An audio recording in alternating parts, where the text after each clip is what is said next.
Pedagogy of the Oppressed.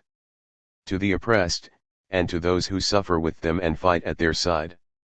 Introduction. Never in my wildest dreams would I have imagined when I first read Pedagogy of the Oppressed in 1971 that, a decade later, I would be engaged in a very close collaboration with its author, Paulo Freire, a collaboration that lasted 16 years until his untimely death on May 2, 1997. Never in my wildest dreams would I have thought that, today, I would have the honor to write an introduction to commemorate the 30th anniversary of the publication of Pedagogy of the Oppressed, a book that, according to Stanley Aronowitz, meets the single criterion of a classic in that it has outlived its own time and its authors. I remember vividly my first encounter with Pedagogy of the Oppressed, as a colonized young man from Cape Verde who had been struggling with significant questions of cultural identity, yearning to break away from the yoke of Portuguese colonialism. Reading Pedagogy of the Oppressed gave me a language to critically understand the tensions, contradictions, fears, doubts, hopes, and deferred dreams that are part and parcel of living a borrowed and colonized cultural existence. Reading Pedagogy of the Oppressed also gave me the inner strength to begin the arduous process of transcending a colonial existence that is almost culturally schizophrenic, being present and yet not visible, being visible and yet not present. It is a condition that I painfully experienced in the United States, constantly juggling the power asymmetry of the two worlds, two cultures, and two languages. Reading Pedagogy of the Oppressed gave me the critical tools to reflect on, and understand, the process through which we come to know what it means to be at the periphery of the intimate yet fragile relationship between the colonizer and the colonized. Paulo Freire's invigorating critique of the dominant banking model of education leads to his democratic proposals of problem-posing education where men and women develop their power to perceive critically the way they exist in the world with which and in which they find themselves. They come to see the world not as a static reality but as a reality in the process of transformation. This offered to me and all of those who experience subordination through an imposed assimilation policy a path through which we come to understand what it means to come to cultural voice. It is a process that always involves pain and hope, a process through which, as forced cultural jugglers, we can come to subjectivity, transcending our object position in a society that hosts us yet is alien. It is not surprising that my friends back in Cape Verde and, for that matter in most totalitarian states, risked cruel punishment, including imprisonment, if they were caught reading Pedagogy of the Oppressed. I remember meeting a South African student in Boston who told me that students would photocopy chapters of Pedagogy of the Oppressed and share them with their classmates and peers. Sometimes, given the long list of students waiting to read Freire, they would have to wait for weeks before they were able to get their hands on a photocopied chapter. These students, and students like them in Central America, South America, Tanzania, Chile, Guinea-Bissau and other nations struggling to overthrow totalitarianism and oppression, passionately embraced Freire and his proposals for liberation. It is no wonder that his success in teaching Brazilian peasants how to read landed him in prison and led to a subsequent long and painful exile. Oppressed people all over the world identified with Paulo Freire's denunciation of the oppressive conditions that were choking millions of poor people, including a large number of middle-class families that had bitterly begun to experience the inhumanity of hunger in a potentially very rich and fertile country. Freire's denunciation of oppression was not merely the intellectual exercise that we often find among many facile liberals and pseudo-critical educators. His intellectual brilliance and courage in denouncing the structures of oppression were rooted in a very real and material experience, as he recounts in Letters to Christina. It was a real and concrete hunger that had no specific date of departure. Even though it never reached the rigor of the hunger experienced by some people I know, it was not the hunger experienced by those who undergo a tonsil operation or are dieting. On the contrary, our hunger was of the type that arrives unannounced and unauthorized, making itself at home without an end in sight. A hunger that, if it was not softened as ours was, would take over our bodies, molding them into angular shapes. Legs, arms, and fingers become skinny. Eye sockets become deeper, making the eyes almost disappear. Many of our classmates experienced this hunger, and today it continues to afflict millions of Brazilians who die of its violence every year. 1. Thus, Pedagogy of the Oppressed has its roots in Paulo Freire's lived experiences. The experience of hunger as a child of a middle-class family that had lost its economic base enabled Freire to, on the one hand, identify and develop solidarity with the children from the poor outskirts of town too, and, on the other hand, to realize that in spite of the hunger that gave us solidarity, in spite of the bond that united us in our search for ways to survive our playtime, as far as the poor children were concerned, ranked us as people from another world who happened to fall accidentally into their world. 3. It is the realization of such class borders that led, invariably, to Freire's radical rejection of a class-based society. Although some strands of postmodernism would dismiss Freire's detailed class analysis in Pedagogy of the Oppressed, it is an enormous mistake, if not academic dishonesty, to pretend that we now live in a classless world. Although Freire understood very well that material oppression and the effective investments that tie oppressed groups to the logic of domination cannot be grasped in all of their complexity within a singular logic of class struggle, for he consistently argued that a thorough understanding of oppression must always take a detour through some form of class analysis. Until his death, he courageously denounced the neoliberal position that promotes the false notion of the end of history and the end of class. Freire always viewed history as possibility, recognizing that history is time filled with possibility and not inexorably determined, that the future is problematic and not already decided, fatalistically. 5. In like manner, Freire continued to reject any false claim to the end of class struggle. Whereas he continually revised his earlier class analyses, he never abandoned or devalued class as an important theoretical category in our search for a better comprehension of conditions of oppression. In a long dialogue we had during his last visit to New York, in fact, the last time we worked together, he again said that although one cannot reduce everything to class, class remains an important factor in our understanding of multiple forms of oppression.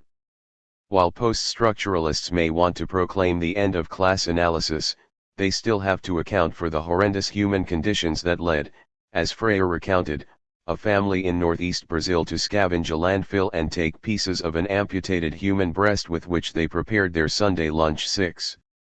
Freire also never accepted the post-structuralism tendency to translate diverse forms of class, race, and gender-based oppression to the discursive space of subject positions. 7. He always appreciated the theoretical complexity of multi-factor analyses while never underestimating the role of class. For example, he resisted the essentialist approach of reducing all analysis to one monolithic entity of race.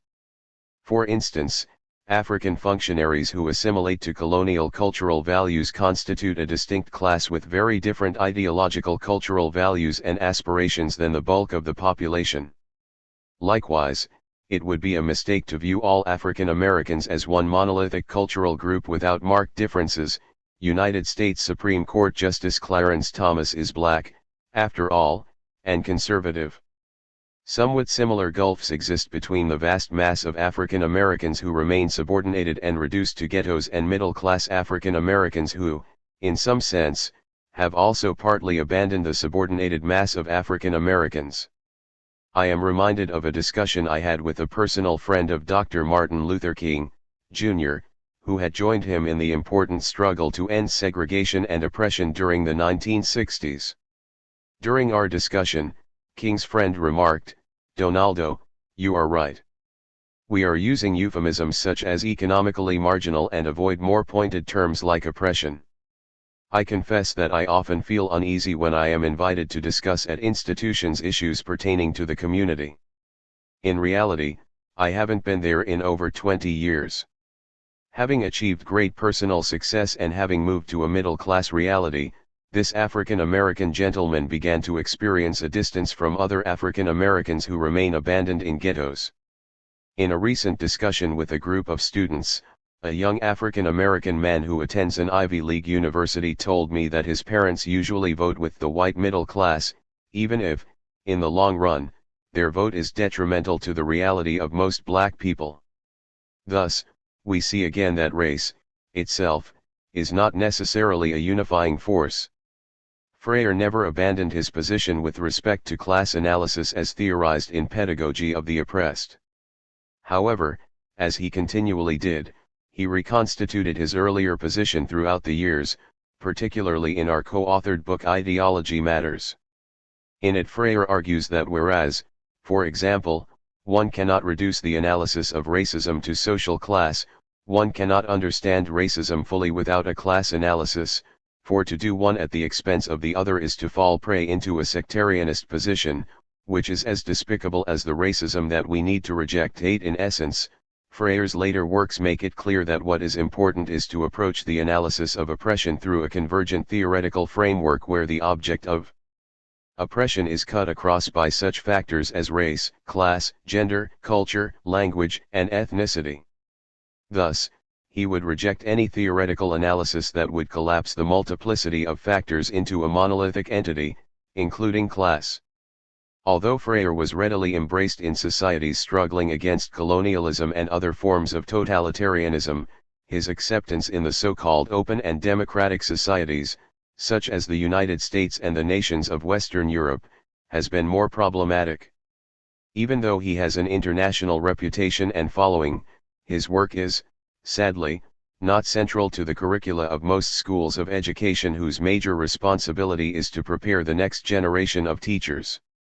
This relative marginality of Freire's work in the school of education curricula is partly due to the fact that most of these schools are informed by the positivistic and management models that characterize the very culture of ideologies and practices to which Freire was in opposition all his life. For example, the Harvard Graduate School of Education sanctions a graduate course called Literacy, Politics and Policies without requiring students to read, critique, and analyze the work of Freire.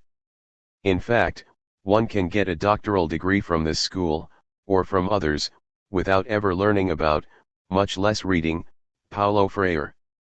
This is tantamount to getting a doctoral degree in linguistics without ever reading Noam Chomsky. The following illustrates my point. In a lecture at Harvard that analyzed Paulo Freire's theories, given by Professor Ramon Flecha from the University of Barcelona, a doctoral student approached me and asked the following: I don't want to sound naive, but who is this Paulo Freire that Professor Flecha is citing so much?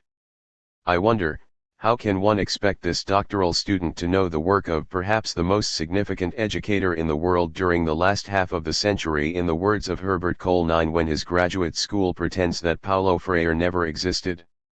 Whereas students in the Third World and other nations struggling with totalitarian regimes would risk their freedom, if not their lives, to read Paulo Freire, in our so-called open societies his work suffers from a more sophisticated form of censorship, omission.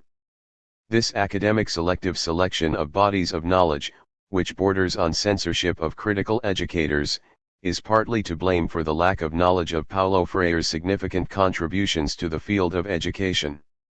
Even many liberals who have embraced his ideas and educational practices often reduce his theoretical work and leading philosophical ideas to a mechanical methodology. I am reminded of a panel that was convened to celebrate Freire's life and work at Harvard after his death.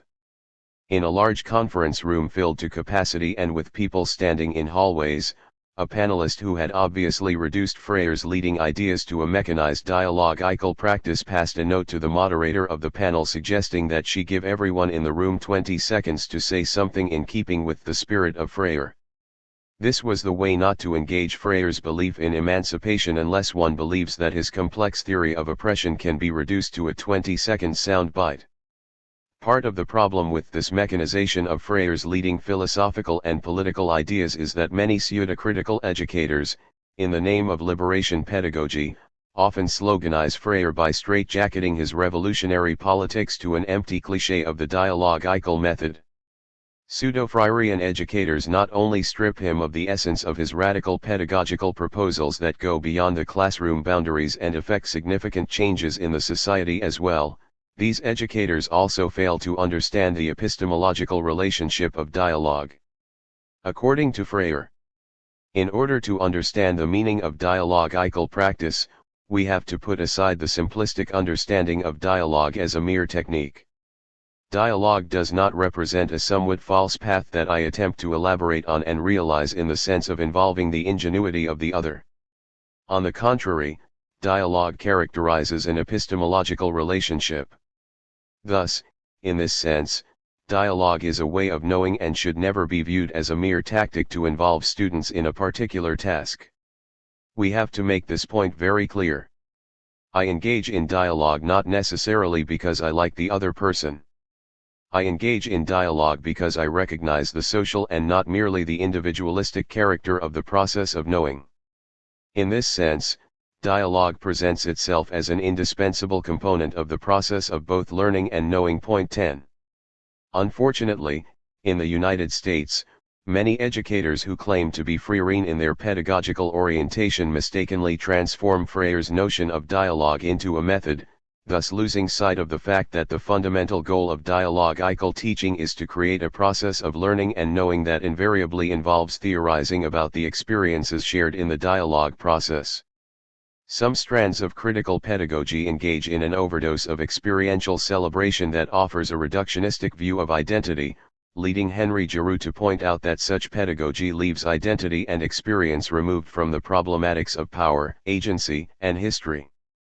By overindulging in the legacy and importance of their respective voices and experiences, these educators often fail to move beyond a notion of difference structured in polarizing binarisms and uncritical appeals to the discourse of experience. I believe that it is for this reason that some of these educators invoke a romantic pedagogical mode that exoticizes discussing lived experiences as a process of coming to voice. At the same time, educators who misinterpret Freire's notion of dialogical teaching also refuse to link experiences to the politics of culture and critical democracy, thus reducing their pedagogy to a form of middle-class narcissism. This creates, on the one hand, the transformation of dialogical teaching into a method invoking conversation that provides participants with a group therapy space for stating their grievances. On the other hand, it offers the teacher as facilitator a safe pedagogical zone to deal with his or her class guilt.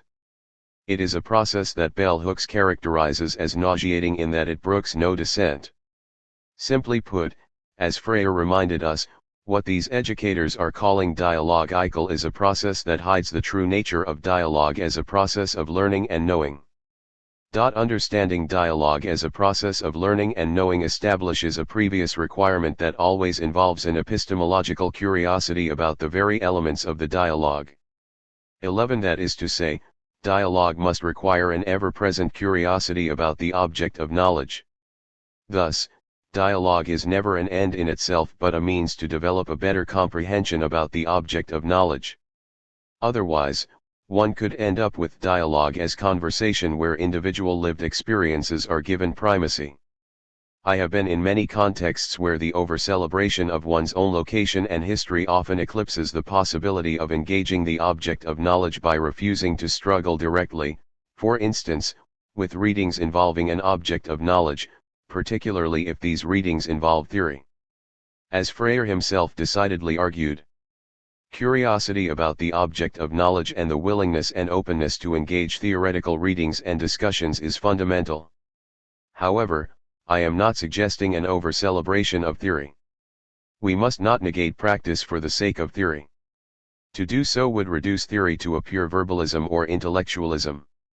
By the same token, to negate theory for the sake of practice, as in the use of dialogue as conversation, is to run the risk of losing oneself in the disconnectedness of practice. It is for this reason that I never advocate either a theoretic elitism or a practice ungrounded in theory, but the unity between theory and practice. In order to achieve this unity, one must have an epistemological curiosity, a curiosity that is often missing in dialogue as conversation. Point 12. That is, when students lack both the necessary epistemological curiosity and a certain conviviality with the object of knowledge under study, it is difficult to create conditions that increase their epistemological curiosity in order to develop the necessary intellectual tools that will enable him or her to apprehend and comprehend the object of knowledge. If students are not able to transform their lived experiences into knowledge and to use the already acquired knowledge as a process to unveil new knowledge, they will never be able to participate rigorously in a dialogue as a process of learning and knowing. In truth, how can one dialogue without any prior apprenticeship with the object of knowledge and without any epistemological curiosity? For example, how can anyone dialogue about linguistics if the teacher refuses to create the pedagogical conditions that will apprentice students into the new body of knowledge? By this I do not mean that the apprenticeship process should be reduced to the authoritarian tradition of lecturing without student input and discussion. What becomes very clear is that the bureaucratization of the dialogical process represents yet another mechanism used by even some progressive educators to diminish Freire's radical revolutionary and transformative proposals through a process that gives rise to politics without content. Thus, it is not surprising that some liberals join conservative educators to critique Freire for what they characterize as radical ties. For example, Gregory J. and Gerald Groff have argued that Freire's proposal in Pedagogy of the Oppressed to move students toward a critical perception of the world, which implies a correct method of approaching reality so that they can get a comprehension of total reality, assumes that Freire already knows the identity of the oppressed. As J. and Groff point out, Freire assumes that we know from the outset the identity of the oppressed and their oppressors. Who the oppressors and the oppressed are is conceived not as an open question that teachers and students might disagree about, but as a given of Freirean pedagogy. 13. This form of critique presupposes that education should be non-directive and neutral, a posture that Freire always opposed.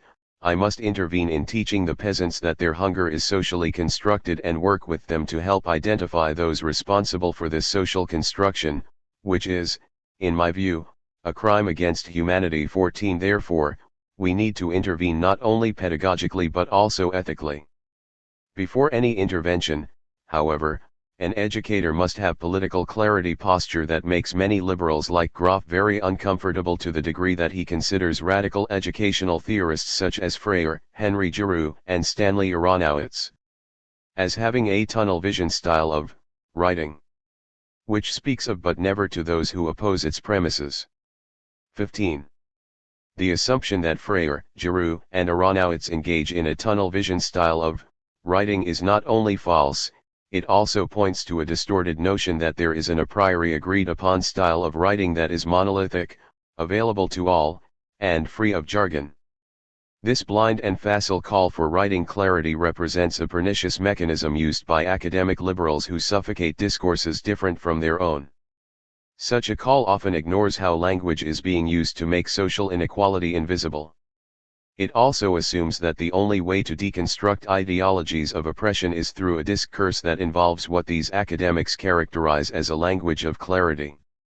When I was working with Freire on the book Literacy, Reading the Word and the World, I asked a colleague whom I considered to be politically aggressive and to have a keen understanding of Freire's work to read the manuscript.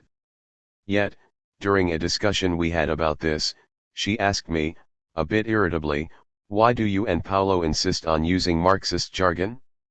Many readers who may enjoy reading Paulo may be put off by the jargon." I was at first taken aback, but proceeded to explain calmly to her that the equation of Marxism with jargon did not fully capture the richness of Freire's analysis. In fact, I reminded her that Freire's language was the only means through which he could have done justice to the complexity of the various concepts dealing with oppression. For one thing, I reminded her, imagine that instead of writing Pedagogy of the Oppressed, Freire had written Pedagogy of the Disenfranchised. The first title utilizes a discourse that names the oppressor, whereas the second fails to do so. If you have an oppressed, you must have an oppressor. What would be the counterpart of disenfranchised?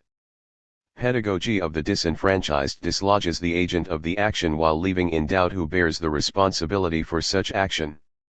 This leaves the ground wide open for blaming the victim of disenfranchisement for his or her own disenfranchisement. This example is a clear case in which the object of oppression can also be understood as the subject of oppression. Language like this distorts reality. And yet, mainstream academics like Groff seldom object to these linguistic distortions that disfigure reality. I seldom hear academics on a crusade for language clarity equate mainstream terms such as disenfranchised or ethnic cleansing, for example, to jargon status. On the one hand, they readily accept ethnic cleansing, a euphemism for genocide, while, on the other hand, they will, with certain automatism, point to the jargon quality of terms such as oppression, subordination, and praxis. If we were to deconstruct the term ethnic cleansing, we would see that it prevents us from becoming horrified by Serbian brutality and horrendous crimes against Bosnian Muslims. The mass killing of women, children, and the elderly, and the rape of women and girls as young as 5 years old take on the positive attribute of cleansing, which leads us to conjure a reality of purification of the ethnic filth ascribed to Bosnian Muslims, in particular, and to Muslims the world over, in general. I also seldom heard any real protest from the same academics who want language clarity when, during the Gulf War, the horrific bloodbath of the battlefield became a theater of operation, and the violent killing of over 100,000 Iraqis, including innocent women, children, and the elderly by our smart bombs, was sanitized into a technical term, collateral damage. I can go on with examples to point out how academics who argue for clarity of language not only seldom object to language that obfuscates reality, but often use the same language as part of the general acceptance that the standard discourse is given and should remain unproblematic. Although these academics accept the dominant standard discourse, they aggressively object to any discourse that both fractures the dominant language and bears the veiled reality in order to name it. Thus, a discourse that names it becomes, in their view, imprecise and unclear, and wholesale euphemisms such as disadvantaged, disenfranchised, educational mortality, theater of operation, collateral damage, and ethnic cleansing remain unchallenged since they are part of the dominant social construction of images that are treated as unproblematic and clear. I am often amazed to hear academics complain about the complexity of a particular discourse because of its alleged lack of clarity. It is as if they have assumed that there is a monodiscourse that is characterized by its clarity and is also equally available to all. If one begins to probe the issue of clarity, we soon realize that it is class-specific, thus favoring those of that class in the meaning-making process. The following two examples will bring the point home. Henry Giroux and I gave a speech at Massasoit Community College in Massachusetts to approximately 300 unwed mothers who were part of a GED, Graduate Equivalency Diploma, program. The director of the program later informed us that most of the students were considered functionally illiterate. After Giroux's speech, during the question and answer period, a woman got up and eloquently said, "Professor Giroux, all my life I felt the things you talked about. I just didn't have a language to express what I have felt. Today I have come to realize that I do have a language. Thank you." And Paulo Freire told me the story of what happened to him at the time he was preparing the English translation of Pedagogy of the Oppressed. He gave an African American student at Harvard a chapter of the book to read to see how she would receive it. A few days later, when he asked the woman if she had read it, she enthusiastically responded, "Yes. Not only did I read it, but I gave it to my 16-year-old son to read. He read the whole chapter that night and in the morning said, 'I want to meet the man who wrote this. He is talking about me.'" One question that I have for all those highly literate academics who find Giroux's and Freire's discourse so difficult to understand is, why is it that a 16-year-old boy and a poor, semi-literate woman could so easily understand and connect with the complexity of both Freire and Giroux's language and ideas, and the academics, who should be the most literate, find the language incomprehensible? I believe that the answer has little to do with language and everything to do with ideology. That is, people often identify with representations that they are either comfortable with or that help deepen their understanding of themselves. The call for language clarity is an ideological issue, not merely a linguistic one. The 16-year-old and the semi-literate poor woman could readily connect with Freire's ideology, whereas the highly literate academics are put off by some dimensions of the same ideology. It is, perhaps, for this reason that a university professor I know failed to include Freire's work in a graduate course that she taught on literacy. When I raised the issue with her, she explained that students often find Freire's writing too difficult and cumbersome. It could also be the reason that the Divinity School at Harvard University offers a course entitled Education for Liberation, in which students study Freire and James Cone extensively, whereas no such opportunities are available at Harvard's School of Education. For me, the mundane call for a language of simplicity and clarity represents yet another mechanism to dismiss the complexity of theoretical issues, particularly if these theoretical constructs interrogate the prevailing dominant ideology.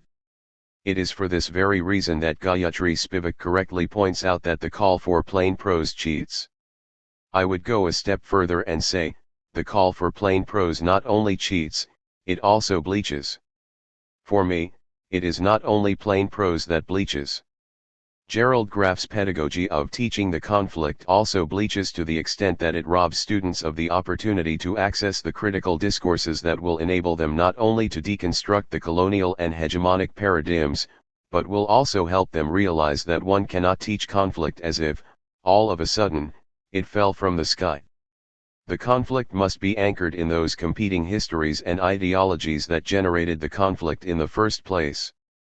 David Goldberg captures this problem when he argues that Graff's suggestion presupposes that educators, even the humanists of Graff's address, occupy a neutral position, or at least can suspend their prejudices, in presenting the conflicts, and that the conflicts are fixed and immobile. One cannot teach the conflicts, or anything else, for that matter, by assuming this neutral view from nowhere, for it is no view at all. In other words, the assumption of a view from nowhere is the projection of local values as neutrally universal ones, the globalizing of ethnocentric values, as Stamm and Shohat put it. Point 16. The problem with the teaching of the conflict is that the only referent for engaging authority is a methodological one. As a result, Graff demeans the ability of oppressed people to name their oppression as a pedagogical necessity and, at the same time, he dismisses the politics of pedagogy that could empower minorities and build on privileged students' minimal experience of otherization to help them imagine alternative subject positions and divergent social designs. Point 17. As one can readily see, the mechanization of Freire's revolutionary pedagogical proposals not only leads to the depoliticization of his radically democratic work but also creates spaces for even those liberals who embrace Freire's proposals to confuse the term he employs to summarize his approach to education, pedagogy, which is often interpreted as a teaching method rather than a philosophy or a social theory. Few who invoke his name make the distinction. To be sure, neither does the Oxford English Dictionary. 18. This seeming lack of distinction is conveniently adopted by those educators who believe that education is neutral as they engage in a social construction of not seeing. That is, they willfully refuse to understand that the very term pedagogy, as my good friend and colleague Panagiota Gounary explains it, has Greek roots, meaning to lead a child, from pais, child, and ago, to lead. Thus, as the term pedagogy illustrates, education is inherently directive and must always be transformative. As Stanley Aronowitz so succinctly argues, Freire's pedagogy is grounded in a fully developed philosophical anthropology, that is, a theory of human nature, one might say a secular liberation theology, containing its own categories that are irreducible to virtually any other philosophy. 19. The misinterpretation of Freire's philosophical and revolutionary pedagogical proposals in Pedagogy of the Oppressed and his subsequent books lies not only in the depoliticization of his revolutionary aim to transform what Frantz Fanon terms the wretched of the earth from being for others to beings for themselves, 20, but also in the disarticulation of Freire's thinking from his enormous debt to a philosophical tradition that included Marx, Gramsci, Hegel, and Sartre among others. Although I was immobilized when I received the devastating news that Paulo Freire, my friend, my collaborator, my teacher, and my mentor, had died, I found comfort in the certainty that Pedagogy of the Oppressed had indeed outlived its own time and its authors. I found comfort in the immeasurable hope that Paulo represented for those of us who are committed to imagine a world, in his own words, that is less ugly, more beautiful, less discriminatory, more democratic, less dehumanizing, and more humane. In his work and in his life, Paulo teaches us and the world with his hallmark humility what it means to be an intellectual who fights against the temptation of becoming a populist intellectual. As always, he teaches us with his penetrating and unquiet mind the meaning of a profound commitment to fight social injustices in our struggle to recapture the loss of our dignity as human beings. In Paulo's own words, we need to say no to the neoliberal fatalism that we are witnessing at the end of this century, informed by the ethics of the market, an ethics in which a minority makes most profits against the lives of the majority. In other words, those who cannot compete, die. This is a perverse ethics that, in fact, lacks ethics. I insist on saying that I continue to be human. I would then remain the last educator in the world to say no, I do not accept history as determinism. I embrace history as possibility where we can demystify the evil in this perverse fatalism that characterizes the neoliberal discourse in the end of the century. 21. Paulo Freire did not realize his dream of entering the 21st century full of hope for a world that is more round, less ugly, and more just. Although he did not hold our hands as we crossed the threshold of the 21st century, his words of wisdom, his penetrating and insightful ideas, his courage to denounce in order to announce, his courage to love and to speak about love without fear of being called ascientific, if not anti-scientific, his humility, and his humanity make him immortal, a forever present force that keeps alive our understanding of history as possibility. I always accepted with humility Paulo's challenge through the coherence and humility he exemplified. With much sadness, Magoa, but also with much affection and hope, I say, once more, thank you Paulo, for having been present in the world, for having given us pedagogy of the oppressed, for having taught us how to read the world and for challenging us to humanize the world. Donaldo Macedo, Distinguished Professor of Liberal Arts and Education, University of Massachusetts, Boston. Foreword. Over the years, the thought and work of the Brazilian educator Paulo Freire have spread from the northeast of Brazil to an entire continent, and have made a profound impact not only in the field of education but also in the overall struggle for national development.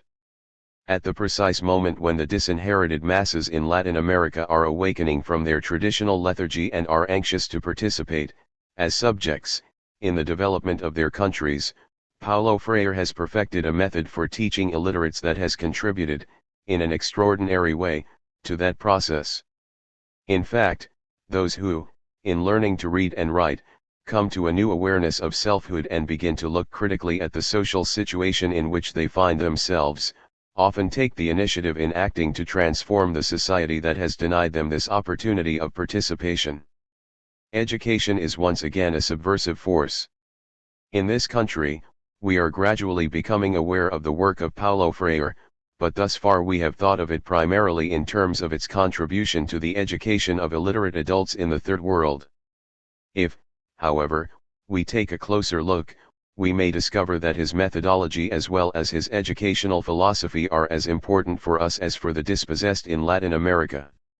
Their struggle to become free subjects and to participate in the transformation of their society is similar, in many ways, to the struggle not only of blacks and Mexican Americans but also of middle-class young people in this country. And the sharpness and intensity of that struggle in the developing world may well provide us with new insight, new models, and a new hope as we face our own situation. For this reason, I consider the publication of Pedagogy of the Oppressed in an English edition to be something of an event. Paulo Freire's thought represents the response of a creative mind and sensitive conscience to the extraordinary misery and suffering of the oppressed around him. Born in 1921 in Recife, the center of one of the most extreme situations of poverty and underdevelopment in the Third World, he was soon forced to experience that reality directly. As the economic crisis in 1929 in the United States began to affect Brazil, the precarious stability of Freire's middle-class family gave way and he found himself sharing the plight of the wretched of the earth.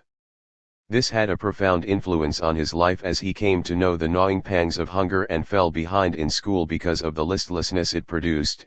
It also led him to make a vow, at age 11, to dedicate his life to the struggle against hunger, so that other children would not have to know the agony he was then experiencing. His early sharing of the life of the poor also led him to the discovery of what he describes as the culture of silence of the dispossessed. He came to realize that their ignorance and lethargy were the direct product of the whole situation of economic, social, and political domination and of the paternalism of which they were victims. Rather than being encouraged and equipped to know and respond to the concrete realities of their world, they were kept submerged in a situation in which such critical awareness and response were practically impossible. And it became clear to him that the whole educational system was one of the major instruments for the maintenance of this culture of silence. Confronted by this problem in a very existential way, Freire turned his attention to the field of education and began to work on it. Over the years, he has engaged in a process of study and reflection that has produced something quite new and creative in educational philosophy.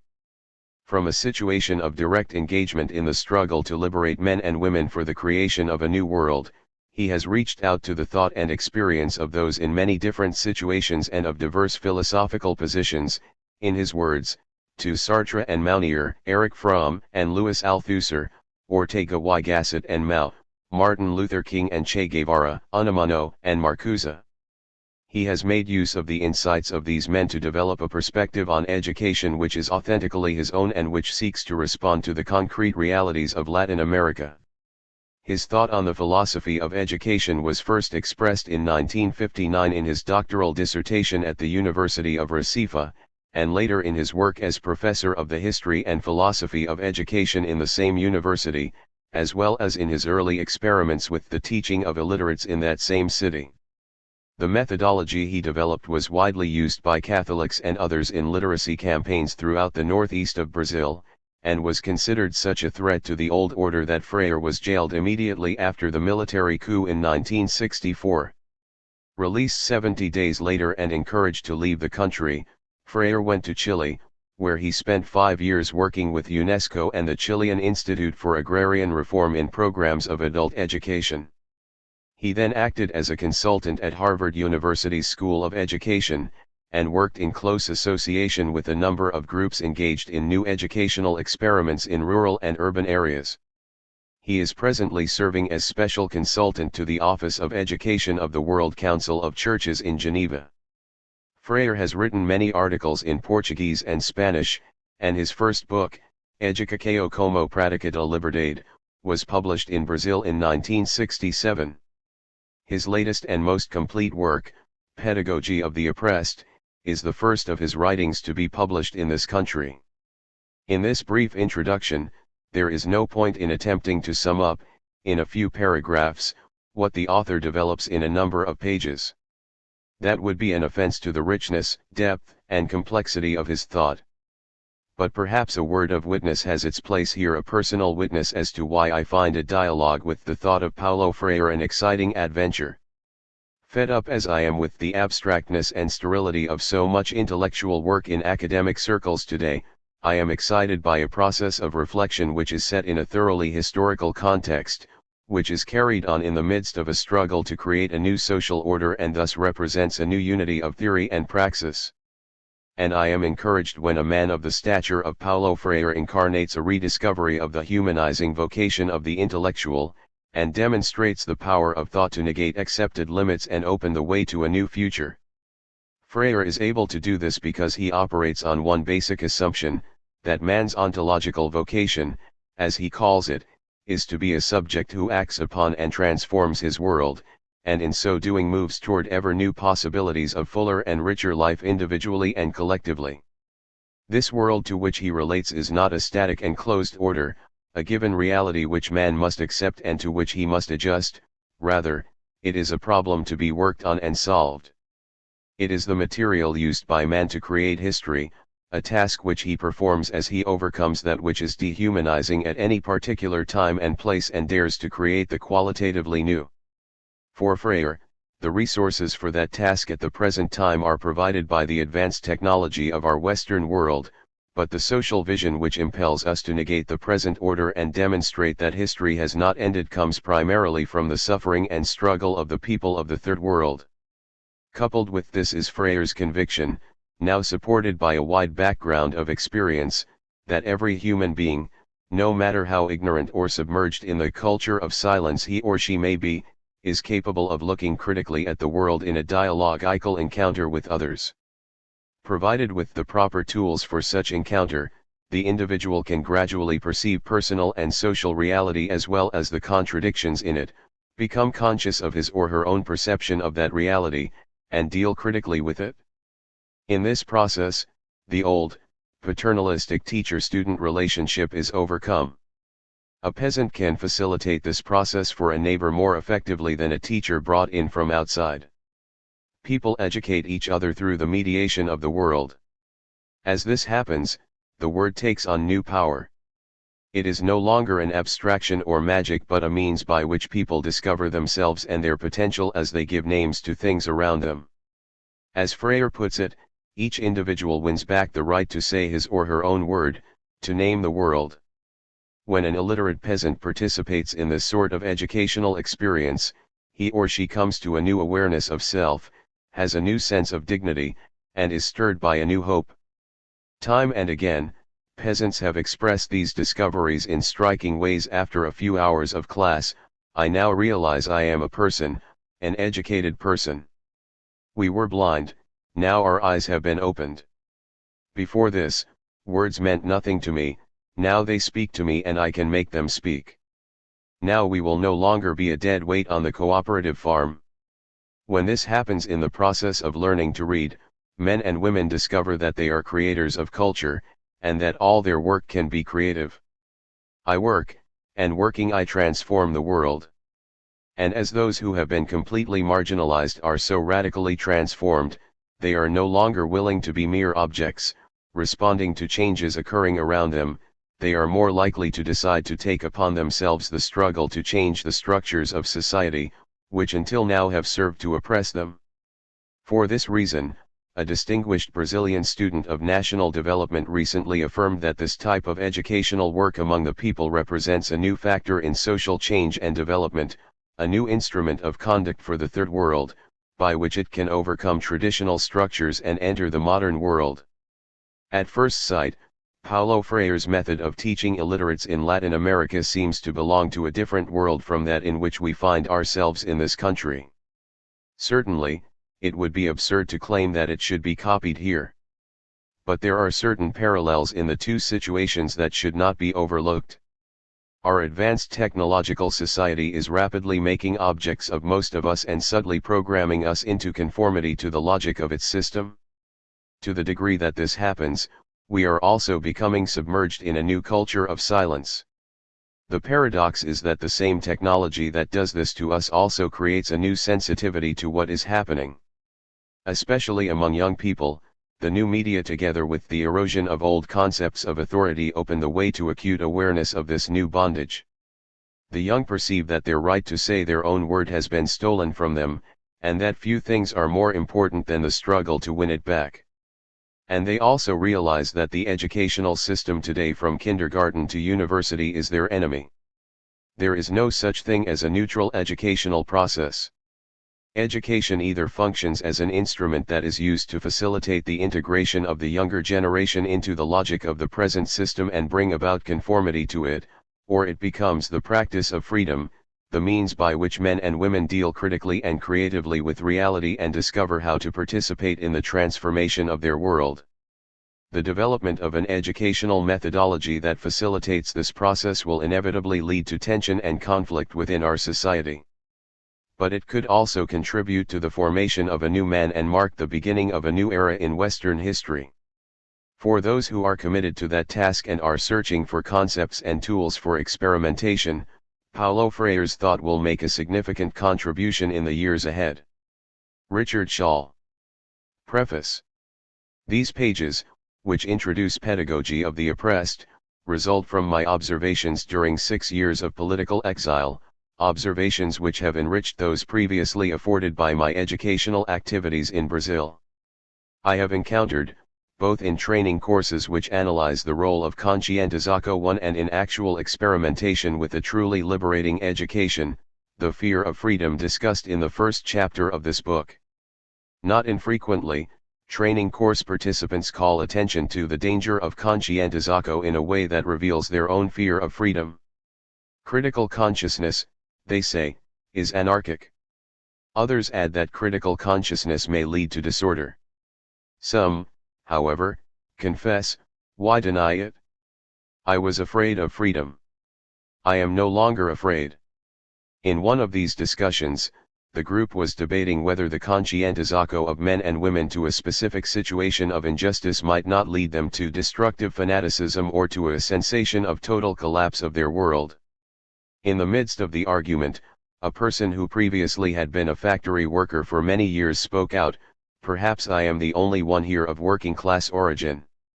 I can't say that I've understood everything you've said just now, but I can say one thing: when I began this course I was naive, and when I found out how naive I was, I started to get critical. But this discovery hasn't made me a fanatic, and I don't feel any collapse either." Doubt regarding the possible effects of conscientizzato implies a premise which the doubter does not always make explicit: it is better for the victims of injustice not to recognize themselves as such. In fact, however, conscientizzato does not lead people to destructive fanaticism. On the contrary, by making it possible for people to enter the historical process as responsible subjects to conscientizzato enrolls them in the search for self-affirmation and thus avoids fanaticism. The awakening of critical consciousness leads the way to the expression of social discontents precisely because these discontents are real components of an oppressive situation. Point 3. Fear of freedom, of which its possessor is not necessarily aware, makes him see ghosts. Such an individual is actually taking refuge in an attempt to achieve security, which he or she prefers to the risks of liberty.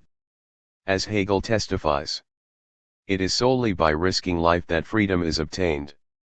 The individual who has not staked his or her life may, no doubt, be recognized as a person, but he or she has not attained the truth of this recognition as an independent self-consciousness. Point 4.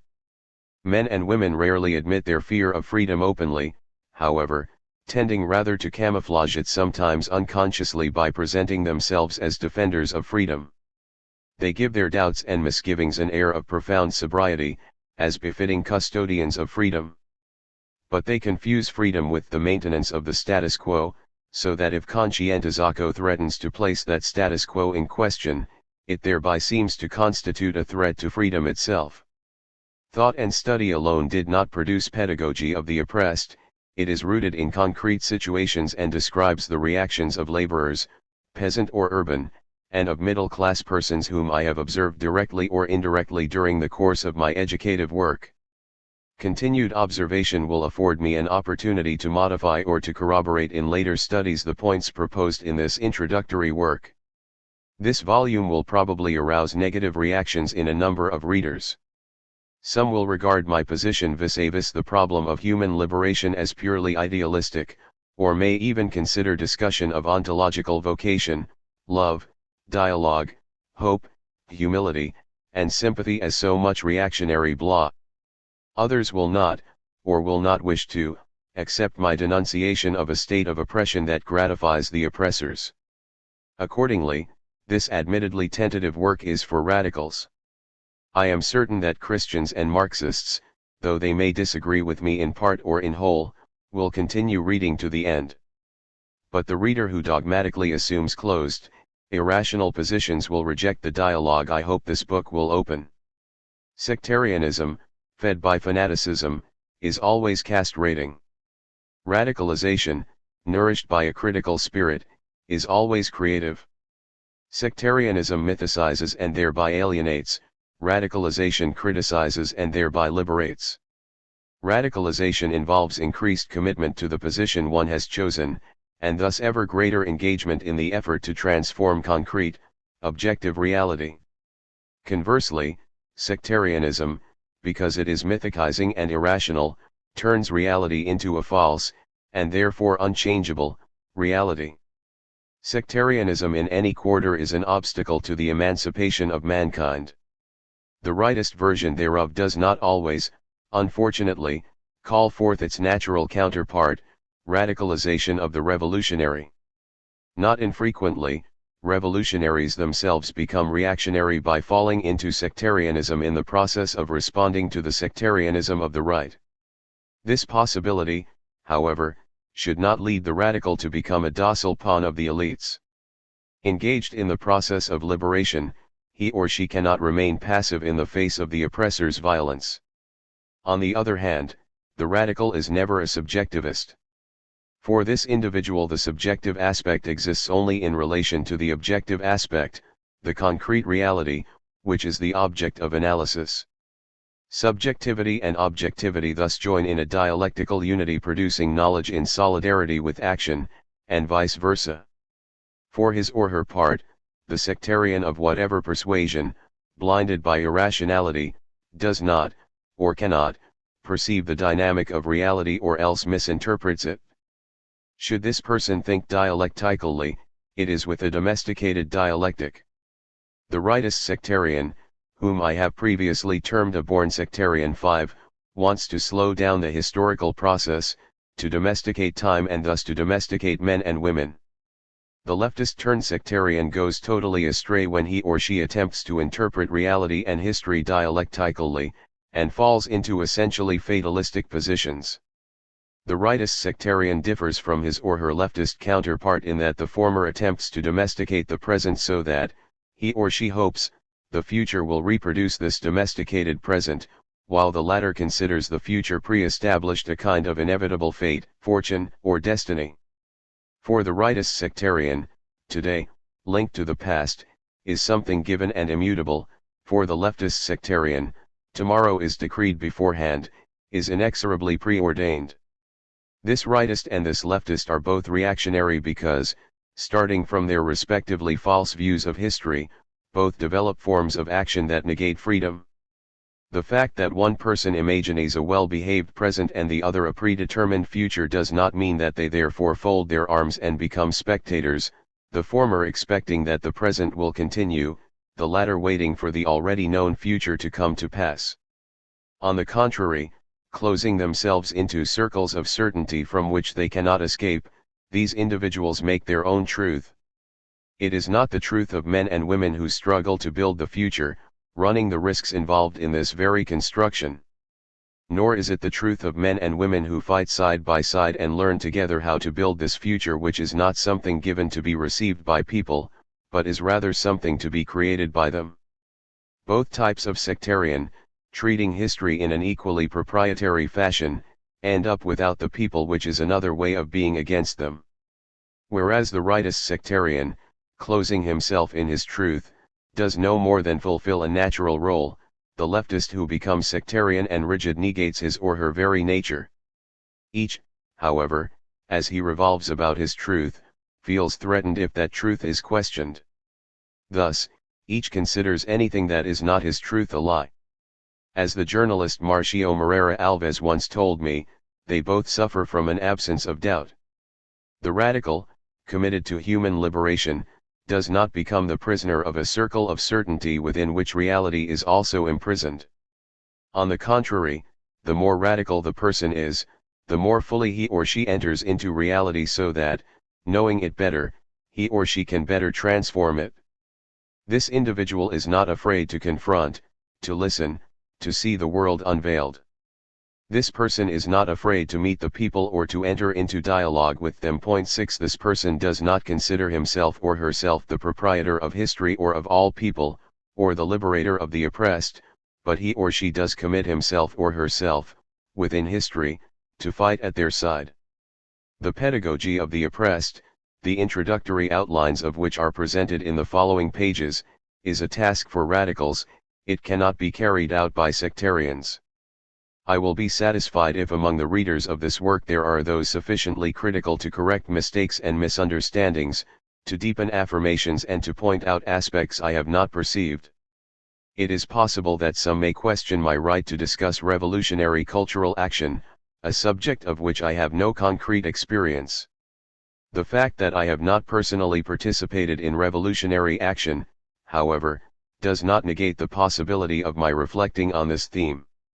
Furthermore, in my experience as an educator with the people, using a dialogical and problem-posing education, I have accumulated a comparative wealth of material that challenged me to run the risk of making the affirmations contained in this work. From these pages I hope at least the following will endure: my trust in the people, and my faith in men and women, and in the creation of a world in which it will be easier to love. Here I would like to express my gratitude to Elsa, my wife and first reader, for the understanding and encouragement she has shown my work, which belongs to her as well. I would also like to extend my thanks to a group of friends for their comments on my manuscript. At the risk of omitting some names, I must mention João de Veiga Coutinho, Richard Schall, Jim Lamb, Myra and Jovelino Ramos, Paulo de Tarso, Almano Afonso, Plinio Sampaio, Hernani Maria Fiore, Marcela Gajardo, José Luis Fiore, and João Zaccariotti. The responsibility for the affirmations made herein is, of course, mine alone. Paulo Freire. Chapter 1. While the problem of humanization has always, from an axiological point of view, been humankind's central problem, it now takes on the character of an inescapable concern. L concern for humanization leads at once to the recognition of dehumanization, not only as an ontological possibility but as an historical reality. And as an individual perceives the extent of dehumanization, he or she may ask if humanization is a viable possibility. Within history, in concrete, objective contexts, both humanization and dehumanization are possibilities for a person as an uncompleted being conscious of their incompletion. But while both humanization and dehumanization are real alternatives, only the first is the people's vocation. This vocation is constantly negated, yet it is affirmed by that very negation. It is thwarted by injustice, exploitation, oppression, and the violence of the oppressors.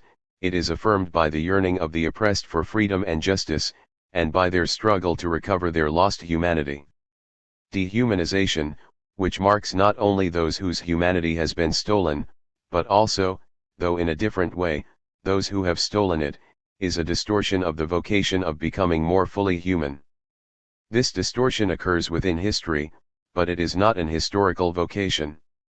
Indeed, to admit of dehumanization as an historical vocation would lead either to cynicism or total despair. The struggle for humanization, for the emancipation of labor, for the overcoming of alienation, for the affirmation of men and women as persons would be meaningless. This struggle is possible only because dehumanization, although a concrete historical fact, is not a given destiny but the result of an unjust order that engenders violence in the oppressors, which in turn dehumanizes the oppressed. Because it is a distortion of being more fully human, sooner or later being less human leads the oppressed to struggle against those who made them so. In order for this struggle to have meaning, the oppressed must not, in seeking to regain their humanity, which is a way to create it, become in turn oppressors of the oppressors, but rather restorers of the humanity of both. This, then, is the great humanistic and historical task of the oppressed, to liberate themselves and their oppressors as well. The oppressors, who oppress, exploit, and rape by virtue of their power, cannot find in this power the strength to liberate either the oppressed or themselves. Only power that springs from the weakness of the oppressed will be sufficiently strong to free both. Any attempt to soften the power of the oppressor in deference to the weakness of the oppressed almost always manifests itself in the form of false generosity. Indeed, the attempt never goes beyond this. In order to have the continued opportunity to express their generosity, the oppressors must perpetuate injustice as well. An unjust social order is the permanent fount of this generosity, which is nourished by death, despair, and poverty. That is why the dispensers of false generosity become desperate at the slightest threat to its source. True generosity consists precisely in fighting to destroy the causes which nourish false charity. False charity constrains the fearful and subdued, the rejects of life, to extend their trembling hands.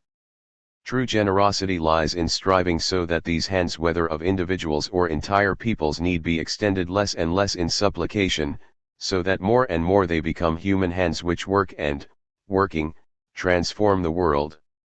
This lesson and this apprenticeship must come, however, from the oppressed themselves and from those who are truly solidary with them. As individuals or as peoples, by fighting for the restoration of their humanity they will be attempting the restoration of true generosity. Who are better prepared than the oppressed to understand the terrible significance of an oppressive society? Who suffer the effects of oppression more than the oppressed? who can better understand the necessity of liberation. They will not gain this liberation by chance but through the praxis of their quest for it, through their recognition of the necessity to fight for it. And this fight, because of the purpose given it by the oppressed, will actually constitute an act of love opposing the lovelessness which lies at the heart of the oppressor's violence, lovelessness even when clothed in false generosity. But almost always, during the initial stage of the struggle, the oppressed, instead of striving for liberation, tend themselves to become oppressors, or sub-oppressors. The very structure of their thought has been conditioned by the contradictions of the concrete, existential situation by which they were shaped. Their ideal is to be men, but for them, to be men is to be oppressors. This is their model of humanity. This phenomenon derives from the fact that the oppressed, at a certain moment of their existential experience, adopt an attitude of adhesion to the oppressor. Under these circumstances they cannot consider him sufficiently clearly to objectivize him to discover him outside themselves. This does not necessarily mean that the oppressed are unaware that they are downtrodden. But their perception of themselves as oppressed is impaired by their submersion in the reality of oppression. At this level, their perception of themselves as opposites of the oppressor does not yet signify engagement in a struggle to overcome the contradiction. The one pole aspires not to liberation, but to identification with its opposite pole. In this situation the oppressed do not see the new man as the person to be born from the resolution of this contradiction, as oppression gives way to liberation. For them, the new man or woman themselves become oppressors. Their vision of the new man or woman is individualistic, because of their identification with the oppressor. They have no consciousness of themselves as persons or as members of an oppressed class. It is not to become free that they want agrarian reform, but in order to acquire land and thus become landowners or, more precisely, bosses over other workers. It is a rare peasant who, once promoted to overseer, does not become more of a tyrant towards his former comrades than the owner himself. This is because the context of the peasant's situation, that is, oppression, remains unchanged. In this example, the overseer, in order to make sure of his job, must be as tough as the owner and more so. Thus is illustrated our previous assertion that during the initial stage of their struggle the oppressed find in the oppressor their model of manhood. Even revolution, which transforms a concrete situation of oppression by establishing the process of liberation, must confront this phenomenon. Many of the oppressed who directly or indirectly participate in revolution intend, conditioned by the myths of the old order, to make it their private revolution. The shadow of their former oppressor is still cast over them. The fear of freedom which afflicts the oppressed, a fear which may equally well lead them to desire the role of oppressor or bind them to the role of oppressed, should be examined. One of the basic elements of the relationship between oppressor and oppressed is prescription. Every prescription represents the imposition of one individual's choice upon another, transforming the consciousness of the person prescribed to into one that conforms with the prescriber's consciousness. Thus, the behavior of the oppressed is a prescribed behavior, following as it does the guidelines of the oppressor. The oppressed, having internalized the image of the oppressor and adopted his guidelines, are fearful of freedom. Freedom would require them to eject this image and replace it with autonomy and responsibility. Freedom is acquired by conquest, not by gift. It must be pursued constantly and responsibly. Freedom is not an ideal located outside of man, nor is it an idea which becomes myth. It is rather the indispensable condition for the quest for human completion. To surmount the situation of oppression, people must first critically recognize its causes, so that through transforming action they can create a new situation, one which makes possible the pursuit of a fuller humanity. But the struggle to be more fully human has already begun in the authentic struggle to transform the situation. Although the situation of oppression is a dehumanized and dehumanizing totality affecting both the oppressors and those whom they oppress, it is the latter who must, from their stifled humanity, wage for both the struggle for a fuller humanity. The oppressor, who is himself dehumanized because he dehumanizes others, is unable to lead this struggle. However, the oppressed, who have adapted to the structure of domination in which they are immersed, and have become resigned to it, are inhibited from waging the struggle for freedom so long as they feel incapable of running the risks it requires. Moreover, their struggle for freedom threatens not only the oppressor, but also their own oppressed comrades who are fearful of still greater repression. When they discover within themselves the yearning to be free, they perceive that this yearning can be transformed into reality only when the same yearning is aroused in their comrades. But while dominated by the fear of freedom, they refuse to appeal to others, or to listen to the appeals of others, or even to the appeals of their own conscience. They prefer gregariousness to authentic comradeship. They prefer the security of conformity with their state of unfreedom to the creative communion produced by freedom and even the very pursuit of freedom. The oppressed suffer from the duality which has established itself in their innermost being. They discover that without freedom they cannot exist authentically. Yet, although they desire authentic existence, they fear it. They are at one and the same time themselves and the oppressor whose consciousness they have internalized. The conflict lies in the choice between being wholly themselves or being divided, between ejecting the oppressor within or not ejecting them, between human solidarity or alienation, between following prescriptions or having choices, between being spectators or actors, between acting or having the illusion of acting through the action of the oppressors, between speaking out or being silent, castrated in their power to create and recreate, in their power to transform the world. This is the tragic dilemma of the oppressed which their education must take into account.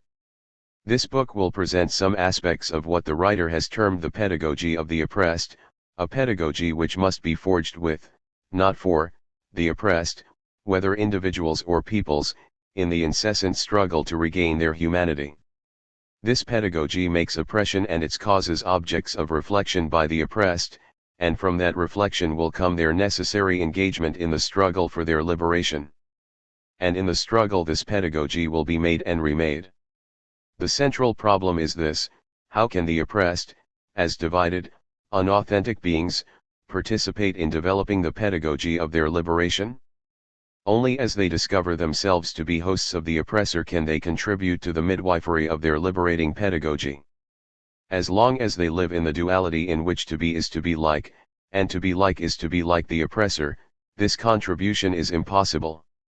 The pedagogy of the oppressed is an instrument for their critical discovery that both they and their oppressors are manifestations of dehumanization. Liberation is thus a childbirth, and a painful one.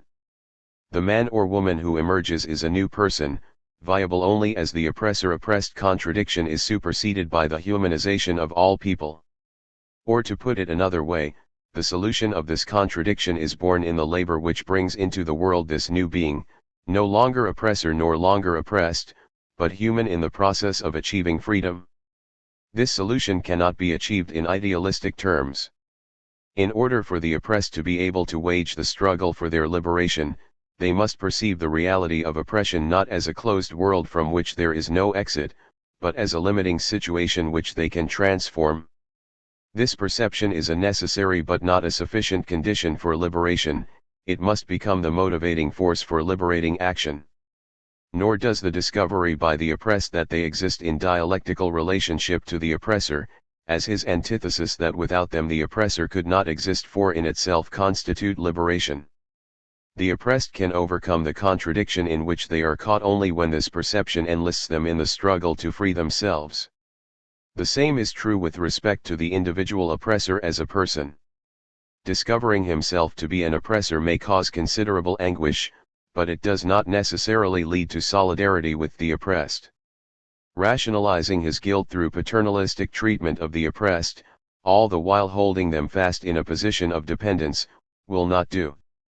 Solidarity requires that one enter into the situation of those with whom one is solidary.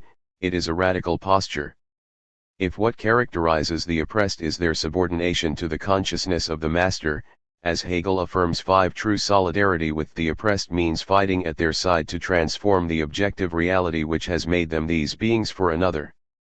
The oppressor is solidary with the oppressed only when he stops regarding the oppressed as an abstract category and sees them as persons who have been unjustly dealt with, deprived of their voice, cheated in the sale of their labor when he stops making pious, sentimental, and individualistic gestures and risks an act of love. True solidarity is found only in the plenitude of this act of love, in its existentiality, in its praxis. To affirm that men and women are persons and as persons should be free, and yet to do nothing tangible to make this affirmation a reality, is a farce. Since it is a concrete situation that the oppressor-oppressed contradiction is established, the resolution of this contradiction must be objectively verifiable. Hence, the radical requirement both for the individual who discovers himself or herself to be an oppressor and for the oppressed that the concrete situation which begets oppression must be transformed. To present this radical demand for the objective transformation of reality, to combat subjectivist immobility which would divert the recognition of oppression into patient waiting for oppression to disappear by itself, is not to dismiss the role of subjectivity in the struggle to change structures. On the contrary, one cannot conceive of objectivity without subjectivity. Neither can exist without the other, nor can they be dichotomized. The separation of objectivity from subjectivity, the denial of the latter when analyzing reality or acting upon it, is objectivism. On the other hand, the denial of objectivity in analysis or action, resulting in a subjectivism which leads to solipsistic positions, denies action itself by denying objective reality. Neither objectivism nor subjectivism, nor yet psychologism is propounded here, but rather subjectivity and objectivity in constant dialectical relationship. To deny the importance of subjectivity in the process of transforming the world and history is naive and simplistic. It is to admit the impossible, a world without people. This objectivistic position is as ingenuous as that of subjectivism, which postulates people without a world. World and human beings do not exist apart from each other, they exist in constant interaction. Marx does not espouse such a dichotomy, nor does any other critical, realistic thinker. What Marx criticized and scientifically destroyed was not subjectivity, but subjectivism and psychologism. Just as objective social reality exists not by chance, but as the product of human action, so it is not transformed by chance. If humankind produce social reality, which in the inversion of the praxis turns back upon them and conditions them, then transforming that reality is an historical task, a task for humanity. Reality which becomes oppressive results in the contradistinction of men as oppressors and oppressed. The latter, whose task it is to struggle for their liberation together with those who show true solidarity, must acquire a critical awareness of oppression through the praxis of this struggle. One of the gravest obstacles to the achievement of liberation is that oppressive reality absorbs those within it and thereby acts to submerge human beings' consciousness. 6 Functionally, oppression is domesticating. To no longer be prey to its force, one must emerge from it and turn upon it. This can be done only by means of the praxis, reflection and action upon the world in order to transform it. Haykayasair al opresian real todavia mas opresiva anadiendo aquella la conciencia de la opresian haciendo la infamia todavia mas infamanti, al pregonar la. 7. Making real oppression more oppressive still by adding to it the realization of oppression corresponds to the dialectical relation between the subjective and the objective. Only in this interdependence is an authentic praxis possible, without which it is impossible to resolve the oppressor-oppressed contradiction. To achieve this goal, the oppressed must confront reality critically, simultaneously objectifying and acting upon that reality. A mere perception of reality not followed by this critical intervention will not lead to a transformation of objective reality precisely because it is not a true perception. This is the case of a purely subjectivist perception by someone who forsakes objective reality and creates a false substitute. A different type of false perception occurs when a change in objective reality would threaten the individual or class interests of the perceiver.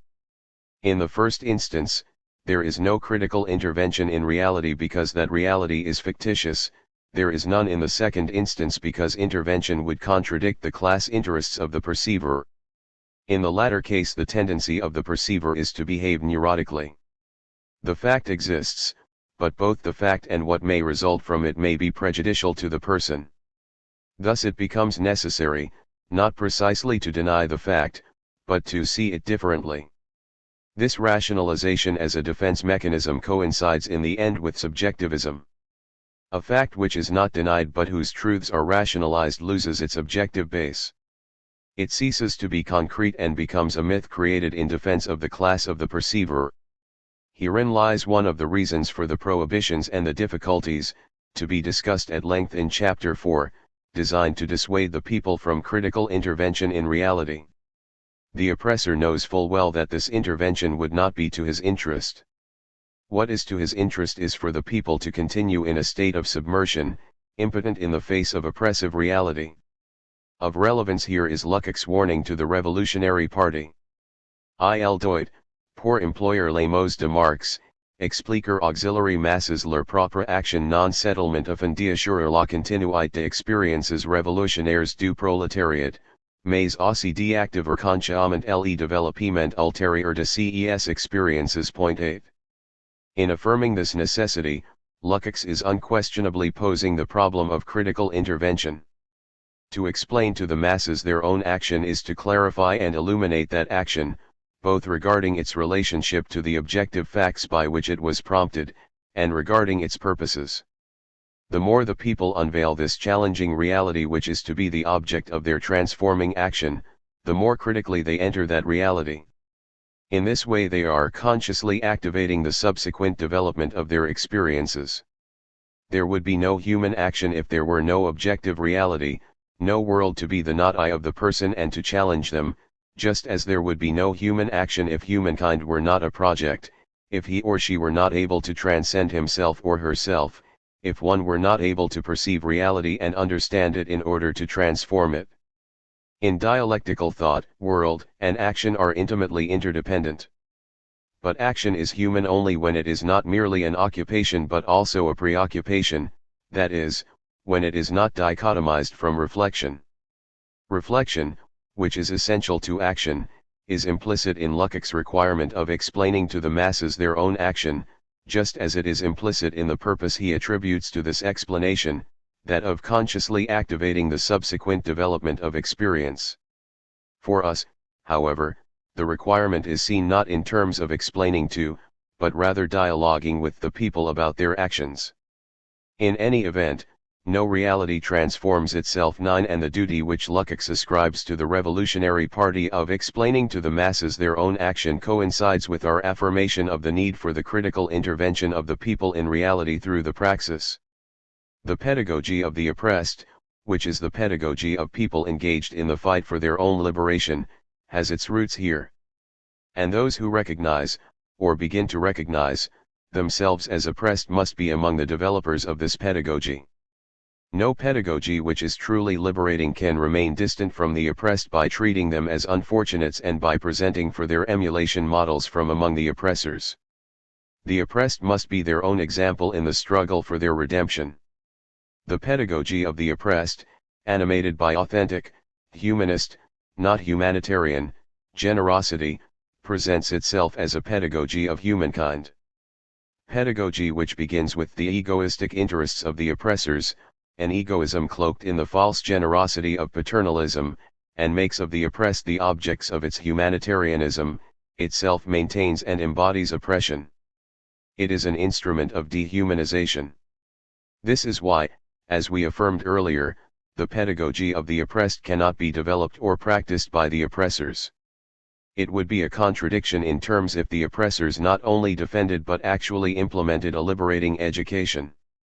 But if the implementation of a liberating education requires political power and the oppressed have none, how then is it possible to carry out the pedagogy of the oppressed prior to the revolution? This is a question of the greatest importance, the reply to which is at least tentatively outlined in Chapter 4. One aspect of the reply is to be found in the distinction between systematic education, which can only be changed by political power, and educational projects, which should be carried out with the oppressed in the process of organizing them. The pedagogy of the oppressed, as a humanist and libertarian pedagogy, has two distinct stages. In the first, the oppressed unveil the world of oppression and through the praxis commit themselves to its transformation. In the second stage, in which the reality of oppression has already been transformed, this pedagogy ceases to belong to the oppressed and becomes a pedagogy of all people in the process of permanent liberation. In both stages, it is always through action in depth that the culture of domination is culturally confronted. Point 10. In the first stage, this confrontation occurs through the change in the way the oppressed perceive the world of oppression.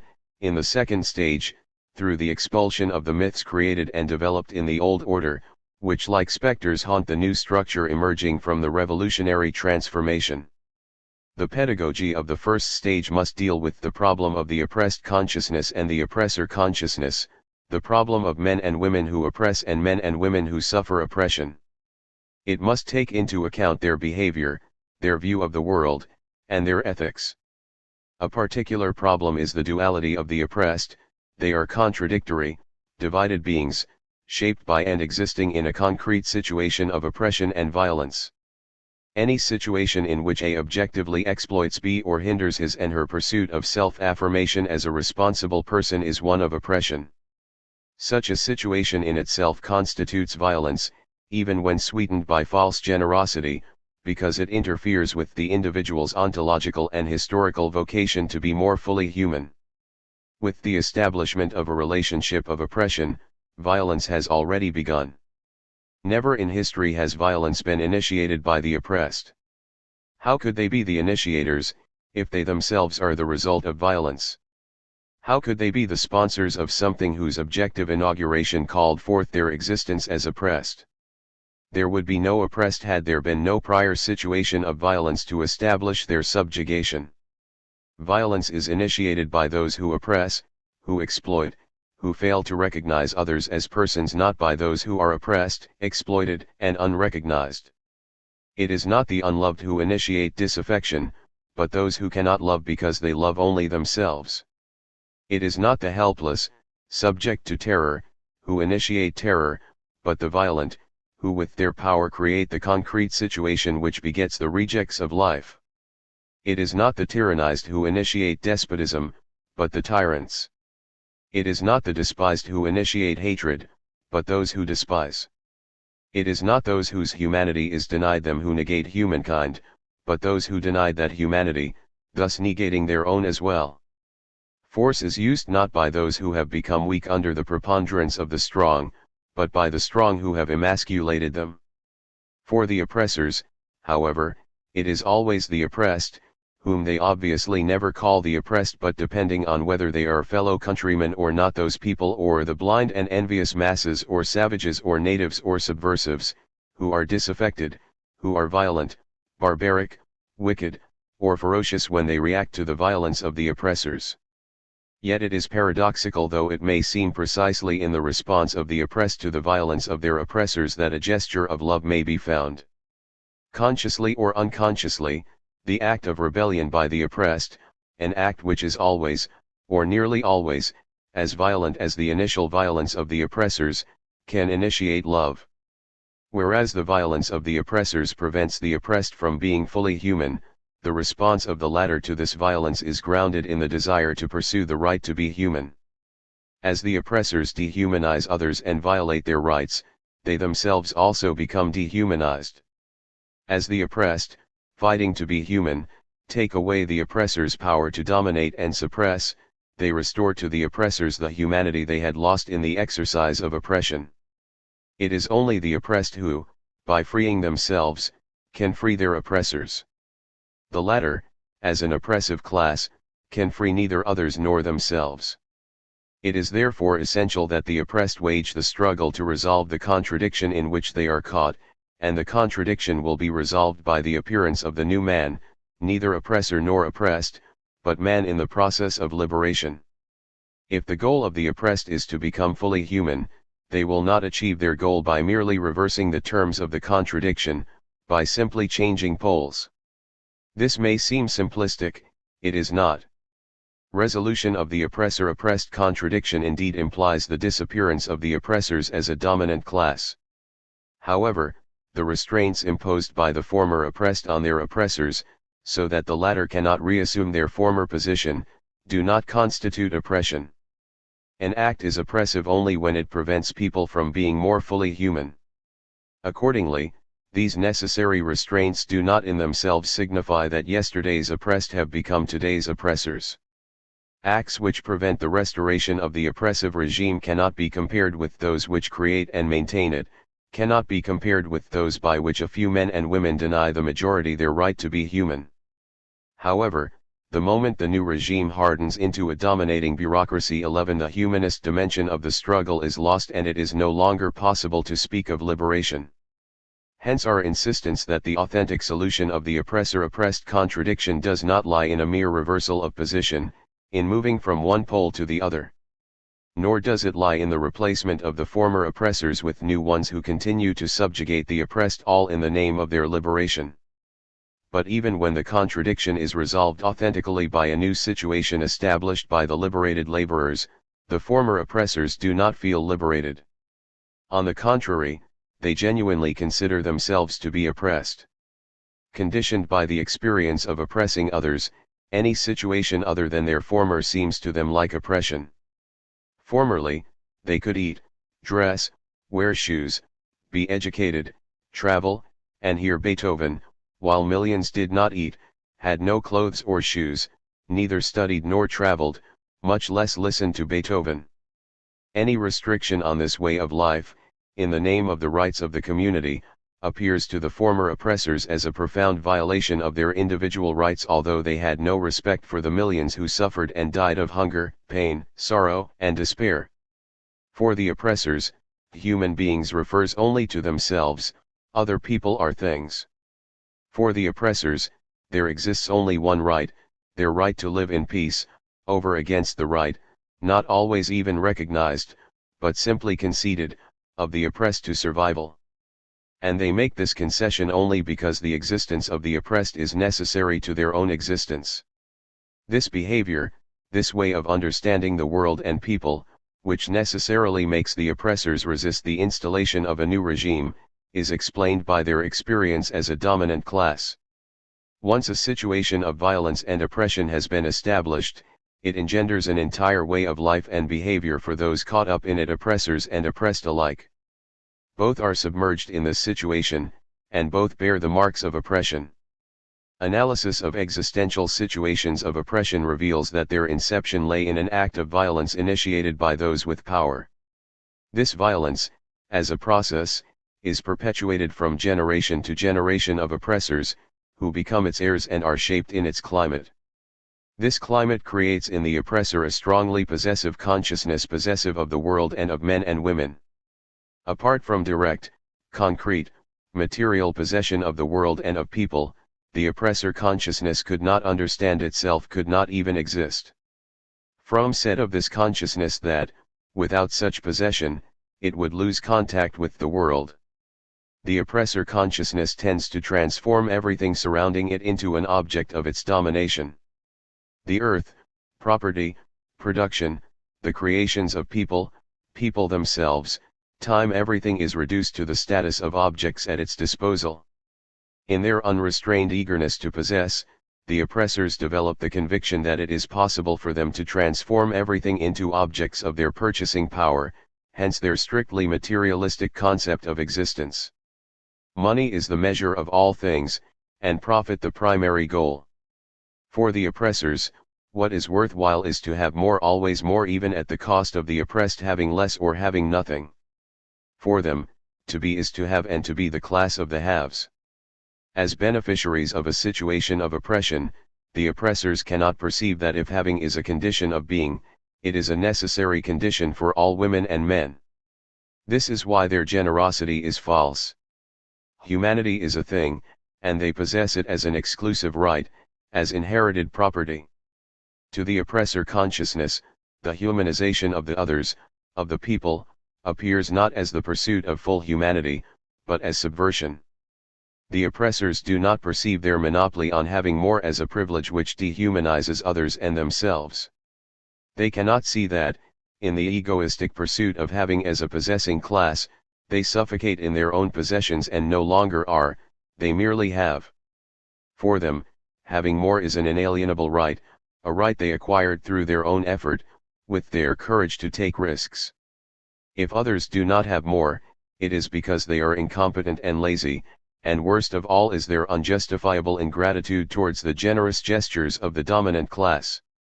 Precisely because they are ungrateful and envious, the oppressed are regarded as potential enemies who must be watched. It could not be otherwise. If the humanization of the oppressed signifies subversion, so also does their freedom, hence the necessity for constant control. And the more the oppressors control the oppressed, the more they change them into apparently inanimate things. This tendency of the oppressor consciousness to inanimate everything and everyone it encounters, in its eagerness to possess, unquestionably corresponds with a tendency to sadism. The pleasure in complete domination over another person, or other animate creature, is the very essence of the sadistic drive. Another way of formulating the same thought is to say that the aim of sadism is to transform a man into a thing, something animate into something inanimate, since by complete and absolute control the living loses one essential quality of life, freedom. 12. Sadistic love is a perverted love, a love of death, not of life. One of the characteristics of the oppressor consciousness and its necrophilic view of the world is thus sadism. As the oppressor consciousness, in order to dominate, tries to deter the drive to search, the restlessness, and the creative power which characterize life, it kills life.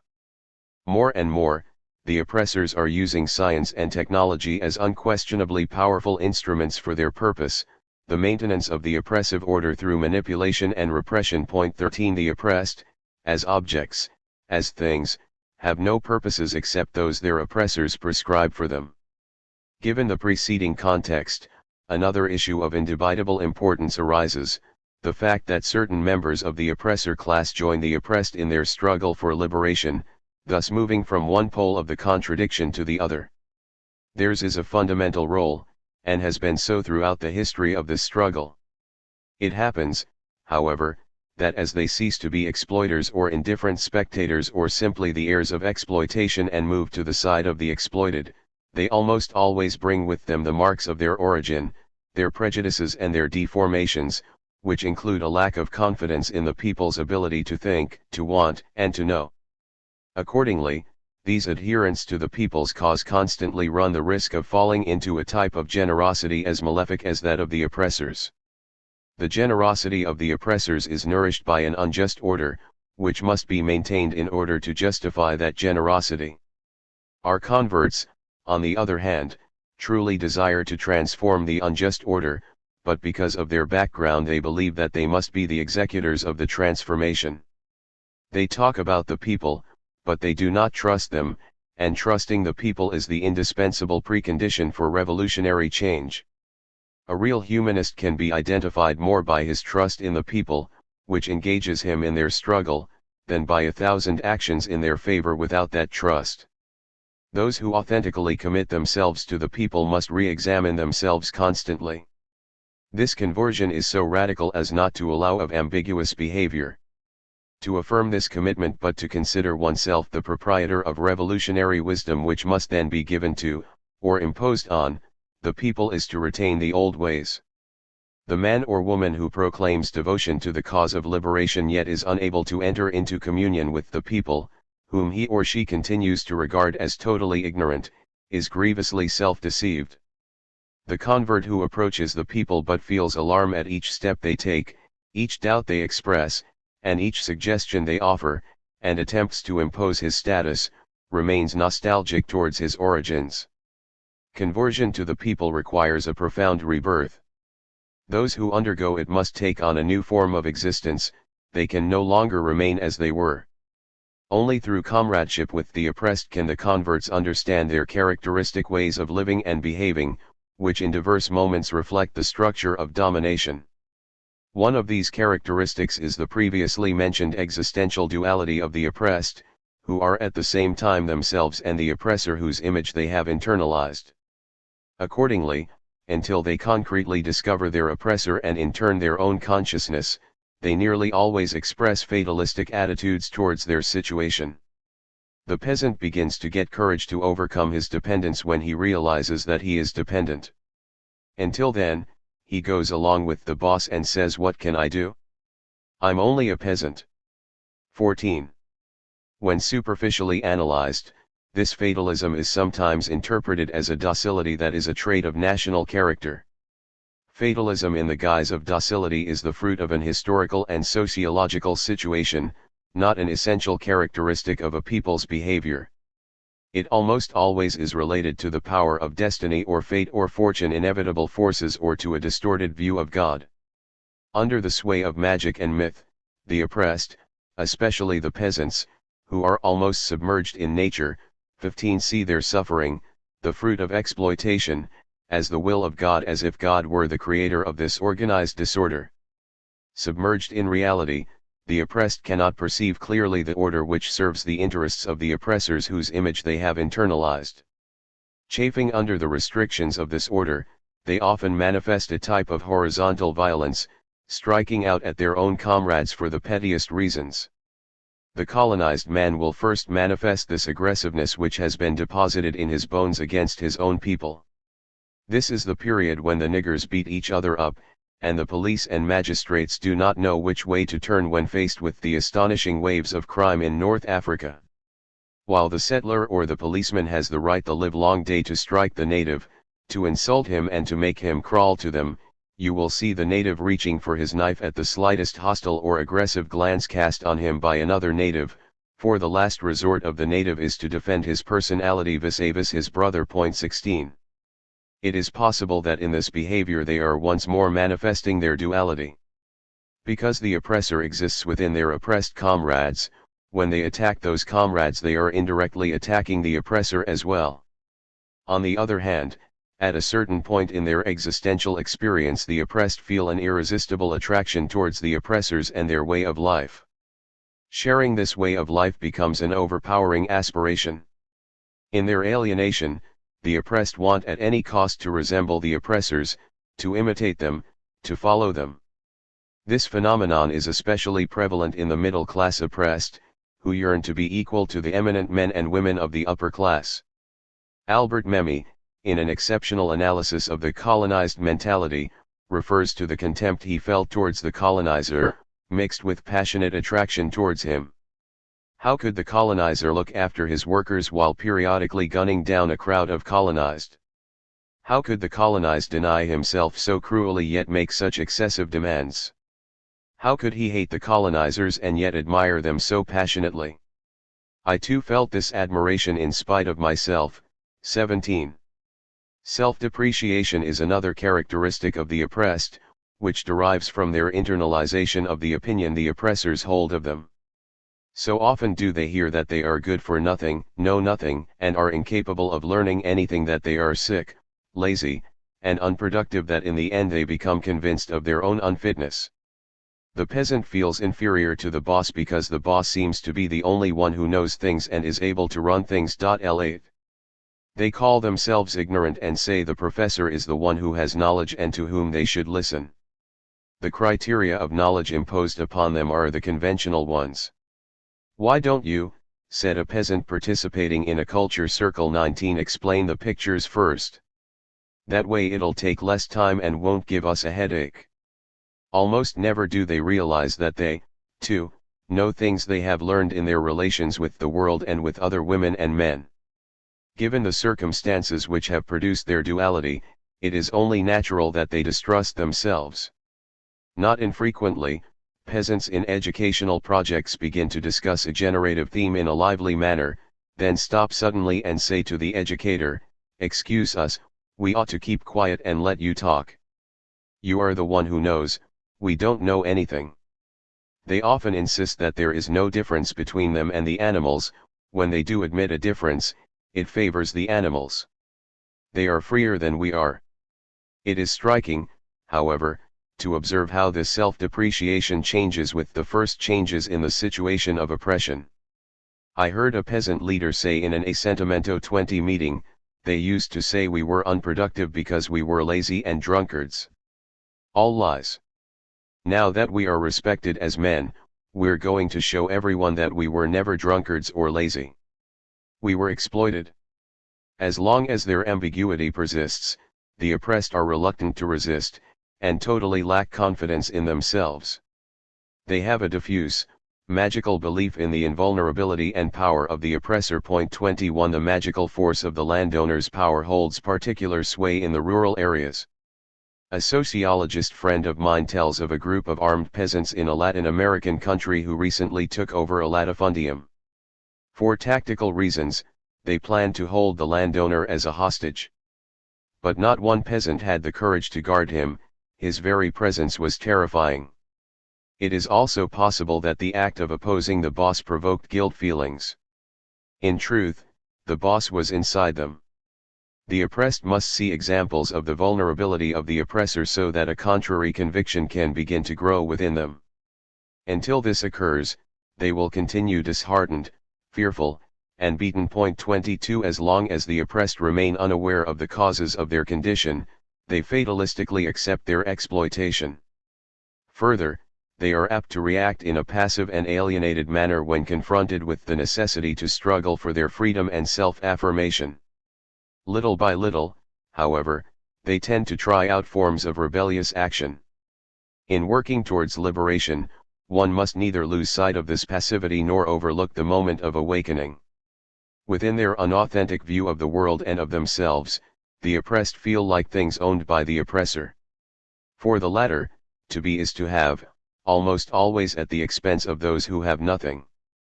For the oppressed, at a certain point in their existential experience, to be is not to resemble the oppressor, but to be under him, to depend on him. Accordingly, the oppressed are emotionally dependent. The peasant is a dependent. He can't say what he wants. Before he discovers his dependence, he suffers. He lets off steam at home, where he shouts at his children, beats them, and despairs. He complains about his wife and thinks everything is dreadful. He doesn't let off steam with the boss because he thinks the boss is a superior being. Lots of times, the peasant gives vent to his sorrows by drinking. 23. This total emotional dependence can lead the oppressed to what Fromm calls necrophilic behavior, the destruction of life their own or that of their oppressed fellows. It is only when the oppressed find the oppressor out and become involved in the organized struggle for their liberation that they begin to believe in themselves. This discovery cannot be purely intellectual but must involve action, nor can it be limited to mere activism, but must include serious reflection, only then will it be a praxis. Critical and liberating dialogue, which presupposes action, must be carried on with the oppressed at whatever the stage of their struggle for liberation. 24 The content of that dialogue can and should vary in accordance with historical conditions and the level at which the oppressed perceive reality. But to substitute monologue, slogans, and communiques for dialogue is to attempt to liberate the oppressed with the instruments of domestication. Attempting to liberate the oppressed without their reflective participation in the act of liberation is to treat them as objects which must be saved from a burning building, it is to lead them into the populist pitfall and transform them into masses which can be manipulated. At all stages of their liberation, the oppressed must see themselves as women and men engaged in the ontological and historical vocation of becoming more fully human. Reflection and action become imperative when one does not erroneously attempt to dichotomize the content of humanity from its historical forms. The insistence that the oppressed engage in reflection on their concrete situation is not a call to armchair revolution. On the contrary, true reflection leads to action. On the other hand, when the situation calls for action, that action will constitute an authentic praxis only if its consequences become the object of critical reflection. In this sense, the praxis is the new raison d'être of the oppressed, and the revolution, which inaugurates the historical moment of this raison d'être, is not viable apart from their concomitant conscious involvement. Otherwise, action is pure activism. To achieve this praxis, however, it is necessary to trust in the oppressed and in their ability to reason. Whoever lacks this trust will fail to initiate, or will abandon, dialogue, reflection, and communication, and will fall into using slogans, communiques, monologues, and instructions. Superficial conversions to the cause of liberation carry this danger. Political action on the side of the oppressed must be pedagogical action in the authentic sense of the word, and, therefore, action with the oppressed. Those who work for liberation must not take advantage of the emotional dependence of the oppressed, dependence that is the fruit of the concrete situation of domination which surrounds them and which engendered their unauthentic view of the world. Using their dependence to create still greater dependence is an oppressor tactic. Libertarian action must recognize this dependence as a weak point and must attempt through reflection and action to transform it into independence. However, not even the best-intentioned leadership can bestow independence as a gift. The liberation of the oppressed is a liberation of women and men, not things. Accordingly, while no one liberates himself by his own efforts alone, neither is he liberated by others. Liberation, a human phenomenon, cannot be achieved by semi-humans. Any attempt to treat people as semi-humans only dehumanizes them. When people are already dehumanized, due to the oppression they suffer, the process of their liberation must not employ the methods of dehumanization. The correct method for a revolutionary leadership to employ in the task of liberation is, therefore, not libertarian propaganda. Nor can the leadership merely implant in the oppressed a belief in freedom, thus thinking to win their trust. The correct method lies in dialogue. The conviction of the oppressed that they must fight for their liberation is not a gift bestowed by the revolutionary leadership, but the result of their own conscientizatio. The revolutionary leaders must realize that their own conviction of the necessity for struggle, an indispensable dimension of revolutionary wisdom, was not given to them by anyone else if it is authentic. This conviction cannot be packaged and sold, it is reached, rather, by means of a totality of reflection and action. Only the leader's own involvement in reality, within an historical situation, led them to criticize the situation and to wish to change it. Likewise, the oppressed, who do not commit themselves to the struggle unless they are convinced, and who, if they do not make such a commitment, withhold the indispensable conditions for this struggle, must reach this conviction as subjects, not as objects. They also must intervene critically in the situation which surrounds them and whose mark they bear. Propaganda cannot achieve this. While the conviction of the necessity for struggle, without which the struggle is unfeasible, is indispensable to the revolutionary leadership, indeed, it was this conviction which constituted that leadership, it is also necessary for the oppressed. It is necessary, that is, unless one intends to carry out the transformation for the oppressed rather than with them. It is my belief that only the latter form of transformation is valid. Point 25. The object in presenting these considerations is to defend the eminently pedagogical character of the revolution. The revolutionary leaders of every epoch who have affirmed that the oppressed must accept the struggle for their liberation an obvious point have also thereby implicitly recognized the pedagogical aspect of this struggle. Many of these leaders, however, perhaps due to natural and understandable biases against pedagogy, have ended up using the educational methods employed by the oppressor. They deny pedagogical action in the liberation process, but they use propaganda to convince. It is essential for the oppressed to realize that when they accept the struggle for humanization they also accept, from that moment, their total responsibility for the struggle. They must realize that they are fighting not merely for freedom from hunger, but for freedom to create and to construct, to wonder and to venture. Such freedom requires that the individual be active and responsible, not a slave or a well-fed cog in the machine. It is not enough that men are not slaves. If social conditions further the existence of automatons, the result will not be love of life, but love of death. Point 26. The oppressed, who have been shaped by the death-affirming climate of oppression, must find through their struggle the way to life-affirming humanization, which does not lie simply in having more to eat, although it does involve having more to eat and cannot fail to include this aspect. The oppressed have been destroyed precisely because their situation has reduced them to things. In order to regain their humanity they must cease to be things and fight as men and women. This is a radical requirement. They cannot enter the struggle as objects in order later to become human beings. The struggle begins with men's recognition that they have been destroyed. Propaganda, management, manipulation, all arms of domination cannot be the instruments of their rehumanization. The only effective instrument is a humanizing pedagogy in which the revolutionary leadership establishes a permanent relationship of dialogue with the oppressed.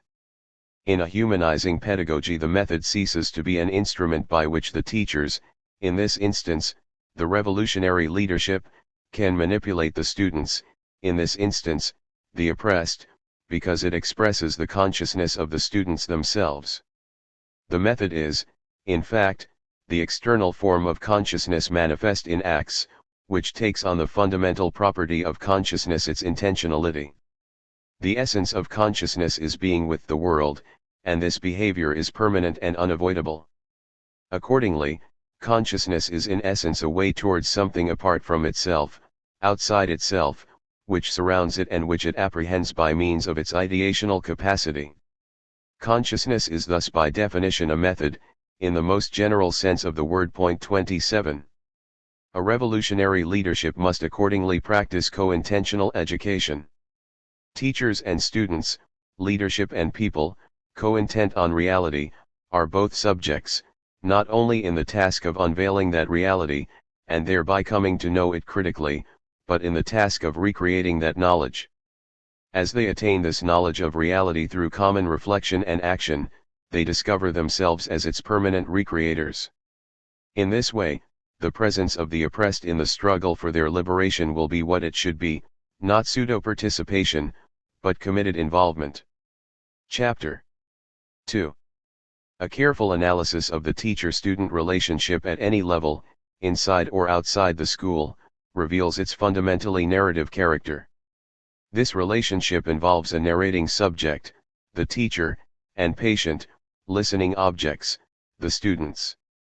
The contents, whether values or empirical dimensions of reality, tend in the process of being narrated to become lifeless and petrified. Education is suffering from narration sickness. The teacher talks about reality as if it were motionless, static, compartmentalized, and predictable. Or else he expounds on a topic completely alien to the existential experience of the students. His task is to fill the students with the contents of his narration, contents which are detached from reality, disconnected from the totality that engendered them and could give them significance. Words are emptied of their concreteness and become a hollow, alienated, and alienating verbosity. The outstanding characteristic of this narrative education, then, is the sonority of words, not their transforming power. 4 times 4 is 16, the capital of para is Balem. The student records, memorizes, and repeats these phrases without perceiving what 4 times 4 really means, or realizing the true significance of capital in the affirmation the capital of para is Balem, that is, what Balem means for para and what para means for Brazil. Narration, with the teacher as narrator, leads the students to memorize mechanically the narrated content. Worse yet, it turns them into containers, into receptacles to be filled by the teacher. The more completely she fills the receptacles, the better a teacher she is. The more meekly the receptacles permit themselves to be filled, the better students they are. Education thus becomes an act of depositing, in which the students are the depositories and the teacher is the depositor. Instead of communicating, the teacher issues communiques and makes deposits which the students patiently receive, memorize, and repeat. This is the banking concept of education, in which the scope of action allowed to the students extends only as far as receiving, filing, and storing the deposits. They do, it is true, have the opportunity to become collectors or catalogers of the things they store. But in the last analysis, it is the people themselves who are filed away through the lack of creativity, transformation, and knowledge in this, at best, misguided system. For apart from inquiry, apart from the praxis, individuals cannot be truly human. Knowledge emerges only through invention and reinvention, through the restless, impatient, continuing, hopeful inquiry human beings pursue in the world, and with each other. In the banking concept of education, knowledge is a gift bestowed by those who consider themselves knowledgeable upon those whom they consider to know nothing. Projecting an absolute ignorance onto others, a characteristic of the ideology of oppression, negates education and knowledge as processes of inquiry. The teacher presents himself to his students as their necessary opposite. By considering their ignorance absolute, he justifies his own existence. The students, alienated like the slave in the Hegelian dialectic, accept their ignorance as justifying the teacher's existence, but, unlike the slave, they never discover that they educate the teacher. The raison d'être of libertarian education, on the other hand, lies in its drive towards reconciliation. Education must begin with the solution of the teacher-student contradiction, by reconciling the poles of the contradiction so that both are simultaneously teachers and students. This solution is not, nor can it be, found in the banking concept. On the contrary, banking education maintains and even stimulates the contradiction through the following attitudes and practices, which mirror oppressive society as a whole. A. The teacher teaches and the students are taught. B. The teacher knows everything and the students know nothing. C. The teacher thinks and the students are thought about. D. The teacher talks and the students listen meekly. E. The teacher disciplines and the students are disciplined. F. The teacher chooses and enforces his choice, and the students comply. G. The teacher acts and the students have the illusion of acting through the action of the teacher. H.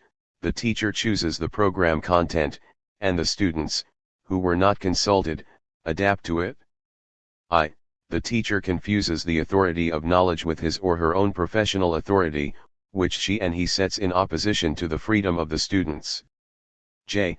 The teacher is the subject of the learning process, while the pupils are mere objects. It is not surprising that the banking concept of education regards men as adaptable, manageable beings. The more students work at storing the deposits entrusted to them, the less they develop the critical consciousness which would result from their intervention in the world as transformers of that world. The more completely they accept the passive role imposed on them, the more they tend simply to adapt to the world as it is and to the fragmented view of reality deposited in them. The capability of banking education to minimize or annul the students' creative power and to stimulate their credulity serves the interests of the oppressors, who care neither to have the world revealed nor to see it transformed.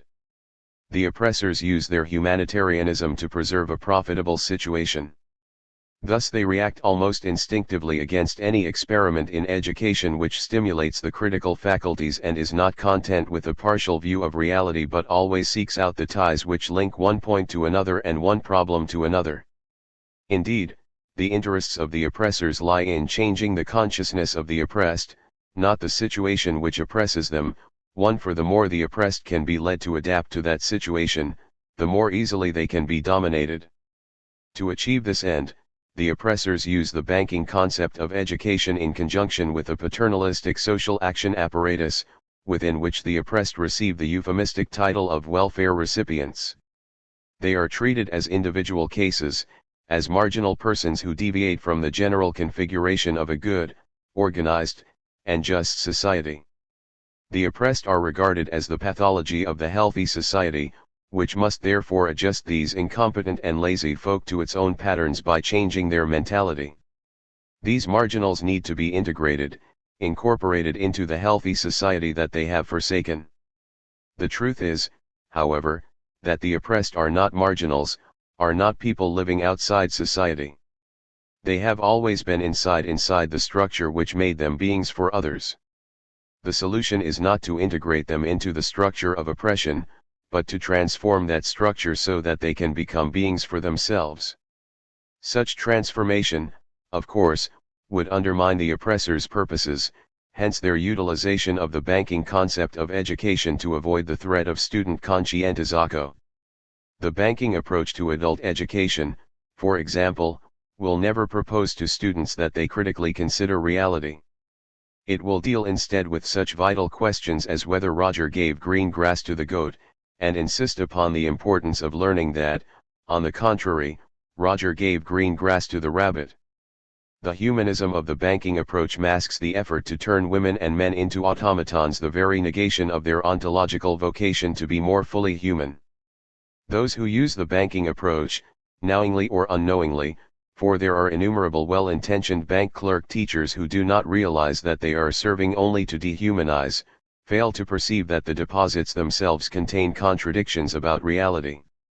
But, sooner or later, these contradictions may lead formerly passive students to turn against their domestication and the attempt to domesticate reality. They may discover through existential experience that their present way of life is irreconcilable with their vocation to become fully human. They may perceive through their relations with reality that reality is really a process, undergoing constant transformation. If men and women are searchers and their ontological vocation is humanization, sooner or later they may perceive the contradiction in which banking education seeks to maintain them, and then engage themselves in the struggle for their liberation. But the humanist, revolutionary educator cannot wait for this possibility to materialize. From the outset, her efforts must coincide with those of the students to engage in critical thinking and the quest for mutual humanization. His efforts must be imbued with a profound trust in people and their creative power. To achieve this, they must be partners of the students in their relations with them. The banking concept does not admit to such partnership, and necessarily so. To resolve the teacher-student contradiction, to exchange the role of depositor, prescriber, domesticator, for the role of student among students would be to undermine the power of oppression and serve the cause of liberation.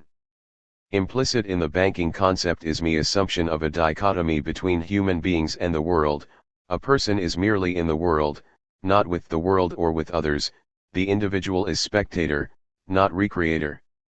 In this view, the person is not a conscious being, corpo-conscient, he or she is rather the possessor of a consciousness, an empty mind passively open to the reception of deposits of reality from the world outside.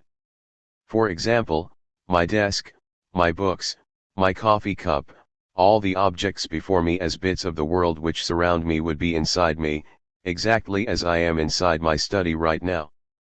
This view makes no distinction between being accessible to consciousness and entering consciousness. The distinction, however, is essential. The objects which surround me are simply accessible to my consciousness, not located within it. I am aware of them, but they are not inside me. It follows logically from the banking notion of consciousness that the educator's role is to regulate the way the world enters into the students. The teacher's task is to organize a process which already occurs spontaneously, to fill the students by making deposits of information which he or she considers to constitute true knowledge. Point 2. And since people receive the world as passive entities, education should make them more passive still, and adapt them to the world. The educated individual is the adapted person, because she or he is better fit for the world.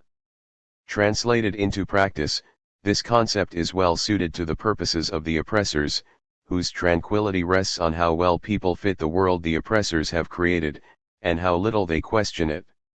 The more completely the majority adapt to the purposes which the dominant minority prescribe for them, thereby depriving them of the right to their own purposes, the more easily the minority can continue to prescribe. The theory and practice of banking education serve this end quite efficiently. Verbalistic lessons, reading requirements. 3. The methods for evaluating knowledge, the distance between the teacher and the taught, the criteria for promotion, everything in this ready-to-wear approach serves to obviate thinking. The bank clerk educator does not realize that there is no true security in his hypertrophied role, that one must seek to live with others in solidarity. One cannot impose oneself, nor even merely coexist with one's students.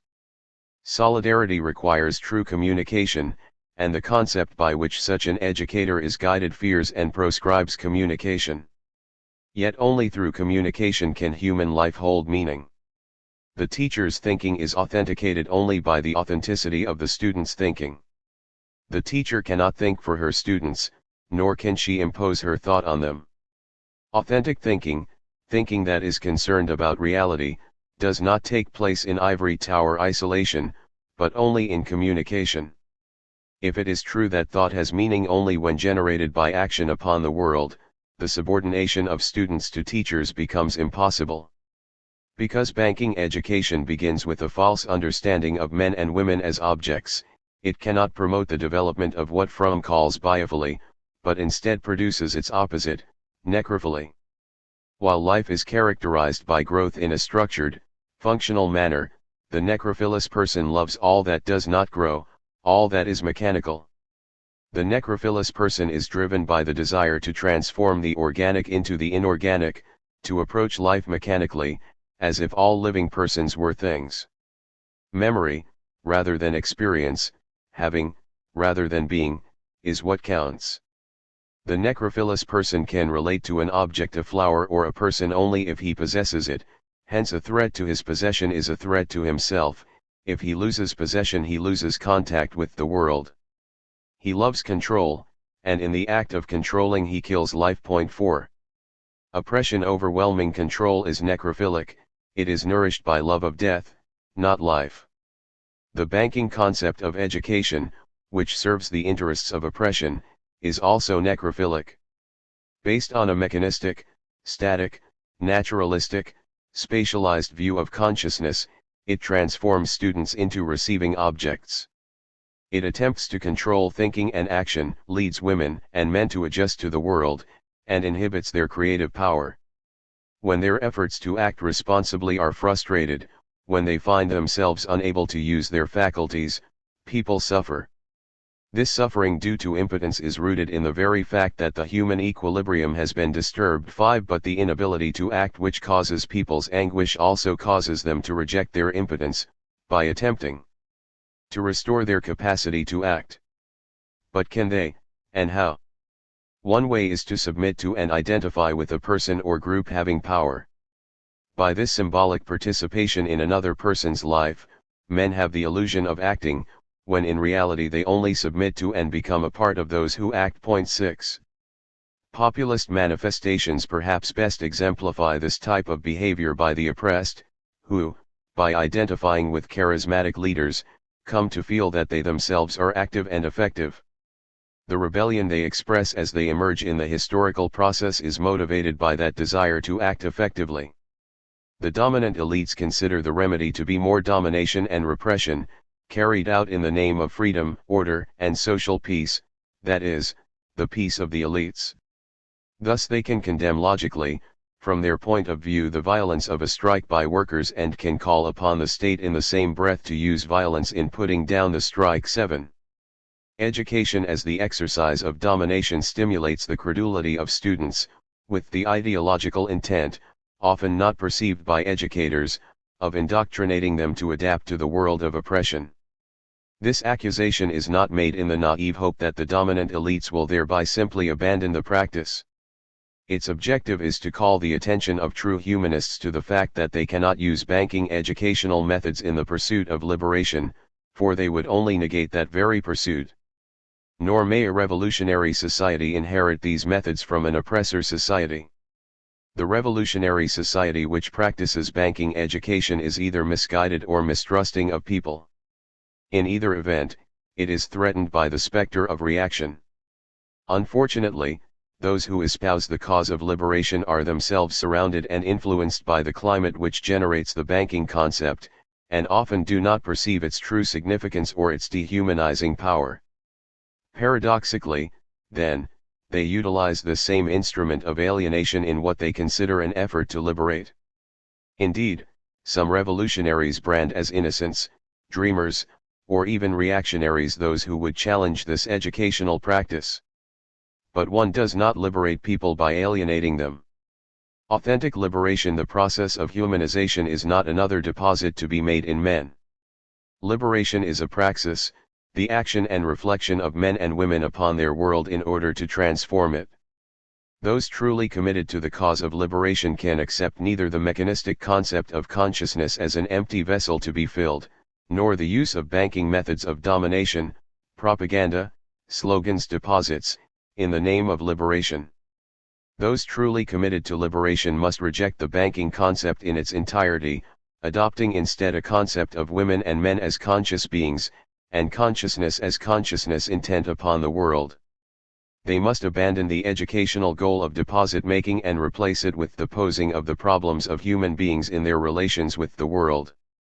Problem posing education, responding to the essence of consciousness. Intentionality rejects communicates and embodies communication. It epitomizes the special characteristic of consciousness, being conscious of, not only as intent on objects but as turned in upon itself in a Jasperian split consciousness as consciousness of consciousness. Liberating education consists in acts of cognition, not transferals of information. It is a learning situation in which the cognizable object, far from being the end of the cognitive act, intermediates the cognitive actor's teacher on the one hand and students on the other. Accordingly, the practice of problem-posing education entails at the outset that the teacher-student contradiction to be resolved. Dialogical relations indispensable to the capacity of cognitive actors to cooperate in perceiving the same cognizable object are otherwise impossible. Indeed, problem-posing education, which breaks with the vertical patterns characteristic of banking education, can fulfill its function as the practice of freedom only if it can overcome the above contradiction. Through dialogue, the teacher of the students and the students of the teacher cease to exist and a new term emerges, teacher-student with students-teachers. The teacher is no longer merely the one who teaches, but one who is himself taught in dialogue with the students, who in turn while being taught also teach. They become jointly responsible for a process in which all grow. In this process, arguments based on authority are no longer valid. In order to function, authority must be on the side of freedom, not against it. Here, no one teaches another, nor is anyone self-taught. People teach each other, mediated by the world, by the cognizable objects which in banking education are owned by the teacher. The banking concept, with its tendency to dichotomize everything, distinguishes two stages in the action of the educator. During the first, he cognizes a cognizable object while he prepares his lessons in his study or his laboratory. During the second, he expounds to his students about that object. The students are not called upon to know, but to memorize the contents narrated by the teacher. Nor do the students practice any act of cognition, since the object towards which that act should be directed is the property of the teacher rather than a medium evoking the critical reflection of both teacher and students. Hence, in the name of the preservation of culture and knowledge, we have a system which achieves neither true knowledge nor true culture. The problem-posing method does not dichotomize the activity of the teacher-student. She is not cognitive at one point and narrative at another. She is always cognitive, whether preparing a project or engaging in dialogue with the students. He does not regard cognizable objects as his private property, but as the object of reflection by himself and the students. In this way, the problem-posing educator constantly reforms his reflections in the reflection of the students. The students, no longer docile listeners, are now critical co-investigators in dialogue with the teacher. The teacher presents the material to the students for their consideration, and reconsiders her earlier considerations as the students express their own. The role of the problem-posing educator is to create, together with the students, the conditions under which knowledge at the level of the Dasein is superseded by true knowledge, at the level of the logos. Whereas banking education anesthetizes and inhibits creative power, problem-posing education involves a constant unveiling of reality. The former attempts to maintain the submersion of consciousness, the latter strives for the emergence of consciousness and critical intervention in reality. Students, as they are increasingly posed with problems relating to themselves in the world and with the world, will feel increasingly challenged and obliged to respond to that challenge. Because they apprehend the challenge as interrelated to other problems within a total context, not as a theoretical question, the resulting comprehension tends to be increasingly critical and thus constantly less alienated. Their response to the challenge evokes new challenges, followed by new understandings, and gradually the students come to regard themselves as committed. Education as the practice of freedom as opposed to education as the practice of domination denies that man is abstract, isolated, independent, and unattached to the world. It also denies that the world exists as a reality apart from people. Authentic reflection considers neither abstract man nor the world without people, but people in their relations with the world. In these relations consciousness and world are simultaneous, consciousness neither precedes the world nor follows it. La conscience est le monde sunt duns d'un même coup, extérieur par essence à la conscience, le monde est, par essence relative à l. 8. In one of our culture circles in Chile, the group was discussing, based on a codification 9, the anthropological concept of culture. In the midst of the discussion, a peasant who by banking standards was completely ignorant said, "Now I see that without man there is no world." When the educator responded, let's say, for the sake of argument, that all the men on earth were to die, but that the earth itself remained, together with trees, birds, animals, rivers, seas, the stars. Wouldn't all this be a world? Oh no, the peasant replied emphatically. There would be no one to say, this is a world. The peasant wished to express the idea that there would be lacking the consciousness of the world, which necessarily implies the world of consciousness. I cannot exist without a non-I. In turn, the not-I depends on that existence. The world which brings consciousness into existence becomes the world of that consciousness. Hence, the previously cited affirmation of Sartre, la conscience est le monde sunt duns d'un même coup. As women and men, simultaneously reflecting on themselves and on the world, increase the scope of their perception, they begin to direct their observations towards previously inconspicuous phenomena. In perception properly so called, as an explicit awareness Gwaran, I am turned towards the object, to the paper, for instance. I apprehend it as being this here and now. The apprehension is a singling out, every object having a background in experience. Around and about the paper lie books, pencils, inkwell, and so forth, and these in a certain sense are also perceived, perceptually there, in the field of intuition, but whilst I was turned towards the paper there was no turning in their direction, nor any apprehending of them, not even in a secondary sense. They appeared and yet were not singled out, were not posited on their own account. Every perception of a thing has such a zone of background intuitions or background awareness, if intuiting already includes the state of being turned towards, and this also is a conscious experience, or more briefly a consciousness of all, indeed that in point of fact lies in the co-perceived objective background. Point 10. That which had existed objectively but had not been perceived in its deeper implications, if indeed it was perceived at all, begins to stand out, assuming the character of a problem and therefore of challenge. Thus, men and women begin to single out elements from their background awareness and to reflect upon them. These elements are now objects of their consideration, and, as such, objects of their action and cognition. In problem-posing education, people develop their power to perceive critically the way they exist in the world with which and in which they find themselves. They come to see the world not as a static reality, but as a reality in process, in transformation. Although the dialectical relations of women and men with the world exist independently of how these relations are perceived, or whether or not they are perceived at all, it is also true that the form of action they adopt is to a large extent a function of how they perceive themselves in the world. Hence, the teacher-student and the student's teachers reflect simultaneously on themselves and the world without dichotomizing this reflection from action, and thus establish an authentic form of thought and action. Once again, the two educational concepts and practices under analysis come into conflict. Banking education, for obvious reasons, attempts, by mythicizing reality, to conceal certain facts which explain the way human beings exist in the world.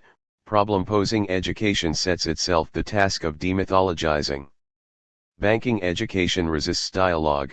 Problem-posing education regards dialogue as indispensable to the act of cognition which unveils reality. Banking education treats students as objects of assistance. Problem-posing education makes them critical thinkers. Banking education inhibits creativity and domesticates, although it cannot completely destroy, the intentionality of consciousness by isolating consciousness from the world, thereby denying people their ontological and historical vocation of becoming more fully human. Problem-posing education bases itself on creativity and stimulates true reflection and action upon reality, thereby responding to the vocation of persons as beings who are authentic only when engaged in inquiry and creative transformation. In sum, banking theory and practice, as immobilizing and fixating forces, fail to acknowledge men and women as historical beings.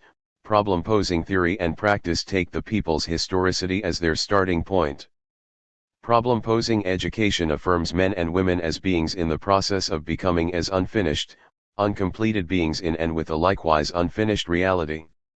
Indeed, in contrast to other animals who are unfinished, but not historical, people know themselves to be unfinished, they are aware of their incompletion. In this incompletion and this awareness lie the very roots of education as an exclusively human manifestation. The unfinished character of human beings and the transformational character of reality necessitate that education be an ongoing activity. Education is thus constantly remade in the praxis.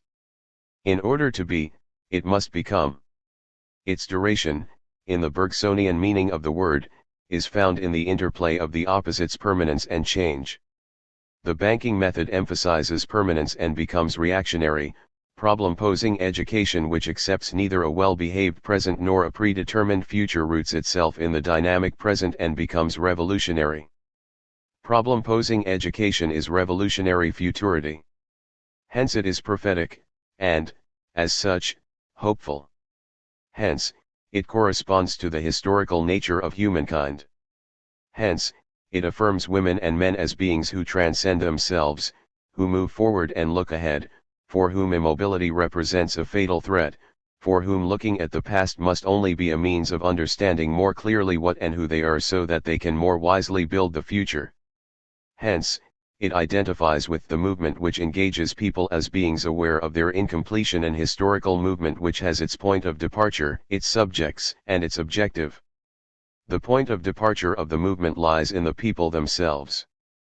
But since people do not exist apart from the world, apart from reality, the movement must begin with the human-world relationship.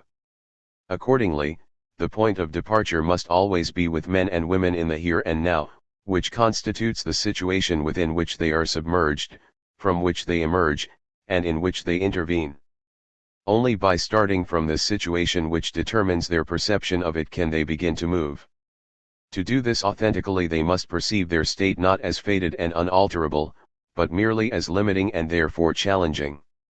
Whereas the banking method directly or indirectly reinforces men's fatalistic perception of their situation, the problem-posing method presents this very situation to them as a problem.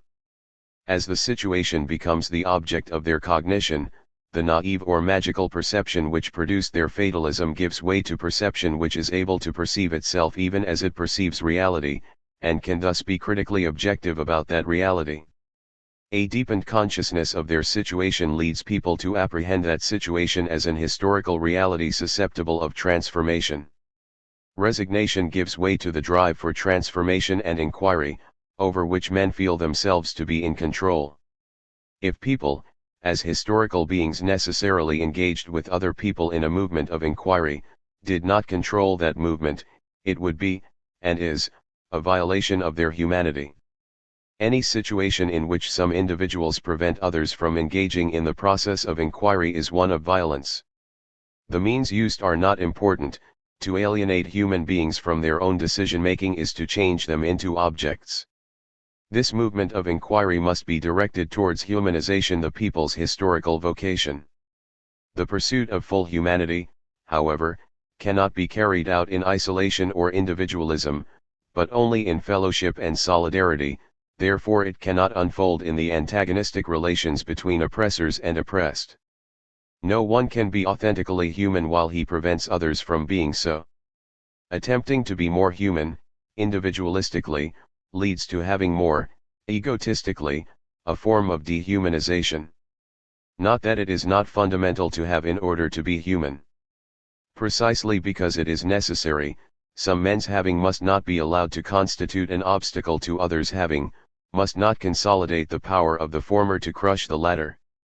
Problem-posing education, as a humanist and liberating praxis, posits as fundamental that the people subjected to domination must fight for their emancipation.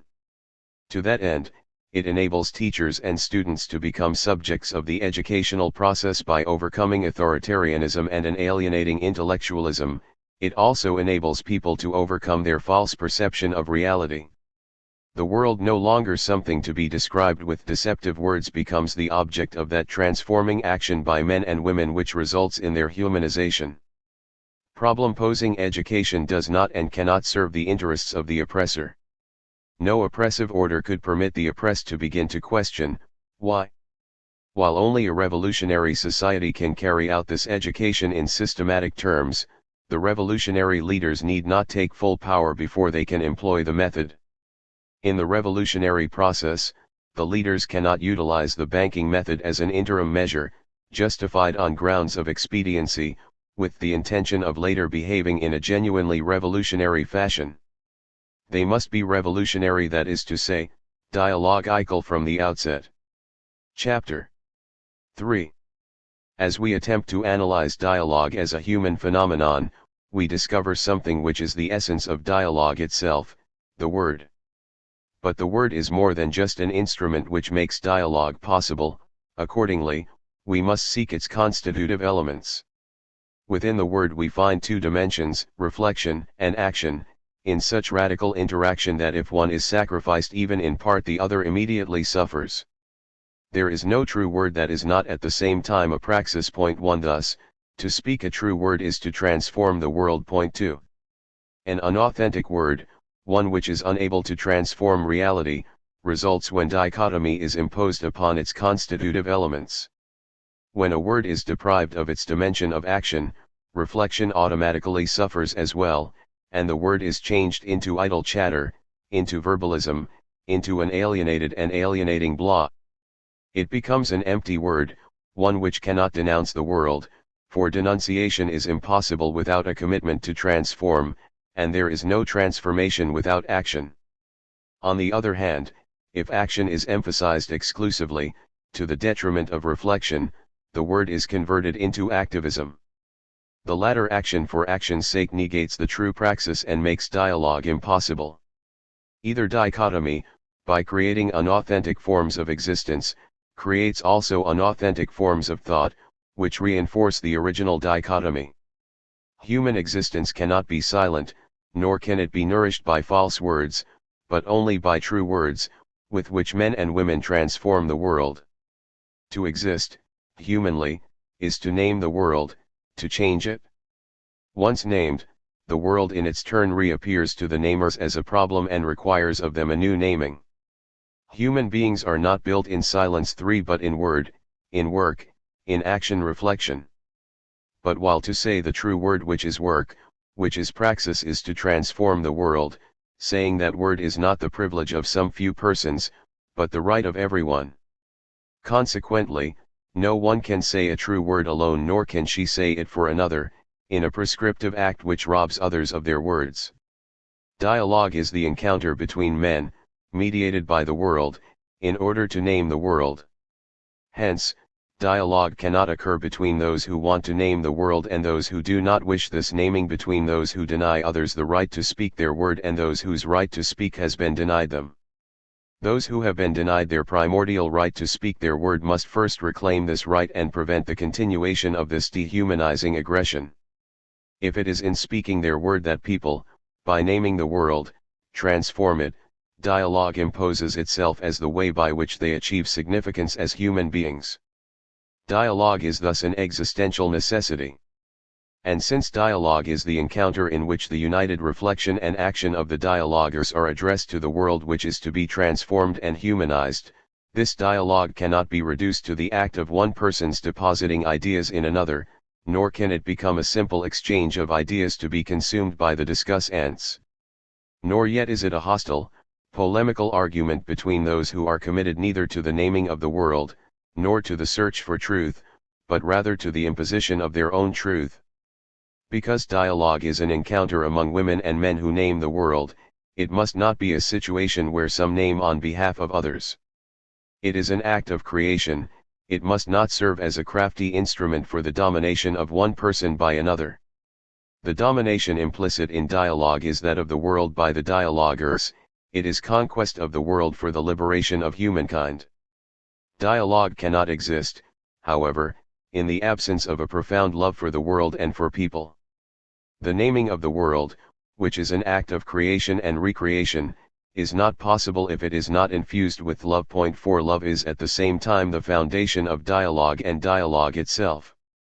It is thus necessarily the task of responsible subjects and cannot exist in a relation of domination.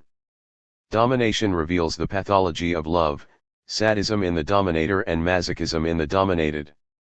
Because love is an act of courage, not of fear, love is commitment to others. No matter where the oppressed are found, the act of love is commitment to their cause, the cause of liberation. And this commitment, because it is loving, is dialogical. As an act of bravery, love cannot be sentimental; as an act of freedom, it must not serve as a pretext for manipulation. It must generate other acts of freedom, otherwise, it is not love. Only by abolishing the situation of oppression is it possible to restore the love which that situation made impossible. If I do not love the world, if I do not love life, if I do not love people, I cannot enter into dialogue. On the other hand, dialogue cannot exist without humility. The naming of the world, through which people constantly recreate that world, cannot be an act of arrogance. Dialogue, as the encounter of those addressed to the common task of learning and acting, is broken if the parties, or one of them, lack humility. How can I dialogue if I always project ignorance onto others and never perceive my own? How can I dialogue if I regard myself as a case apart from others, merits in whom I cannot recognize other is? How can I dialogue if I consider myself a member of the in-group of pure men, the owners of truth and knowledge, for whom all non-members are these people or the great unwashed? How can I dialogue if I start from the premise that naming the world is the task of an elite and that the presence of the people in history is a sign of deterioration, thus to be avoided? How can I dialogue if I am closed to and even offended by the contribution of others? How can I dialogue if I am afraid of being displaced, the mere possibility causing me torment and weakness? Self-sufficiency is incompatible with dialogue. Men and women who lack humility, or have lost it, cannot come to the people, cannot be their partners in naming the world. Someone who cannot acknowledge himself to be as mortal as everyone else still has a long way to go before he can reach the point of encounter. At the point of encounter there are neither utter ignoramuses nor perfect sages, there are only people who are attempting, together, to learn more than they now know. Dialogue further requires an intense faith in humankind, faith in their power to make and remake, to create and recreate, faith in their vocation to be more fully human, which is not the privilege of an elite, but the birthright of all. Faith in people is an a priori requirement for dialogue. The dialogical man believes in others even before he meets them face to face. His faith, however, is not naive.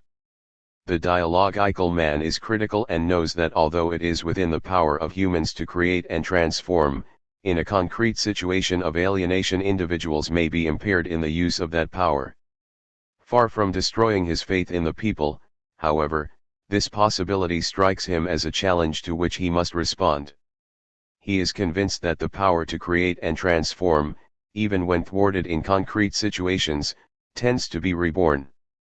And that rebirth can occur not gratuitously, but in and through the struggle for liberation in the superstance of slave labor by emancipated labor which gives zest to life. Without this faith in people, dialogue is a farce which inevitably degenerates into paternalistic manipulation. Founding itself upon love, humility, and faith, dialogue becomes a horizontal relationship of which mutual trust between the dialoguers is the logical consequence. It would be a contradiction in terms if dialogue loving, humble, and full of faith did not produce this climate of mutual trust, which leads the dialoguers into ever closer partnership in the naming of the world. Conversely, such trust is obviously absent in the anti-dialogics of the banking method of education. Whereas faith in humankind is an a priori requirement for dialogue, trust is established by dialogue. Should it founder, it will be seen that the preconditions were lacking. False love, false humility, and feeble faith in others cannot create trust. Trust is contingent on the evidence which one party provides the others of his true, concrete intentions. It cannot exist if that party's words do not coincide with their actions. To say one thing and do another, to take one's own word lightly, cannot inspire trust. To glorify democracy and to silence the people is a farce, to discourse on humanism and to negate people is a lie. Nor yet can dialogue exist without hope. Hope is rooted in men's incompletion, from which they move out in constant search, a search which can be carried out only in communion with others. Hopelessness is a form of silence, of denying the world and fleeing from it. The dehumanization resulting from an unjust order is not a cause for despair but for hope, leading to the incessant pursuit of the humanity denied by injustice. Hope, however, does not consist in crossing one's arms and waiting. As long as I fight, I am moved by hope, and if I fight with hope, then I can wait. As the encounter of women and men seeking to be more fully human, dialogue cannot be carried on in a climate of hopelessness. If the dialoguers expect nothing to come of their efforts, their encounter will be empty and sterile, bureaucratic and tedious. Finally, true dialogue cannot exist unless the dialoguers engage in critical thinking which discerns an indivisible solidarity between the world and the people and admits of no dichotomy between them, thinking which perceives reality as process, as transformation, rather than as a static entity, thinking which does not separate itself from action, but constantly immerses itself in temporality without fear of the risks involved.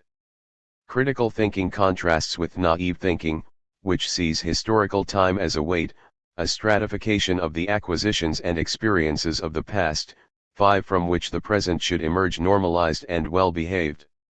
For the naive thinker, the important thing is accommodation to this normalized today. For the critic, the important thing is the continuing transformation of reality, in behalf of the continuing humanization of men.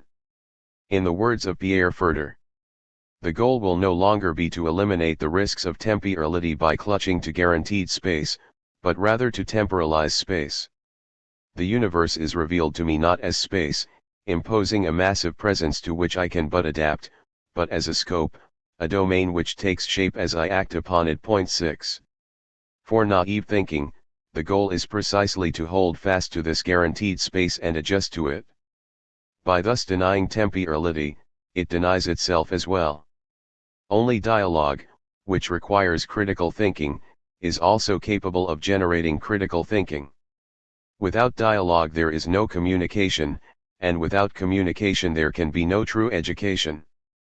Education which is able to resolve the contradiction between teacher and student takes place in a situation in which both address their act of cognition to the object by which they are mediated.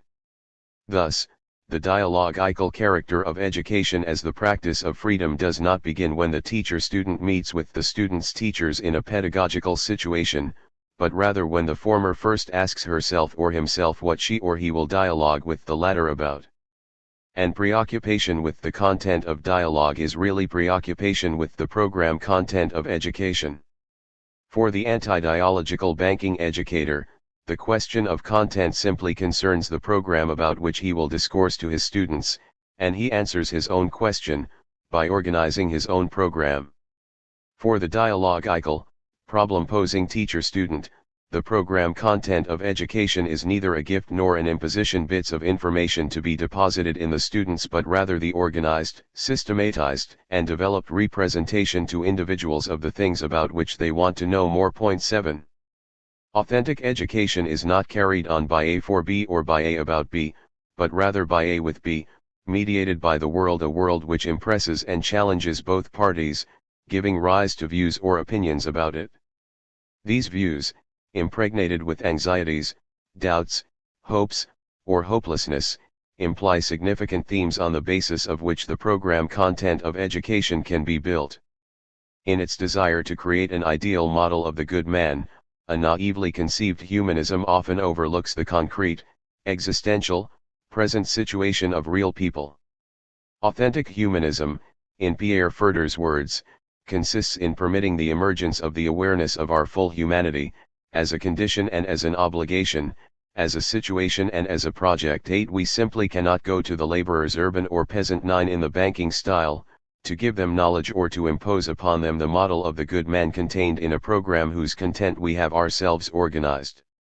Many political and educational plans have failed because their authors designed them according to their own personal views of reality, never once taking into account, except as mere objects of their actions, the men in a situation to whom their program was ostensibly directed.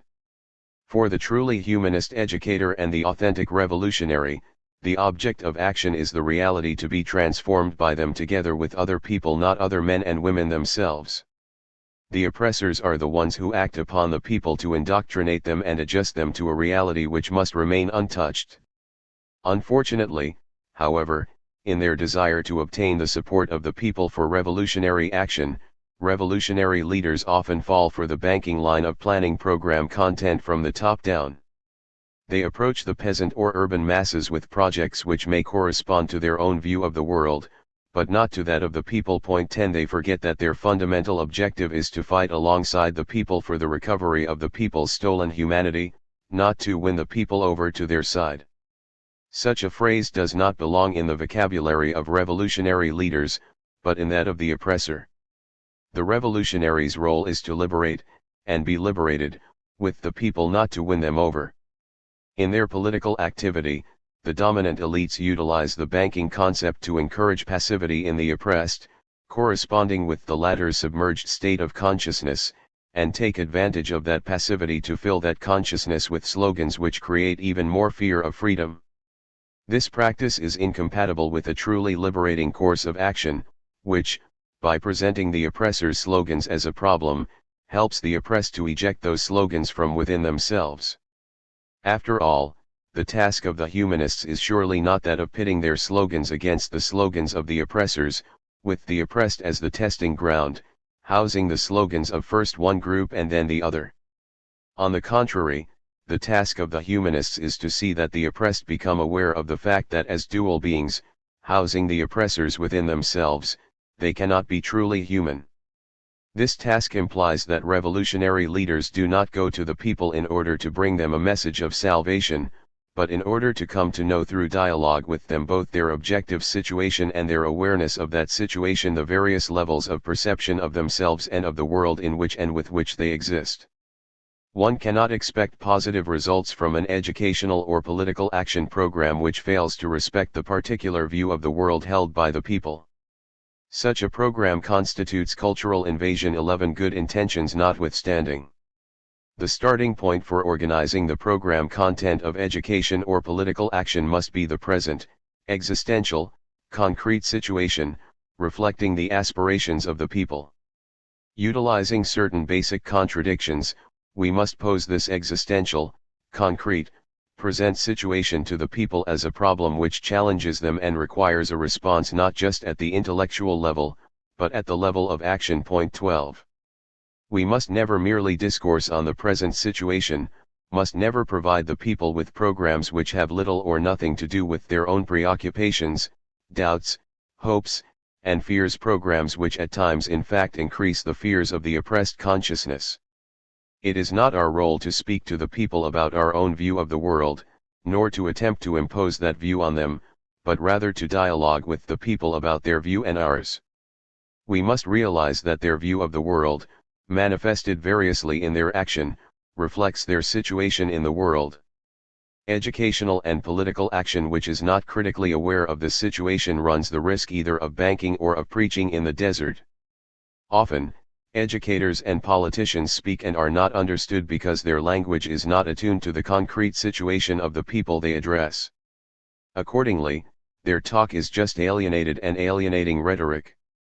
The language of the educator or the politician, and it seems more and more clear that the latter must also become an educator, in the broadest sense of the word, like the language of the people, cannot exist without thought, and neither language nor thought can exist without a structure to which they refer.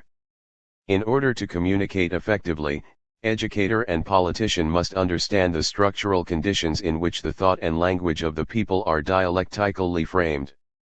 It is to the reality which mediates men, and to the perception of that reality held by educators and people, that we must go to find the program content of education. The investigation of what I have termed the people's thematic universe 13, the complex of their generative themes, inaugurates the dialogue of education as the practice of freedom. The methodology of that investigation must likewise be dialogical, affording the opportunity both to discover generative themes and to stimulate people's awareness in regard to these themes. Consistent with the liberating purpose of dialogical education, the object of the investigation is not persons, as if they were anatomical fragments, but rather the thought language with which men and women refer to reality, the levels at which they perceive that reality, and their view of the world, in which their generative themes are found. Before describing a generative theme more precisely, which will also clarify what is meant by a minimum thematic universe, it seems to me indispensable to present a few preliminary reflections. The concept of a generative theme is neither an arbitrary invention nor a working hypothesis to be proved. If it were a hypothesis to be proved, the initial investigation would seek not to ascertain the nature of the theme, but rather the very existence or non-existence of themes themselves. In that event, before attempting to understand the theme in its richness, its significance, its plurality, its transformations, and its historical composition, we would first have to verify whether or not it is an objective fact, only then could we proceed to apprehend it. Although an attitude of critical doubt is legitimate, it does appear possible to verify the reality of the generative theme not only through one's own existential experience, but also through critical reflection on the human-world relationship and on the relationships between people implicit in the former. This point deserves more attention. One may well remember, trite as it seems, that, of the uncompleted beings, man is the only one to treat not only his actions but his very self as the object of his reflection. This capacity distinguishes him from the animals, which are unable to separate themselves from their activity and thus are unable to reflect upon it. In this apparently superficial distinction lie the boundaries which delimit the action of each in his life space. Because the animal's activity is an extension of themselves, the results of that activity are also inseparable from themselves. Animals can neither set objectives nor infuse their transformation of nature with any significance beyond itself. Moreover, the decision to perform this activity belongs not to them but to their species. Animals are, accordingly, fundamentally beings in themselves. Unable to decide for themselves, unable to objectify either themselves or their activity, lacking objectives which they themselves have set, living submerged in a world to which they can give no meaning, lacking a tomorrow and a today because they exist in an overwhelming present, animals are ahistorical. Their ahistorical life does not occur in the world, taken in its strict meaning. For the animal, the world does not constitute a not I which could set him apart as an I. The human world, which is historical, serves as a mere prop for the being in itself. Animals are not challenged by the configuration which confronts them, they are merely stimulated. Their life is not one of risk-taking, for they are not aware of taking risks. Risks are not challenges perceived upon reflection, but merely noted by the signs which indicate them. They accordingly do not require decision-making responses. Consequently, animals cannot commit themselves. Their ahistorical condition does not permit them to take on life. Because they do not take it on, they cannot construct it, and if they do not construct it, they cannot transform its configuration. Nor can they know themselves to be destroyed by life, for they cannot expand their prop world into a meaningful, symbolic world which includes culture and history. As a result, animals do not animalize their configuration in order to animalize themselves, nor do they denomalize themselves. Even in the forest, they remain beings in themselves, as animal-like there as in the zoo. In contrast, the people aware of their activity and the world in which they are situated, acting in function of the objectives which they propose, having the seat of their decisions located in themselves and in their relations with the world and with others, infusing the world with their creative presence by means of the transformation they effect upon it. Unlike animals, not only live but exist. 14 And their existence is historical. Animals live out their lives on an atemporal, flat, uniform prop. Humans exist in a world which they are constantly recreating and transforming. For animals, here is only a habitat with which they enter into contact. For people, here signifies not merely a physical space, but also an historical space. Strictly speaking, here, now, there, tomorrow, and yesterday do not exist for the animal, whose life, lacking self-consciousness, is totally determined. Animals cannot surmount the limits imposed by the here, the now, or the there. Humans, however, because they are aware of themselves and thus of the world because they are conscious beings, exist in a dialectical relationship between the determination of limits and their own freedom. As they separate themselves from the world, which they objectify, as they separate themselves from their own activity, as they locate the seat of their decisions in themselves and in their relations with the world and others, people overcome the situations which limit them, the limit situations 15 once perceived by individuals as fetters, as obstacles to their liberation. These situations stand out in relief from the background, revealing their true nature as concrete historical dimensions of a given reality. Men and women respond to the challenge with actions which Vieira Pinto calls limit acts, those directed at negating and overcoming, rather than passively accepting, the given. Thus, it is not the limit situations in and of themselves which create a climate of hopelessness, but rather how they are perceived by women and men at a given historical moment, whether they appear as fetters or as insurmountable barriers. As critical perception is embodied in action, a climate of hope and confidence develops which leads men to attempt to overcome the limit situations. This objective can be achieved only through action upon the concrete, historical reality in which limit situations historically are found. As reality is transformed and these situations are superseded, new ones will appear, which in turn will evoke new limit acts. The prop world of animals contains no limit situations, due to its ahistorical character. Similarly, animals lack the ability to exercise limit acts, which require a decisive attitude towards the world, separation from and objectification of the world in order to transform it. Organically bound to their prop, animals do not distinguish between themselves and the world. Accordingly, animals are not limited by limit situations which are historical but rather by the entire prop. And the appropriate role for animals is not to relate to their prop. In that event, the prop would be a world, but to adapt to it. Thus, when animals produce a nest, a hive, or a burrow, they are not creating products which result from limit acts, that is, transforming responses. Their productive activity is subordinated to the satisfaction of a physical necessity which is simply stimulating, rather than challenging. An animal's product belongs immediately to its physical body, whilst man freely confronts his product. 16. Only products which result from the activity of a being but do not belong to its physical body, though these products may bear its seal, can give a dimension of meaning to the context, which thus becomes a world. A being capable of such production, who thereby is necessarily aware of himself, is a being for himself, could no longer be if she or he were not in the process of being in the world with which he or she relates, just as the world would no longer exist if this being did not exist.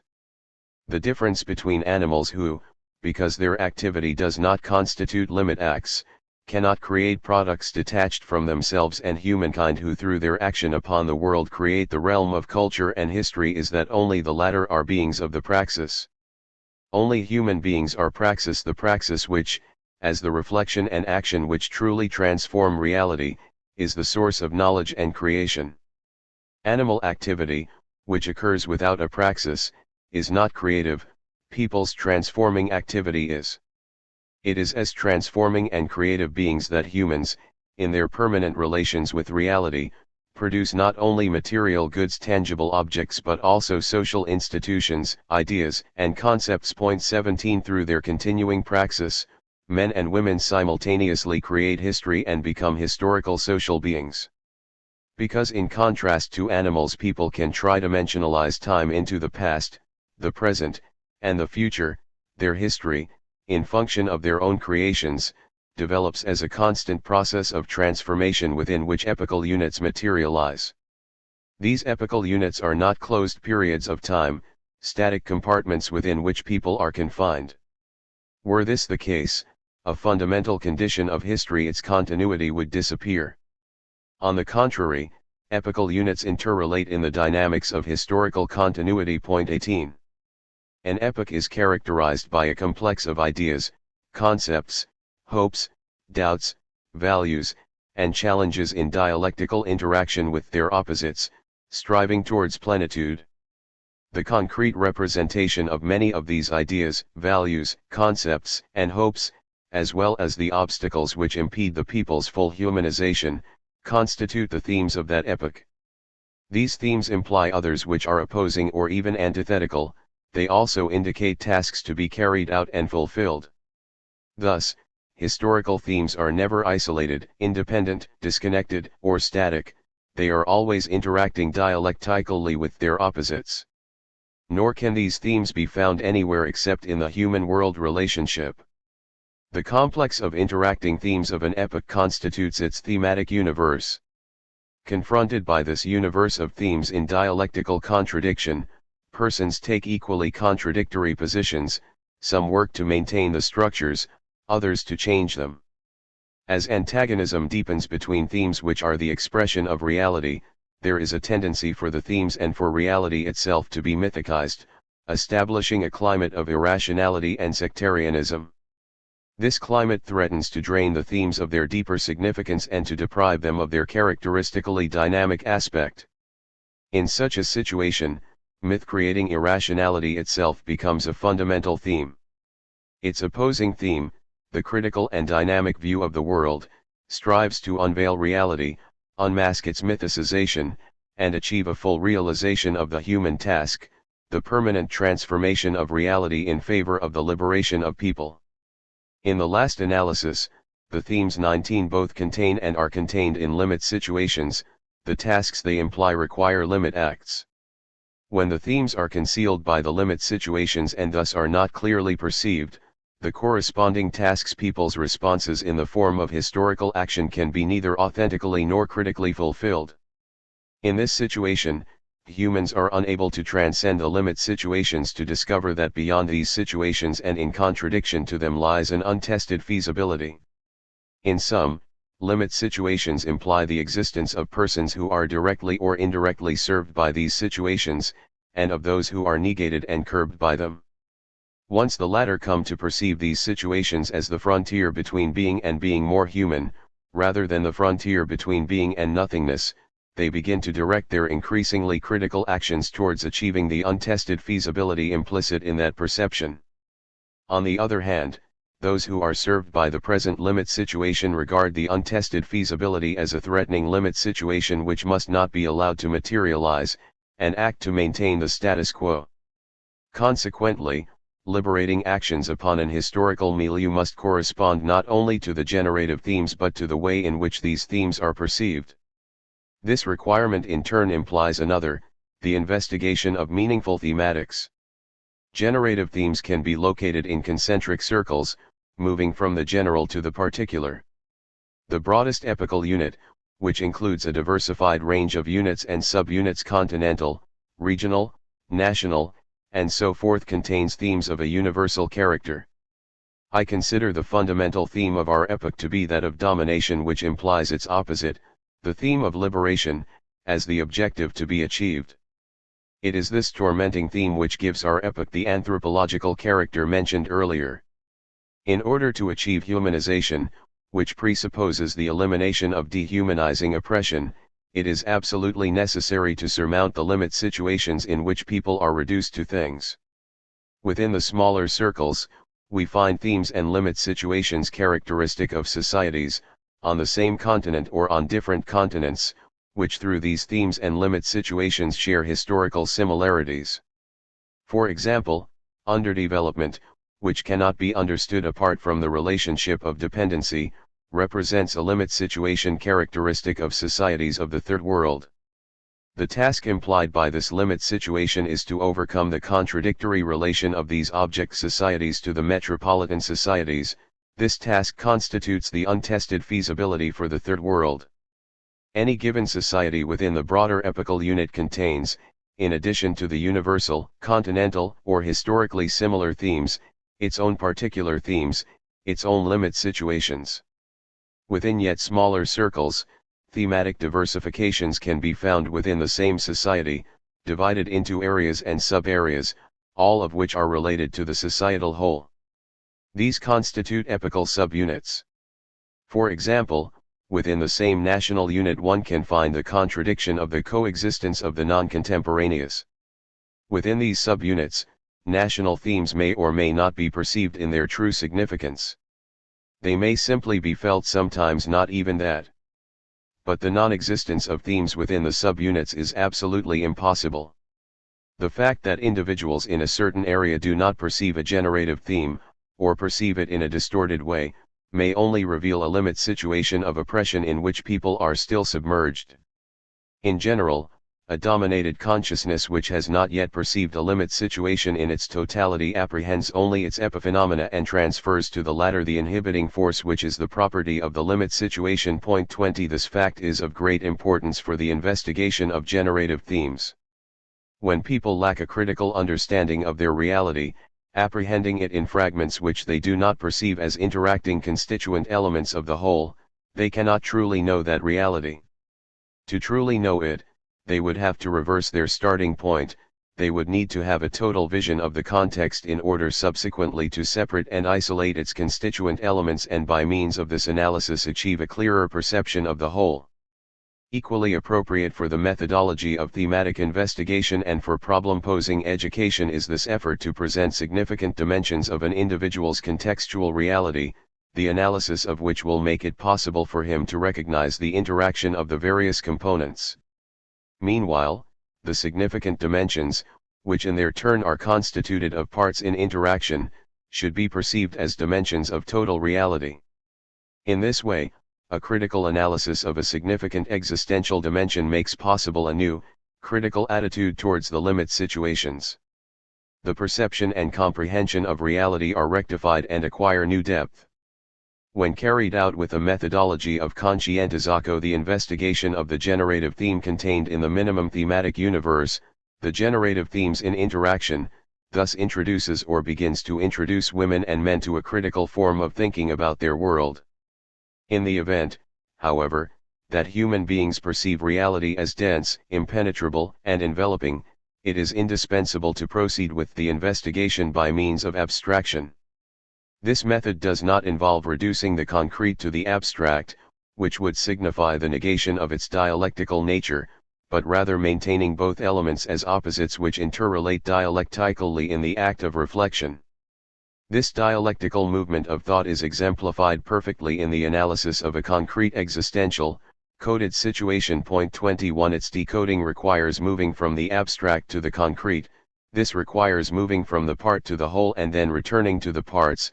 This in turn requires that the subject recognize himself in the object, the coded concrete existential situation, and recognize the object as a situation in which he finds himself, together with other subjects.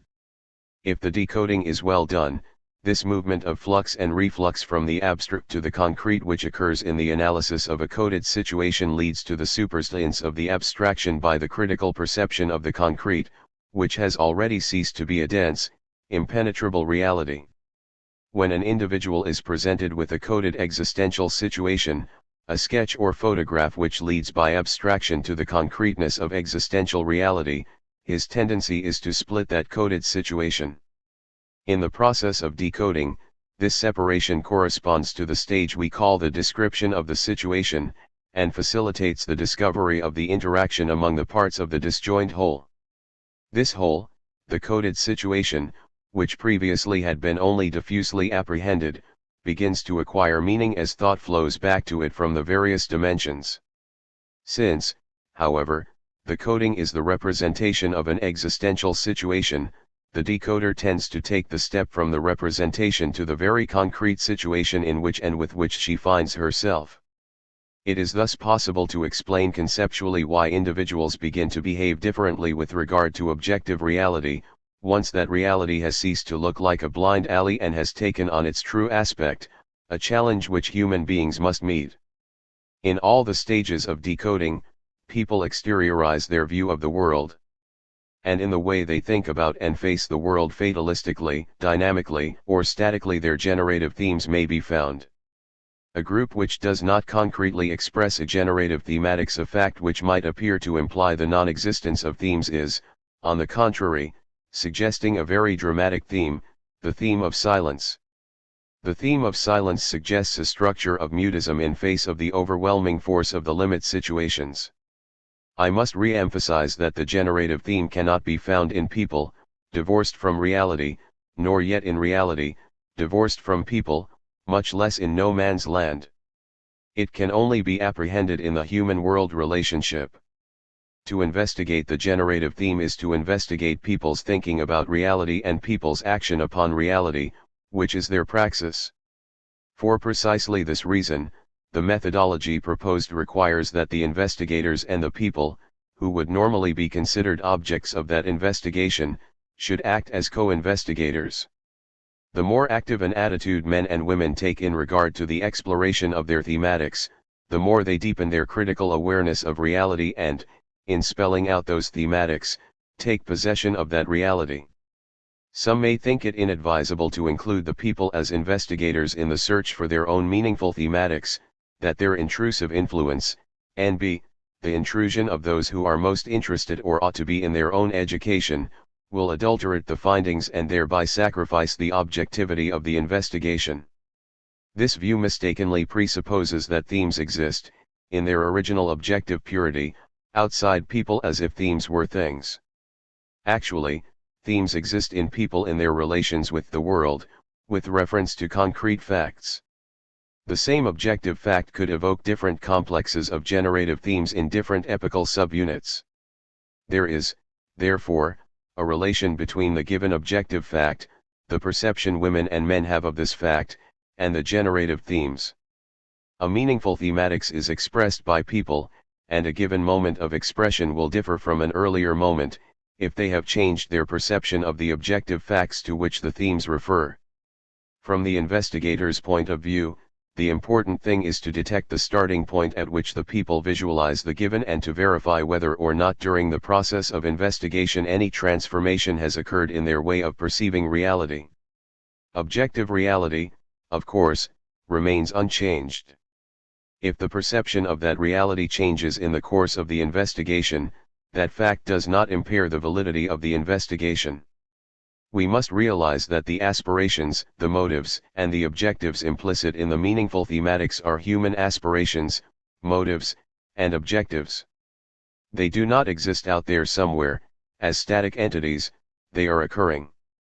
They are as historical as human beings themselves, consequently, they cannot be apprehended apart from them. To apprehend these themes and to understand them is to understand both the people who embody them and the reality to which they refer. But precisely because it is not possible to understand these themes apart from people, it is necessary that those concerned understand them as well. Thematic investigation thus becomes a common striving towards awareness of reality and towards self-awareness, which makes this investigation a starting point for the educational process or for cultural action of a liberating character. The real danger of the investigation is not that the supposed objects of the investigation, discovering themselves to be co-investigators, might adulterate the analytical results. On the contrary, the danger lies in the risk of shifting the focus of the investigation from the meaningful themes to the people themselves, thereby treating the people as objects of the investigation. Since this investigation is to serve as a basis for developing an educational program in which teacher-student and students-teachers combine their cognitions of the same object, the investigation itself must likewise be based on reciprocity of action. Thematic investigation, which occurs in the realm of the human, cannot be reduced to a mechanical act. As a process of search, of knowledge, and thus of creation, it requires the investigators to discover the interpenetration of problems, in the linking of meaningful themes. The investigation will be most educational when it is most critical, and most critical when it avoids the narrow outlines of partial or focalized views of reality, and sticks to the comprehension of total reality. Thus, the process of searching for the meaningful thematics should include a concern for the links between themes, a concern to pose these themes as problems, and a concern for their historical cultural context.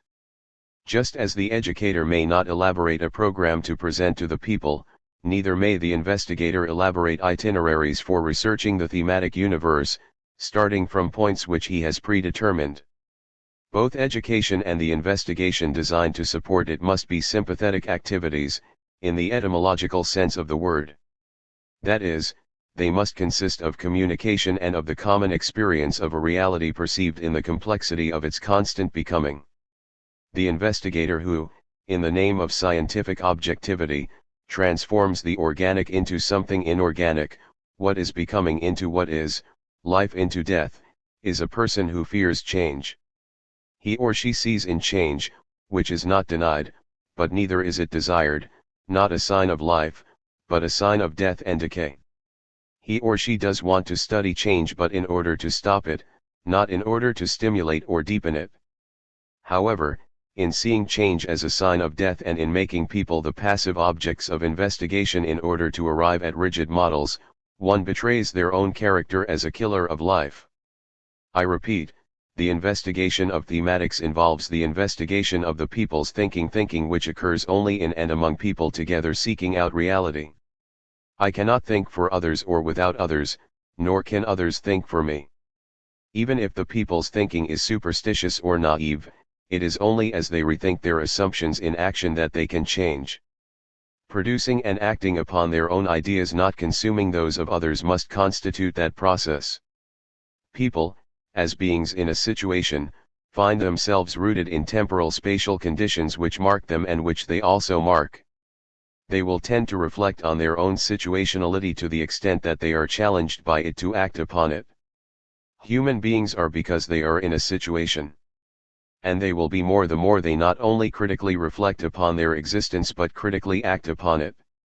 Reflection upon situationality is reflection about the very condition of existence, critical thinking by means of which people discover each other to be in a situation. Only as the situation ceases to present itself as a dense, enveloping reality or a tormenting blind alley, and they can come to perceive it as an objective problematic situation, only then can commitment exist. Humankind emerge from their submersion and acquire the ability to intervene in reality as it is unveiled. Intervention in reality. Historical awareness itself thus represents a step forward from emergence, and results from the conscientizzato of the situation. Conscientizzato is the deepening of the attitude of awareness characteristic of all emergence. Every thematic investigation which deepens historical awareness is thus really educational, while all authentic education investigates thinking. The more educators and the people investigate the people's thinking, and are thus jointly educated, the more they continue to investigate. Education and thematic investigation, in the problem-posing concept of education, are simply different moments of the same process. In contrast with the anti-dialogical and non-communicative deposits of the banking method of education, the program content of the problem-posing method dialogical par excellence is constituted and organized by the student's view of the world, where their own generative themes are found. The content thus constantly expands and renews itself. The task of the dialogical teacher in an interdisciplinary team working on the thematic universe revealed by their investigation is to represent that universe to the people from whom she or he first received it, and represent it not as a lecture, but as a problem. Let us say, for example, that a group has the responsibility of coordinating a plan for adult education in a peasant area with a high percentage of illiteracy. The plan includes a literacy campaign and a post-literacy phase. During the former stage, problem-posing education seeks out and investigates the generative word. In the post-literacy stage, it seeks out and investigates the generative theme. Let us here, however, consider only the investigation of the generative themes or the meaningful thematics. Point 22. Once the investigators have determined the area in which they will work and have acquired a preliminary acquaintance with the area through secondary sources, they initiate the first stage of the investigation. This beginning, like any beginning in any human activity, involves difficulties and risks which are to a certain point normal, although they are not always evident in the first contact with the individuals of the area. In this first contact, the investigators need to get a significant number of persons to agree to an informal meeting during which they can talk about the objectives of their presence in the area. In this meeting they explain the reason for the investigation, how it is to be carried out, and to what use it will be put. They further explain that the investigation will be impossible without a relation of mutual understanding and trust. If the participants agree both to the investigation and to the subsequent process 23, the investigators should call for volunteers among the participants to serve as assistants.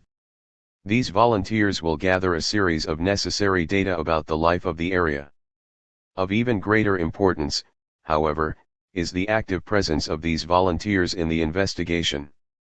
Meanwhile, the investigators begin their own visits to the area, never forcing themselves, but acting as sympathetic observers with an attitude of understanding towards what they see.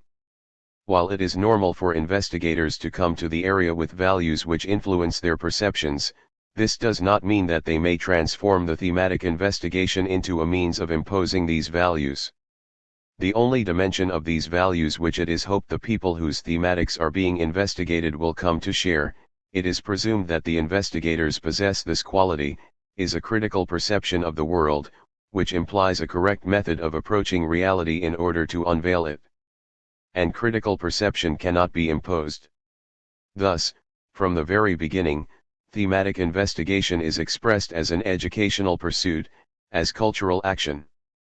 During their visits, the investigators set their critical aim on the area under study, as if it were for them an enormous, unique, living code to be deciphered. They regard the area as a totality, and visit upon visit attempt to split it by analyzing the partial dimensions which impress them. Through this process they expand their understanding of how the various parts interact, which will later help them penetrate the totality itself. During this decoding stage, the investigators observe certain moments of the life of the area, sometimes directly, sometimes by means of informal conversations with the inhabitants. They register everything in their notebooks, including apparently unimportant items, the way the people talk, their style of life, their behavior at church and at work. They record the idiom of the people, their expressions, their vocabulary, and their syntax, not their incorrect pronunciation, but rather the way they construct their thought. Point 24.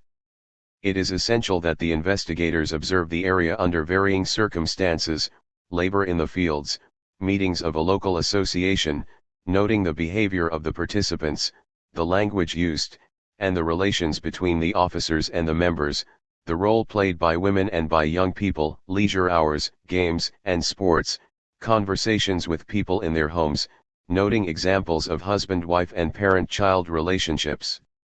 No activity must escape the attention of the investigators during the initial survey of the area. After each observation visit, the investigator should draw up a brief report to be discussed by the entire team, in order to evaluate the preliminary findings of both the professional investigators and the local assistants. To facilitate the participation of the assistants, the evaluation meetings should be held in the area itself. The evaluation meetings represent a second stage in the decoding of the unique living code. As each person, in his decoding essay, relates how he perceived or felt a certain occurrence or situation, his exposition challenges all the other decoders by representing to them the same reality upon which they have themselves been intent. At this moment they reconsider, through the considerations of others, their own previous consideration. Thus the analysis of reality made by each individual decoder sends them all back, dialogically, to the disjoint whole, which once more becomes a totality, evoking a new analysis by the investigators, following which a new evaluative and critical meeting will be held. Representatives of the inhabitants participate in all activities as members of the investigating team. The more the group divide and reintegrate the whole, the more closely they approach the nuclei of the principal and secondary contradictions which involve the inhabitants of the area.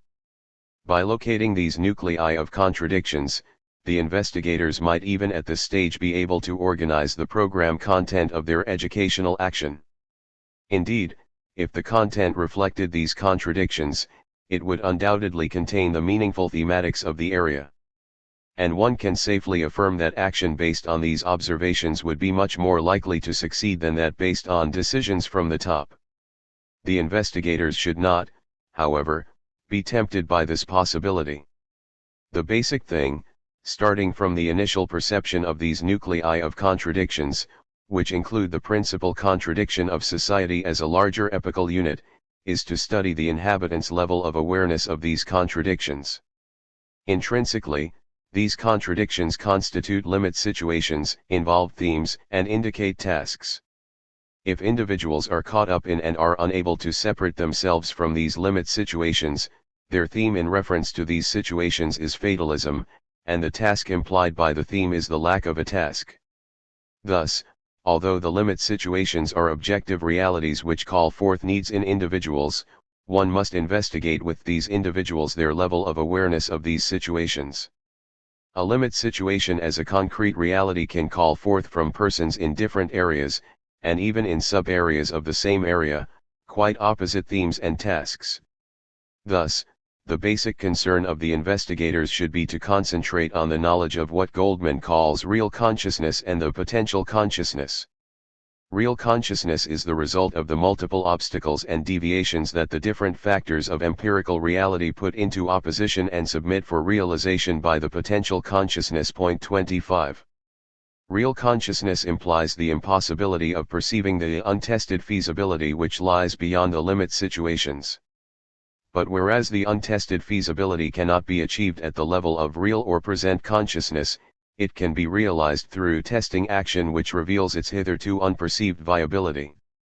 The untested feasibility and real consciousness are related, as are testing action and potential consciousness. Goldman's concept of potential consciousness is similar to what Nicolai terms unperceived practicable solutions. 26, are untested feasibility, in contrast to perceived practicable solutions and presently practiced solutions, which correspond to Goldman's real consciousness. Accordingly, the fact that the investigators may in the first stage of the investigation approximately apprehend the complex of contradictions does not authorize them to begin to structure the program content of educational action. This perception of reality is still their own, not that of the people. It is with the apprehension of the complex of contradictions that the second stage of the investigation begins. Always acting as a team, the investigators will select some of these contradictions to develop the codifications to be used in the thematic investigation.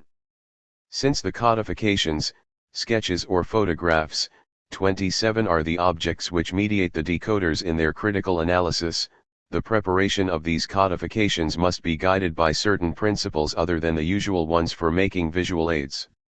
The first requirement is that these codifications must necessarily represent situations familiar to the individuals whose thematics are being examined, so that they can easily recognize the situations, and thus their own relation to them.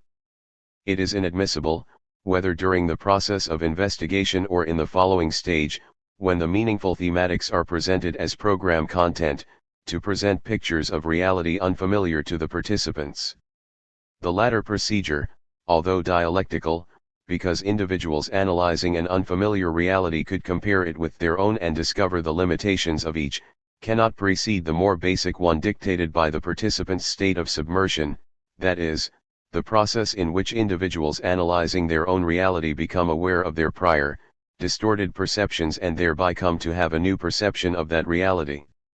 An equally fundamental requirement for the preparation of the codifications is that their thematic nucleus be neither overly explicit nor overly enigmatic. The former may degenerate into mere propaganda, with no real decoding to be done beyond stating the obviously predetermined content. The latter runs the risk of appearing to be a puzzle or a guessing game. Since they represent existential situations, the codifications should be simple in their complexity and offer various decoding possibilities in order to avoid the brainwashing tendencies of propaganda. Codifications are not slogans, they are cognizable objects, challenges towards which the critical reflection of the decoders should be directed. In order to offer various possibilities of analysis in the decoding process, the codifications should be organized as a thematic fan. As the decoders reflect on the codifications should open up in the direction of other themes. This opening up, which does not occur if the thematic content is either too explicit or too enigmatic, is indispensable to the perception of the dialectical relations which exist between the themes and their opposites. Accordingly, the codifications reflecting an existential situation must objectively constitute a totality. Its elements must interact in the makeup of the whole. In the process of decoding, the participants externalize their thematics and thereby make explicit their real consciousness of the world. As they do this, they begin to see how they themselves acted while actually experiencing the situation they are now analyzing, and thus reach a perception of their previous perception. By achieving this awareness, they come to perceive reality differently. By broadening the horizon of their perception, they discover more easily in their background awareness the dialectical relations between the two dimensions of reality. By stimulating perception of the previous perception and knowledge of the previous knowledge, decoding stimulates the appearance of a new perception and the development of new knowledge. The new perception and knowledge are systematically continued with the inauguration of the educational plan, which transforms the untested feasibility into testing action, as potential consciousness supersedes real consciousness. Preparing the codifications further requires that insofar as possible they should represent contradictions inclusive of others which constitute the system of contradictions of the area under study. Point 28. As each of these inclusive codifications is prepared, the other contradictions contained therein should also be codified. The decoding of the former will be dialectically clarified by the decoding of the latter. In this connection, a very valuable contribution to our method has been made by Gabriel Bode, a young Chilean civil servant in one of the most significant Chilean governmental institutions, the Instituto de Desarrollo Agropecuario, INDAP. Point 29. During his use of this method in the post-literacy stage, Bode observed that the peasants became interested in the discussion only when the codification related directly to their felt needs. Any deviation in the codification, as well as any attempt by the educator to guide the decoding discussion into other areas, produced silence and indifference.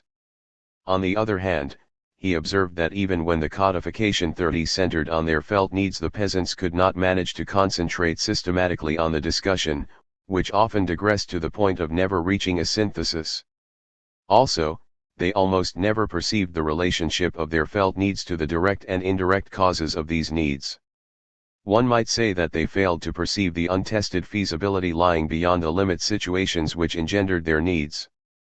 Bode then decided to experiment with the simultaneous projection of different situations. In this technique lies the value of his contribution. Initially, he projects a very simple codification of an existential situation. He terms his first codification essential. It represents the basic nucleus and opens up into a thematic fan extending to auxiliary codifications. After the essential codification is decoded, the educator maintains its projected image as a reference for the participants and successively projects alongside it the auxiliary codifications. By means of the latter, which are directly related to the essential codification, he sustains the vivid interest of the participants, who are thereby enabled to reach a synthesis. The great achievement of Gabriel Bode is that, by means of the dialectics between the essential and the auxiliary codifications, he has managed to communicate to the participants a sense of totality. Individuals who were submerged in reality, merely feeling their needs, emerge from reality and perceive the causes of their needs. In this way, they can go beyond the level of real consciousness to that of potential consciousness much more rapidly.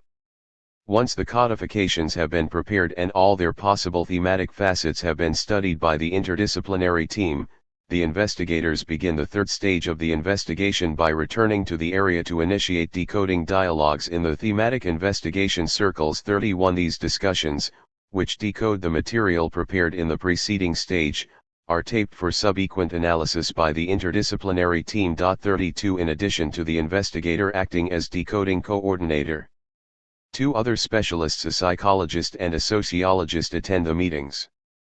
Their task is to note and record the significant, and apparently insignificant, reactions of the decoders.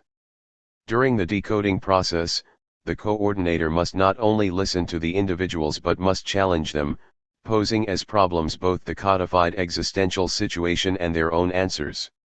Due to the cathartic force of the methodology, the participants of the thematic investigation circles externalize a series of sentiments and opinions about themselves, the world, and others, that perhaps they would not express under different circumstances.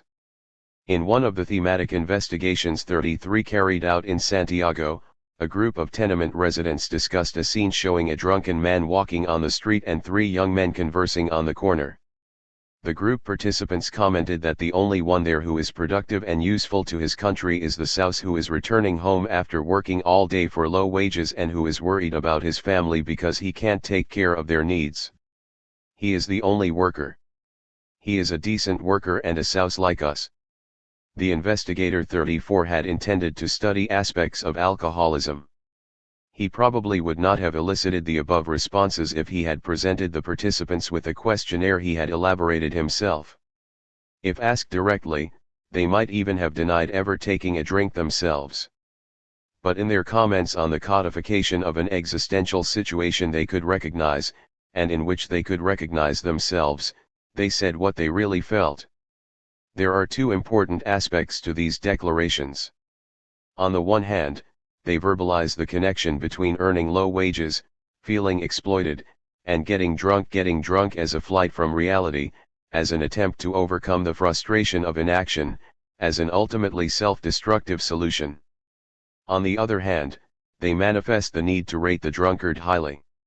He is the only one useful to his country, because he works, while the others only gab. After praising the drunkard, the participants then identify themselves with him, as workers who also drink, decent workers.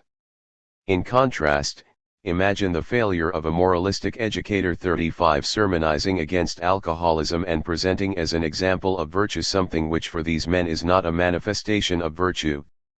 In this and in other cases, the only sound procedure is the conscientizatio of the situation, which should be attempted from the start of the thematic investigation. Obviously, conscientizatio does not stop at the level of mere subjective perception of a situation, but through action prepares men for the struggle against the obstacles to their humanization. In another experience, this time with peasants, I observed that the unchanging motif during an entire discussion of a situation depicting work in the fields was the demand for an increase in wages and the necessity of joining together to create a union to obtain this particular demand. 3 situations were discussed during the session, and the motif was always the same. Now imagine an educator who has organized his educational program for these men, consisting of reading wholesome texts in which one learns that the water is in the well. But precisely this type of thing happens all the time in both education and politics, because it is not realized that the dialogical nature of education begins with thematic investigation. Once the decoding in the circles has been completed, the last stage of the investigation begins, as the investigators undertake a systematic interdisciplinary study of their findings. Listening to the tapes recorded during the decoding sessions and studying the notes taken by the psychologists and the sociologist, the investigators begin to list the themes explicit or implicit in the affirmations made during the sessions. These themes should be classified according to the various social sciences. Classification does not mean that when the program is elaborated the themes will be seen as belonging to isolated categories, but only that a theme is viewed in a specific manner by each of the social sciences to which it is related. The theme of development, for example, is especially appropriate to the field of economics, but not exclusively so. This theme would also be focalized by sociology, anthropology, and social psychology, fields concerned with cultural change and with the modification of attitudes and values, questions which are equally relevant to a philosophy of development. It would be focalized by political science, a field concerned with the decisions which involve development, by education, and so forth. In this way, the themes which characterize a totality will never be approached rigidly. It would indeed be a pity if the themes, after being investigated in the richness of their interpenetration with other aspects of reality, were subsequently to be handled in such a way as to sacrifice their richness, and hence their force, to the strictures of specialties. Once the thematic demarcation is completed, each specialist presents to the interdisciplinary team a project for the breakdown of his theme. In breaking down the theme, the specialist looks for the fundamental nuclei which, comprising learning units and establishing a sequence, give a general view of the theme. As each specific project is discussed, the other specialists make suggestions. These may be incorporated into the project or may be included in the brief essays to be written on the theme. These essays, to which bibliographic suggestions are annexed, are valuable aids in training the teacher students who will work in the culture circles. During this effort to break down the meaningful thematics, the team will recognize the need to include some fundamental themes which were not directly suggested by the people during the preceding investigation. The introduction of these themes has proved to be necessary, and also corresponds to the dialogical character of education. If educational programming is dialogical, the teacher students also have the right to participate by including themes not previously suggested. I call the latter type of theme hinged themes, due to their function. They may either facilitate the connection between two themes in the program unit, filling a possible gap between the two, or they may illustrate the relations between the general program content and the view of the world held by the people. Hence, one of these themes may be located at the beginning of thematic units. The anthropological concept of culture is one of these hinged themes. It clarifies the role of people in the world and with the world as transforming rather than adaptive beings. 36. Once the breakdown of the thematics is completed. 37 There follows the stage of its codification, choosing the best channel of communication for each theme and its representation. A codification may be simple or compound. The former utilizes either the visual, pictorial or graphic, the tactile, or the auditive channel, the latter utilizes various channels. 38 The selection of the pictorial or graphic channel depends not only on the material to be codified, but also on whether or not the individuals with whom one wishes to communicate are literate. After the thematics has been codified, the didactic material, photographs, slides, film strips, posters, reading texts, and so forth, is prepared. The team may propose some themes or aspects of some themes to outside specialists as topics for recorded interviews. Let us take the theme of development as an example. The team approaches two or more economists of varying schools of thought, tells them about the program, and invites them to contribute an interview on the subject in language comprehensible to the audience. If the specialists accept, an interview of 15 to 20 minutes is taped. A photograph may be taken of each specialist while he is speaking. When the taped interview is presented to the culture circle, an introductory statement indicates who each speaker is, what she or he has written, done, and doing now. Meanwhile, the speaker's photograph is projected on a screen. If, for instance, the speaker is a university professor, the introduction could include a discussion regarding what the participants think of universities and what they expect of them. The group has already been told that the recorded interview will be followed by a discussion of its contents, which function as an auditive codification. The team subsequently reports to the specialist the reaction of the participants during the discussion. This technique links intellectuals, often well-intentioned but not infrequently alienated from the reality of the people, to that reality.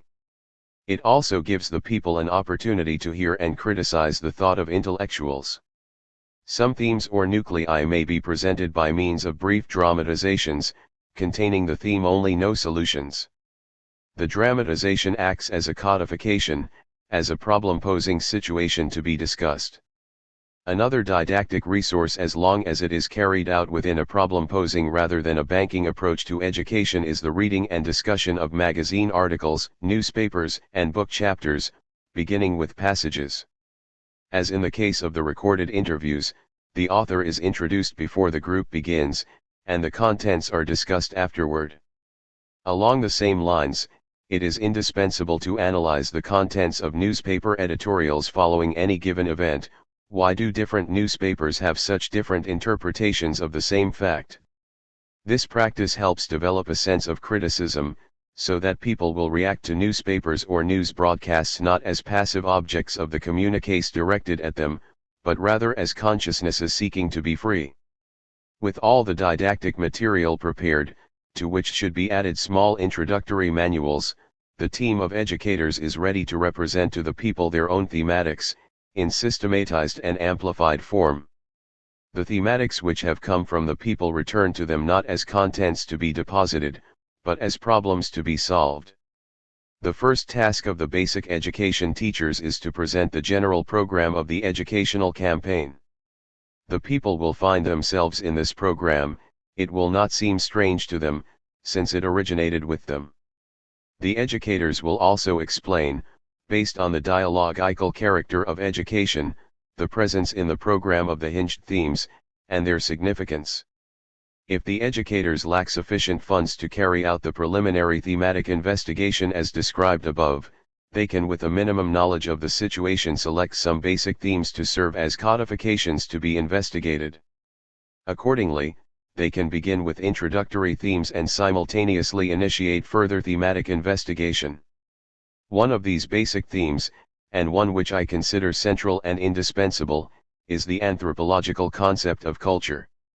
Whether men and women are peasants or urban workers, learning to read or enrolled in a post-literacy program, the starting point of their search to know more, in the instrumental meaning of the term, is the debate of the concept. As they discuss the world of culture, they express their level of awareness of reality, in which various themes are implicit.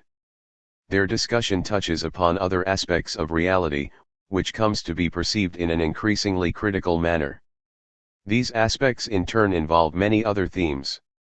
With the experience now behind me, I can affirm that the concept of culture, discussed imaginatively in all or most of its dimensions, can provide various aspects of an educational program. In addition, after several days of dialogue with the culture circle participants, the educators can ask the participants directly, what other themes or subjects could we discuss besides these? As each person replies, the answer is noted down and is immediately proposed to the group as a problem. One of the group members may say, for example, I'd like to talk about nationalism. Very well, says the educator, noting down the suggestion, and adds, what does nationalism mean? Why is a discussion about nationalism of any interest to us? My experience shows that when a suggestion is posed as a problem to the group, new themes appear. If, in an area where, for example, 30 culture circles meet on the same night, all the coordinators, educators, proceed in this fashion, the central team will have a rich variety of thematic material for study. The important thing, from the point of view of libertarian education, is for the people to come to feel like masters of their thinking by discussing the thinking and views of the world explicitly or implicitly manifest in their own suggestions and those of their comrades. Because this view of education starts with the conviction that it cannot present its own program but must search for this program dialogically with the people, it serves to introduce the pedagogy of the oppressed, in the elaboration of which the oppressed must participate. Chapter 4. This chapter, which analyzes the theories of cultural action which develop from anti-dialogical and dialogical matrices, will make frequent reference to points presented in the previous chapters, either to expand these points or to clarify new affirmations. I shall start by reaffirming that humankind, as beings of the praxis, differ from animals, which are beings of pure activity. Animals do not consider the world, they are immersed in it. In contrast, human beings emerge from the world, objectify it, and in so doing can understand it and transform it with their labor. Animals, which do not labor, live in a setting which they cannot transcend. Hence, each animal species lives in the context appropriate to it, and these contexts, while open to humans, cannot communicate among themselves. But human activity consists of action and reflection, it is praxis, it is transformation of the world. And as praxis, it requires theory to illuminate it. Human activity is theory and practice, it is reflection and action. It cannot, as I stressed in Chapter 2, be reduced to either verbalism or activism. Lenin's famous statement, without a revolutionary theory there can be no revolutionary movement, one means that a revolution is achieved with neither verbalism nor activism, but rather with praxis, that is, with reflection and action directed at the structures to be transformed. The revolutionary effort to transform these structures radically cannot designate its leaders as its thinkers and the oppressed as mere doers. If true commitment to the people, involving the transformation of the reality by which they are oppressed, requires a theory of transforming action, this theory cannot fail to assign the people a fundamental role in the transformation process. The leaders cannot treat the oppressed as mere activists to be denied the opportunity of reflection and allowed merely the illusion of acting, whereas in fact they would continue to be manipulated, and in this case by the presumed foes of manipulation. The leaders do bear the responsibility for coordination and, at times, direction, but leaders who deny praxis to the oppressed thereby invalidate their own praxis. By imposing their word on others, they falsify that word and establish a contradiction between their methods and their objectives. If they are truly committed to liberation, their action and reflection cannot proceed without the action and reflection of others. Revolutionary praxis must stand opposed to the praxis of the dominant elites, for they are by nature antithetical. Revolutionary praxis cannot tolerate an absurd dichotomy in which the praxis of the people is merely that of following the leader's decisions, a dichotomy reflecting the prescriptive methods of the dominant elites. Revolutionary praxis is a unity, and the leaders cannot treat the oppressed as their possession. Manipulation, sloganizing, depositing, regimentation, and prescription cannot be components of revolutionary praxis, precisely because they are components of the praxis of domination. In order to dominate, the dominator has no choice but to deny true praxis to the people, deny them the right to say their own word and think their own thoughts. He and she cannot act dialogically, for to do so would mean either that they had relinquished their power to dominate and join the cause of the oppressed, or had lost that power through miscalculation. Obversely, revolutionary leaders who do not act dialogically in their relations with the people either have retained characteristics of the dominator and are not truly revolutionary, or they are totally misguided in their conception of their role, and, prisoners of their own sectarianism, are equally non-revolutionary. They may even reach power. But the validity of any revolution resulting from anti-dialogical action is thoroughly doubtful.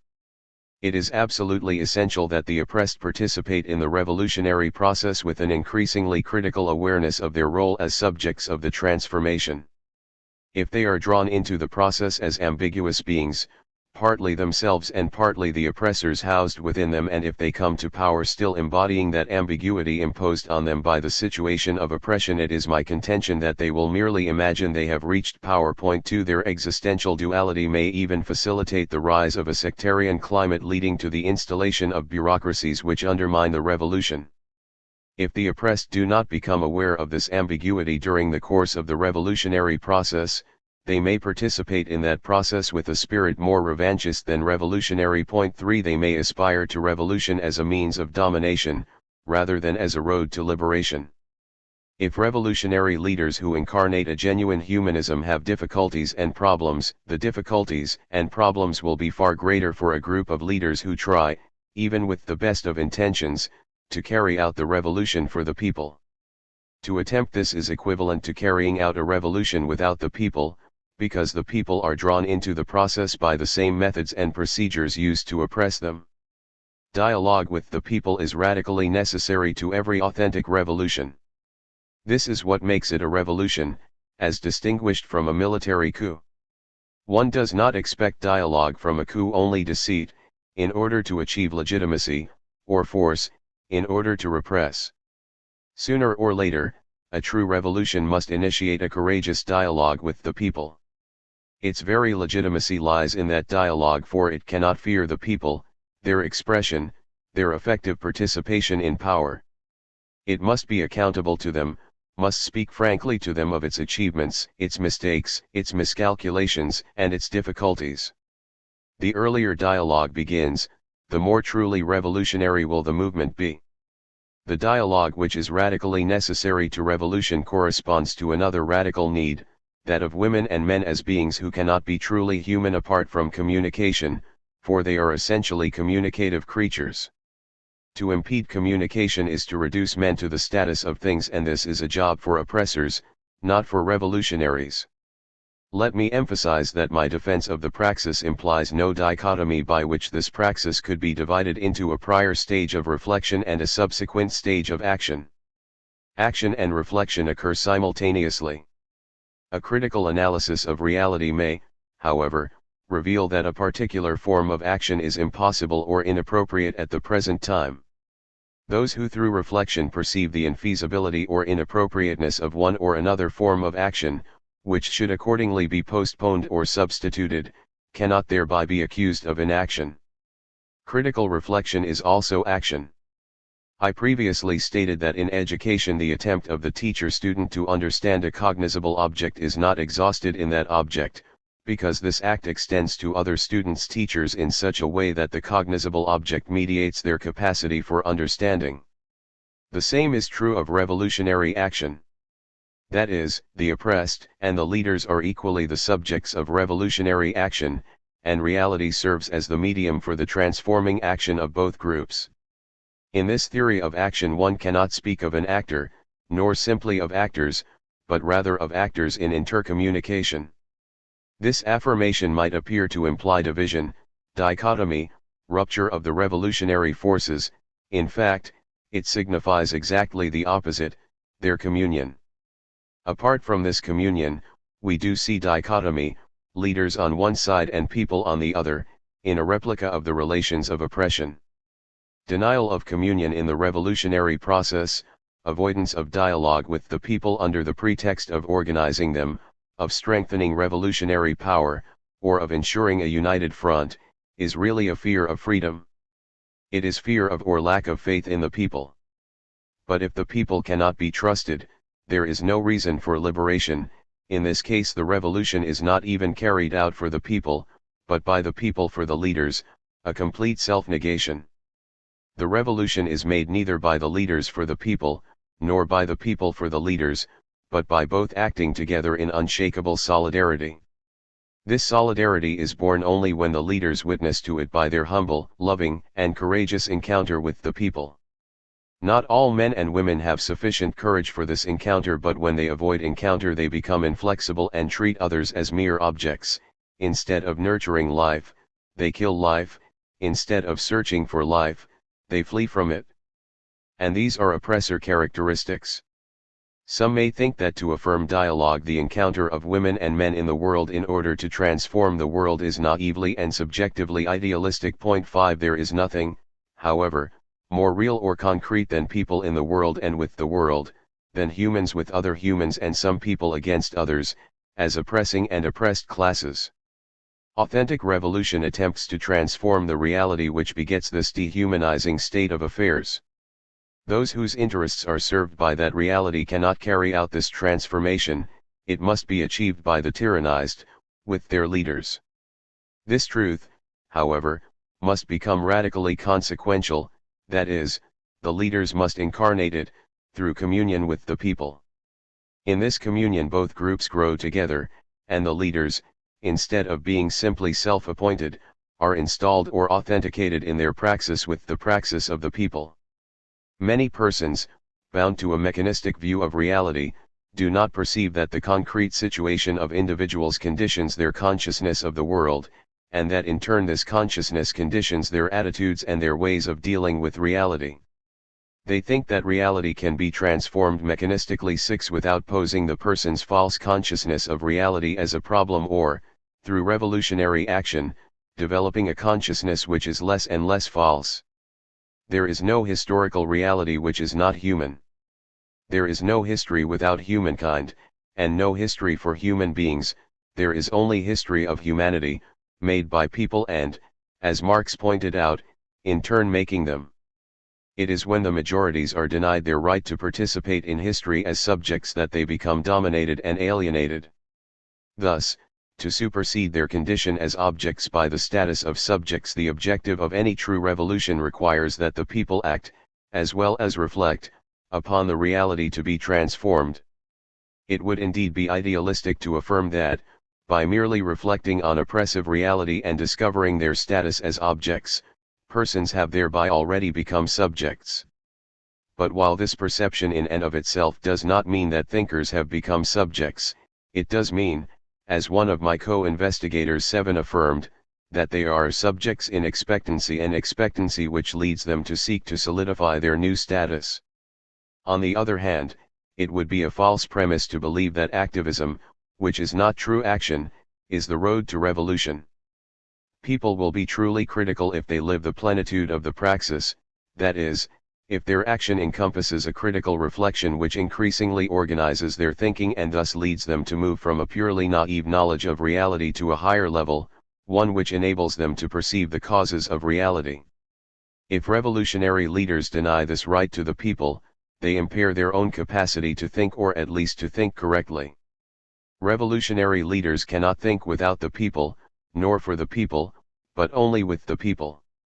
The dominant elites, on the other hand, can and do think without the people, although they do not permit themselves the luxury of failing to think about the people in order to know them better and thus dominate them more efficiently.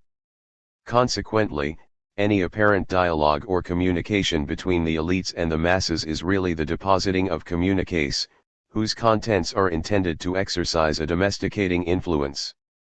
Why do the dominant elites not become debilitated when they do not think with the people? Because the latter constitute their antithesis, their very reason for existence.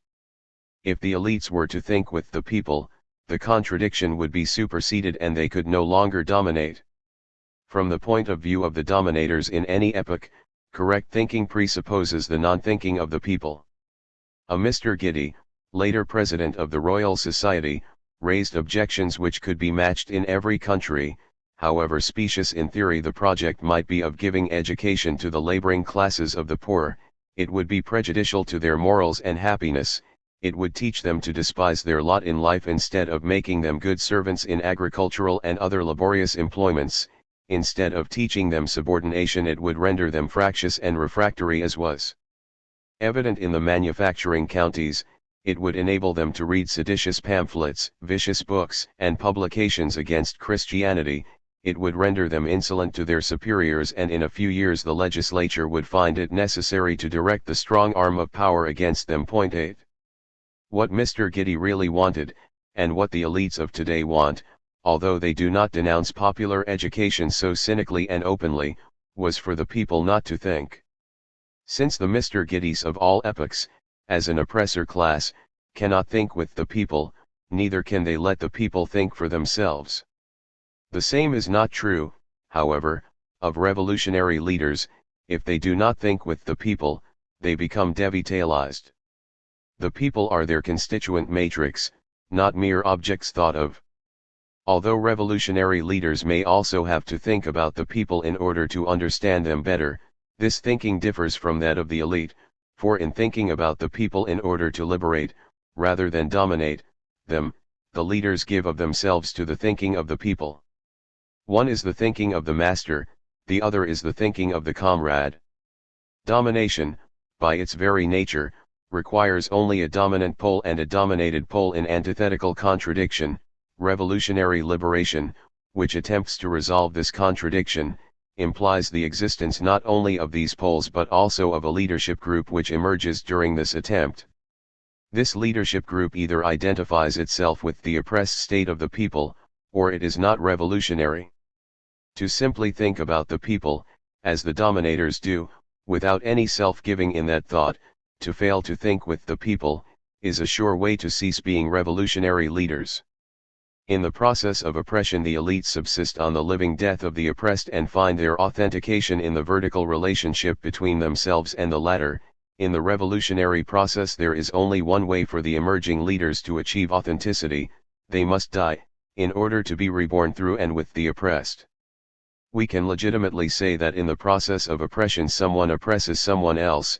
We cannot say that in the process of revolution someone liberates someone else, nor yet that someone liberates himself, but rather that human beings in communion liberate each other. This affirmation is not meant to undervalue the importance of revolutionary leaders but, on the contrary, to emphasize their value.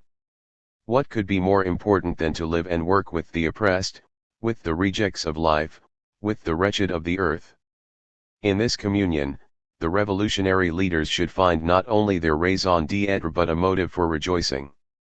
By their very nature, revolutionary leaders can do what the dominant elites by their very nature are unable to do in authentic terms. Every approach to the oppressed by the elites, as a class, is couched in terms of the false generosity described in Chapter 1. But the revolutionary leaders cannot be falsely generous, nor can they manipulate. Whereas the oppressor elites flourish by trampling the people underfoot, the revolutionary leaders can flourish only in communion with the people. Thus it is that the activity of the oppressor cannot be humanist, while that of the revolutionary is necessarily so. The inhumanity of the oppressors and revolutionary humanism both make use of science. But science and technology at the service of the former are used to reduce the oppressed to the status of things, at the service of the latter, they are used to promote humanization. The oppressed must become subjects of the latter process, however, lest they continue to be seen as mere objects of scientific interest. Scientific revolutionary humanism cannot, in the name of revolution, treat the oppressed as objects to be analyzed and, based on that analysis, presented with prescriptions for behavior. To do this would be to fall into one of the myths of the oppressor ideology, the absolutizing of ignorance. This myth implies the existence of someone who decrees the ignorance of someone else. The one who is doing the decreeing defines himself and the class to which he belongs as those who know or were born to know, he thereby defines others as alien entities. The words of his own class come to be the true words, which he imposes or attempts to impose on the others, the oppressed, whose words have been stolen from them. Those who steal the words of others develop a deep doubt in the abilities of the others and consider them incompetent. Each time they say their word without hearing the word of those whom they have forbidden to speak, they grow more accustomed to power and acquire a taste for guiding, ordering, and commanding. They can no longer live without having someone to give orders to. Under these circumstances, dialogue is impossible. Scientific and humanist revolutionary leaders, on the other hand, cannot believe in the myth of the ignorance of the people. They do not have the right to doubt for a single moment that it is only a myth. They cannot believe that they, and only they, know anything, for this means to doubt the people. Although they may legitimately recognize themselves as having, due to their revolutionary consciousness, a level of revolutionary knowledge different from the level of empirical knowledge held by the people, they cannot impose themselves and their knowledge on the people. They cannot sloganize the people, but must enter into dialogue with them, so that the people's empirical knowledge of reality, nourished by the leader's critical knowledge, gradually becomes transformed into knowledge of the causes of reality. It would be naive to expect oppressor elites to denounce the myth which absolutizes the ignorance of the people. It would be a contradiction in terms if revolutionary leaders were not to do so, and more contradictory still were they to act in accordance with that myth. The task of revolutionary leaders is to pose as problems not only this myth, but all the other myths used by the oppressor elites to oppress. If, instead, revolutionary leaders persist in imitating the oppressor's methods of domination, the people may respond in either of two ways. In certain historical circumstances, they may become domesticated by the new contents which the leaders deposit in them. In other circumstances, they may become frightened by a word which threatens the oppressor housed within them. 9 In neither event do they become revolutionary. In the first case, the revolution is an illusion, in the second case, an impossibility. Some well-intentioned but misguided persons suppose that since the dialogical process is prolonged 10, which, incidentally, is not true, they ought to carry out the revolution without communication, by means of communiques, and that once the revolution is won, they will then develop a thoroughgoing educational effort. They further justify this procedure by saying that it is not possible to carry out liberating education before taking power. It is worth analyzing some fundamental points of the above assertions. These men and women, or most of them, believe in the necessity for dialogue with the people, but do not believe this dialogue is feasible prior to taking power. When they deny the possibility that the leaders can behave in a critically educational fashion before taking power, they deny the revolution's educational quality as cultural action preparing to become cultural revolution. On the other hand, they confuse cultural action with the new education to be inaugurated once power is taken. I have already affirmed that it would indeed be naive to expect the oppressor elites to carry out a liberating education. But because the revolution undeniably has an educational nature, in the sense that unless it liberates it is not revolution, the taking of power is only one moment no matter how decisive in the revolutionary process. As process, the before of the revolution is located within the oppressor society and is apparent only to the revolutionary consciousness. The revolution is born as a social entity within the oppressor society. To the extent that it is cultural action, it cannot fail to correspond to the potentialities of the social entity in which it originated.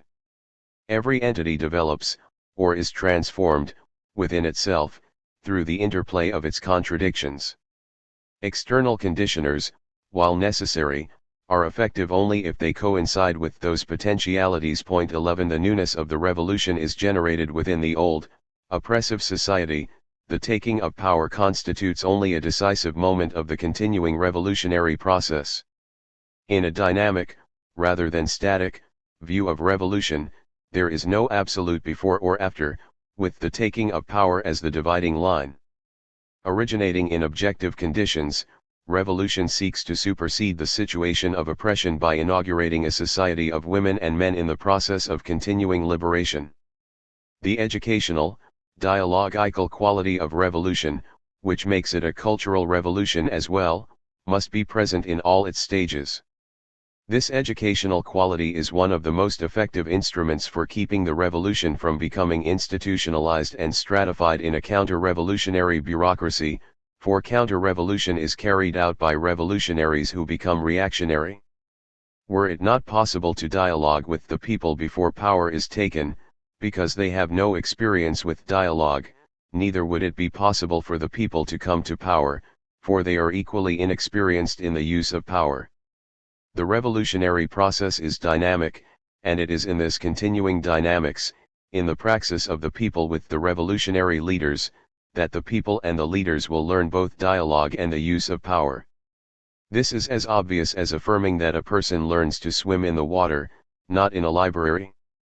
Dialogue with the people is neither a concession nor a gift, much less a tactic to be used for domination.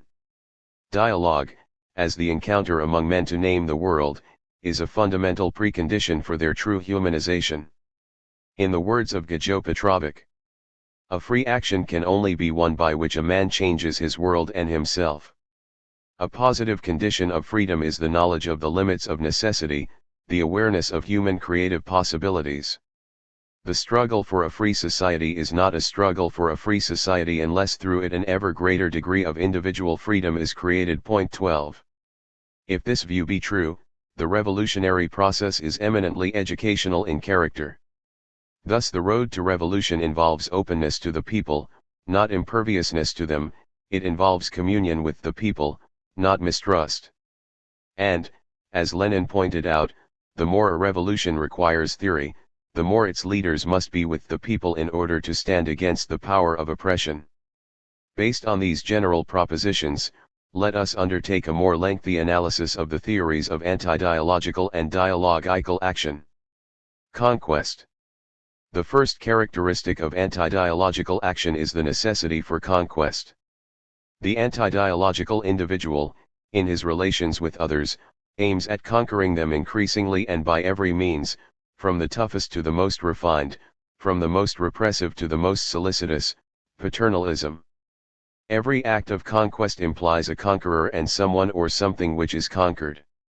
The conqueror imposes his objectives on the vanquished, and makes of them his possession. He imposes his own contours on the vanquished, who internalize this shape and become ambiguous beings housing another. From the first, the act of conquest, which reduces persons to the status of things, is necrophilia. Just as anti-dialogical action is a concomitant of the real, concrete situation of oppression, dialogical action is indispensable to the revolutionary substance of that situation.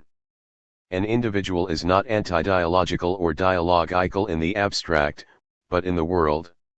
He or she is not first anti-dialogical, then oppressor, but both, simultaneously. Within an objective situation of oppression, anti-dialogue is necessary to the oppressor as a means of further oppression, not only economic, but cultural. The vanquished are dispossessed of their word, their expressiveness, their culture. Further, once a situation of oppression has been initiated, anti-dialogue becomes indispensable to its preservation. Because liberating action is dialogical in nature, dialogue cannot be a posteriori to that action, but must be concomitant with it. And since liberation must be a permanent condition, dialogue becomes a continuing aspect of liberating action. Point 13. The desire for conquest, or rather the necessity of conquest, is at all times present in anti-dialogical action. To this end the oppressors attempt to destroy in the oppressed their quality as considerers of the world. Since the oppressors cannot totally achieve this destruction, they must mythicize the world. In order to present for the consideration of the oppressed and subjugated a world of deceit designed to increase their alienation and passivity, the oppressors develop a series of methods precluding any presentation of the world as a problem and showing it rather as a fixed entity, as something given, something to which people, as mere spectators, must adapt. It is necessary for the oppressors to approach the people in order, via subjugation, to keep them passive. This approximation, however, does not involve being with the people, or require true communication. It is accomplished by the oppressors depositing myths indispensable to the preservation of the status quo, for example, the myth that the oppressive order is a free society, the myth that all persons are free to work where they wish, that if they don't like their boss they can leave him and look for another job, the myth that this order respects human rights and is therefore worthy of esteem, the myth that anyone who is industrious can become an entrepreneur. Worse yet, the myth that the street vendor is as much an entrepreneur as the owner of a large factory, the myth of the universal right of education, when of all the Brazilian children who enter primary schools only a tiny fraction ever reach the university, the myth of the equality of all individuals, when the question, "Do you know who you're talking to?" is still current among us, the myth of the heroism of the oppressor classes as defenders of Western Christian civilization against materialist barbarism. The myth of the charity and generosity of the elites, when what they really do as a class is to foster selective good deeds, subsequently elaborated into the myth of disinterested aid, which on the international level was severely criticized by Pope John XXIII. 14. The myth that the dominant elites, recognizing their duties, promote the advancement of the people, so that the people, in a gesture of gratitude, should accept the words of the elites and be conformed to them, the myth that rebellion is a sin against God, the myth of private property as fundamental to personal human development, so long as oppressors are the only true human beings, the myth of the industriousness of the oppressors and the laziness and dishonesty of the oppressed, as well as the myth of the natural inferiority of the latter and the superiority of the former. Point 15. All these myths, and others the reader could list, the internalization of which is essential to the subjugation of the oppressed, are presented to them by well-organized propaganda and slogans, via the mass communications media as if such alienation constituted real communication. 16. In sum, there is no oppressive reality which is not at the same time necessarily anti-dialogical, just as there is no anti-dialogue in which the oppressors do not untiringly dedicate themselves to the constant conquest of the oppressed. In ancient Rome, the dominant elites spoke of the need to give bread and circus to the people in order to soften them up and to secure their own tranquility. The dominant elites of today, like those of any epoch, continue, in a version of original sin, to need to conquer others with or without bread and circus. The content and methods of conquest vary historically. What does not vary, as long as dominant elites exist, is the necrophilic passion to oppress, divide and rule. This is another fundamental dimension of the theory of oppressive action which is as old as oppression itself. As the oppressor minority subordinates and dominates the majority, it must divide it and keep it divided in order to remain in power. The minority cannot permit itself the luxury of tolerating the unification of the people, which would undoubtedly signify a serious threat to their own hegemony. Accordingly, the oppressors halt by any method, including violence, any action which in even incipient fashion could awaken the oppressed to the need for unity. Concepts such as unity, organization, and struggle are immediately labeled as dangerous. In fact, of course, these concepts are dangerous to the oppressors, for their realization is necessary to actions of liberation. It is in the interest of the oppressor to weaken the oppressed still further, to isolate them, to create and deepen rifts among them. This is done by varied means, from the repressive methods of the government bureaucracy to the forms of cultural action with which they manipulate the people by giving them the impression that they are being helped. One of the characteristics of oppressive cultural action which is almost never perceived by the dedicated but naive professionals who are involved is the emphasis on a focalized view of problems rather than on seeing them as dimensions of a totality. In community development projects, the more a region or area is broken down into local communities, without the study of these communities both as totalities in themselves and as parts of another totality, the area, region, and so forth, which in its turn is part of a still larger totality, the nation, as part of the continental totality, the more alienation is intensified. And the more alienated people are, the easier it is to divide them and keep them divided. These focalized forms of action, by intensifying the focalized way of life of the oppressed, especially in rural areas, hamper the oppressed from perceiving reality critically and keep them isolated from the problems of oppressed women and men in other areas. Point 17.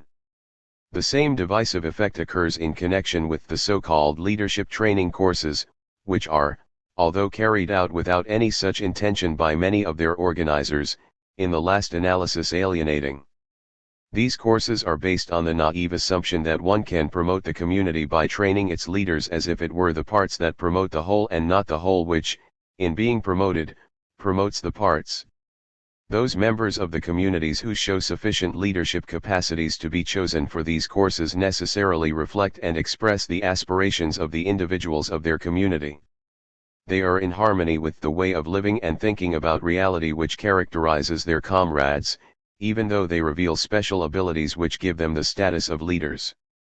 As soon as they complete the course and return to the community with resources they did not formerly possess, they either use these resources to control the submerged and dominated consciousness of their comrades, or they become strangers in their own communities and their former leadership position is thus threatened. In order not to lose their leadership status, they will probably tend to continue manipulating the community, but in a more efficient manner. When cultural action, as a totalized and totalizing process, approaches an entire community and not merely its leaders, the opposite process occurs. Either the former leaders grow along with everyone else, or they are replaced by new leaders who emerge as a result of the new social consciousness of the community.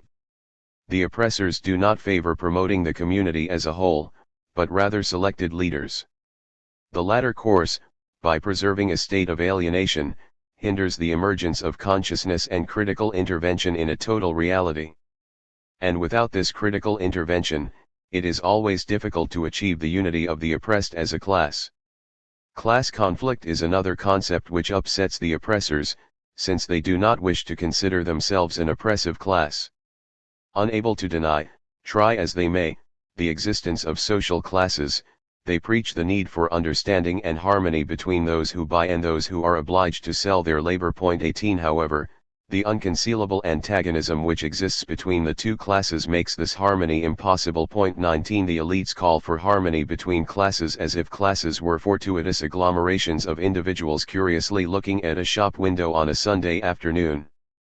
The only harmony which is viable and demonstrable is that found among the oppressors themselves. Although they may diverge and upon occasion even clash over group interests, they unite immediately at a threat to the class. Similarly, the harmony of the oppressed is only possible when its members are engaged in the struggle for liberation. Only in exceptional cases is it not only possible but necessary for both classes to unite and act in harmony, but when the emergency which united them has passed they will return to the contradiction which defines their existence and which never really disappeared. All the actions of the dominant class manifest its need to divide in order to facilitate the preservation of the oppressor state. Its interference in the unions, favoring certain representatives of the dominated classes, who actually represent the oppressor, not their own comrades, its promotion of individuals who reveal leadership capacity and could signify a threat if they were not softened up in this way, its distribution of benefits to some and penalties to others, all these are ways of dividing in order to preserve the system which favors the elite. They are forms of action which exploit, directly or indirectly, one of the weak points of the oppressed, their basic insecurity. The oppressed are insecure in their duality as beings which house the oppressor. On the one hand, they resist her or him, on the other hand, at a certain stage in their relationship, they are attracted by him or her. Under these circumstances, the oppressors easily obtain positive results from divisive action. In addition, the oppressed know from experience the price of not accepting an invitation offered with the purpose of preventing their unity as a class, losing their jobs and finding their names on a blacklist signifying closed doors to other jobs is the least that can happen. Their basic insecurity is thus directly linked to the enslavement of their labor, which really implies the enslavement of their person, as Bishop Split emphasized. People are fulfilled only to the extent that they create their world, which is a human world, and create it with their transforming labor. The fulfillment of humankind as human beings lies, then, in the fulfillment of the world. If for a person to be in the world of work is to be totally dependent, insecure, and permanently threatened if their work does not belong to them, the person cannot be fulfilled. Work that is not free ceases to be a fulfilling pursuit and becomes an effective means of dehumanization. Every move by the oppressed towards unity points towards other actions. It means that sooner or later the oppressed will perceive their state of depersonalization and discover that as long as they are divided they will always be easy prey for manipulation and domination. Unity and organization can enable them to change their weakness into a transforming force with which they can recreate the world and make it more human. 20 The more human world to which they justly aspire, however, is the antithesis of the human world of the oppressors, a world which is the exclusive possession of the oppressors, who preach an impossible harmony between themselves, who dehumanize, and the oppressed, who are dehumanized. Since oppressors and oppressed are antithetical, what serves the interests of one group disserves the interests of the others. Dividing in order to preserve the status quo, then, is necessarily a fundamental objective of the theory of anti-dialogical action. In addition, the dominators try to present themselves as saviors of the women and men they dehumanize and divide. This mechanism, however, cannot conceal their true intention, to save themselves. They want to save their riches, their power, their way of life, the things that enable them to subjugate others. Their mistake is that men cannot save themselves, no matter how one understands salvation, either as individuals or as an oppressor class. Salvation can be achieved only with others.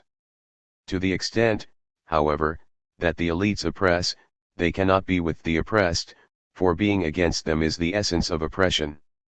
A psychoanalysis of oppressive action might reveal the false generosity of the oppressor, described in Chapter 1, as a dimension of the latter's sense of guilt. With this false generosity, he attempts not only to preserve an unjust and necrophilic order, but to buy peace for himself.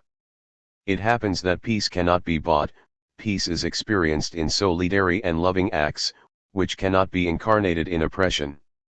Hence, the messianic element of the theory of anti-dialogical action reinforces the first characteristic of this action, the necessity for conquest.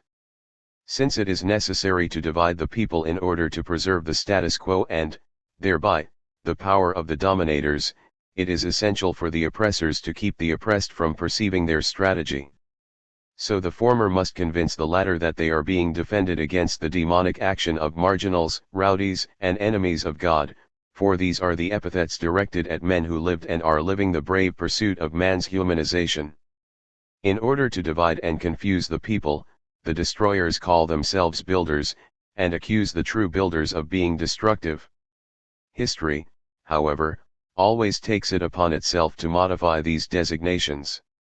Today, although the official terminology continues to call Tiradentes 21 a conspirator, inconfident, and the libertarian movement which he led a conspiracy, inconfidencia, the national hero is not the man 22 who called Tiradentes a bandit, ordered him hanged and quartered, and had pieces of the bloody corpse strewn through the streets of the neighboring villages as an example. It is Tiradentes who is the hero. History tore up the title given him by the elites, and recognized his action for what it was. It is the men who in their own time sought unity for liberation who are the heroes, not those who used their power to divide and rule. Manipulation.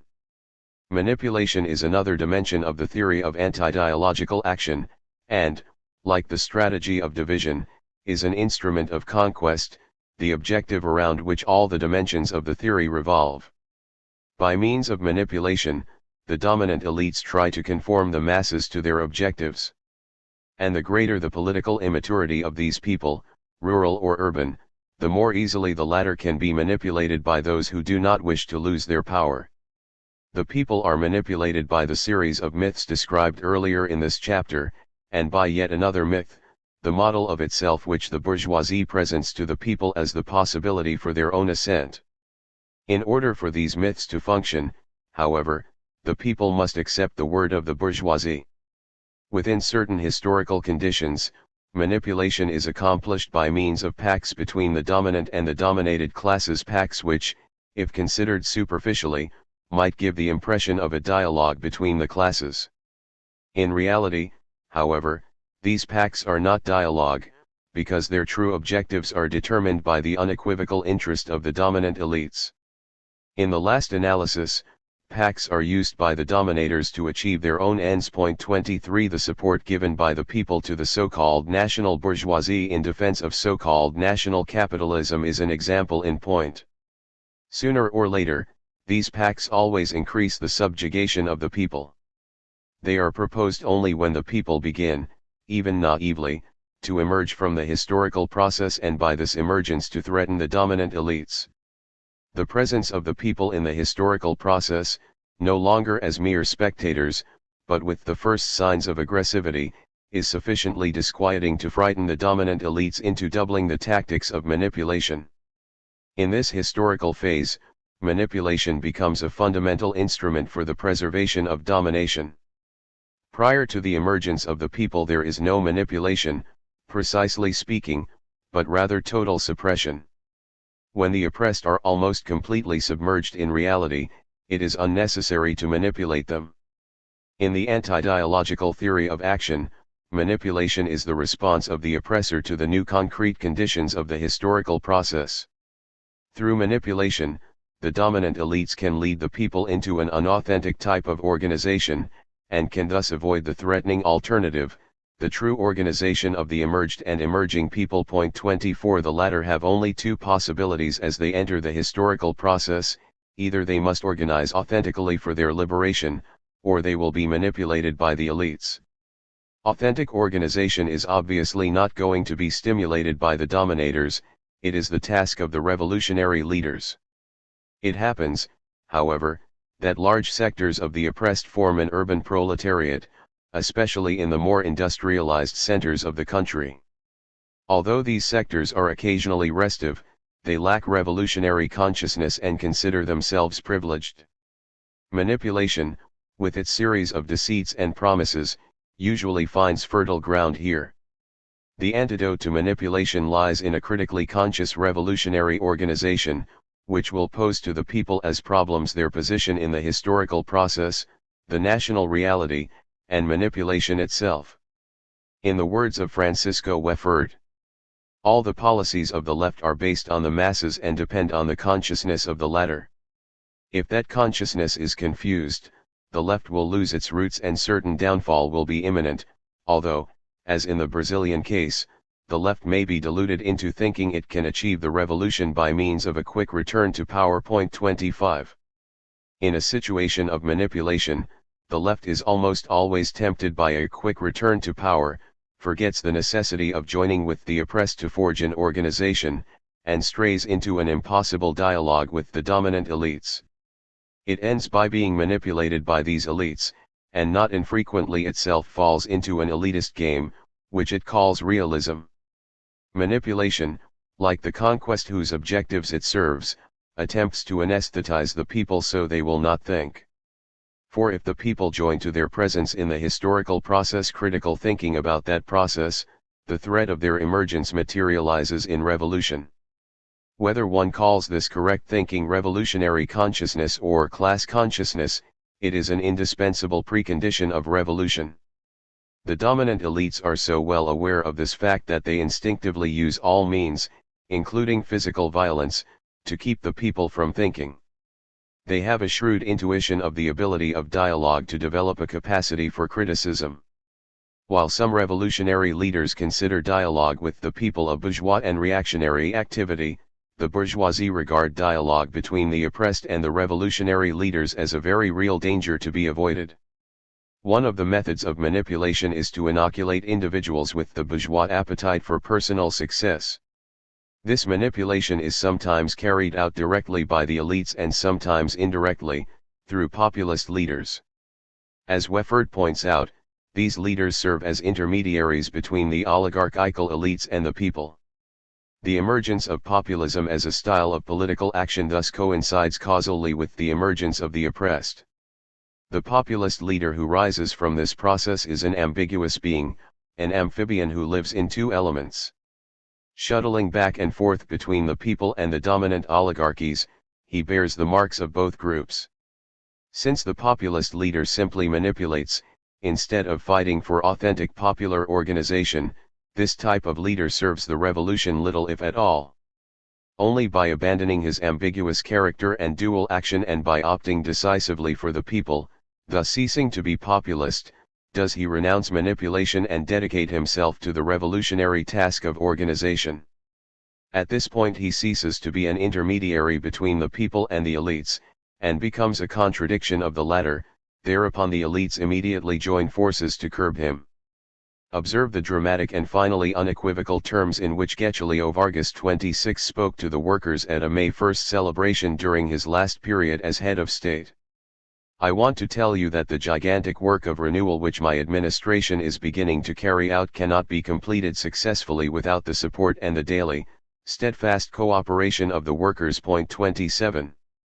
Vargas then spoke of his first 90 days in office, which he called an estimate of the difficulties and obstacles which, here and there, are being raised in opposition to the actions of the government.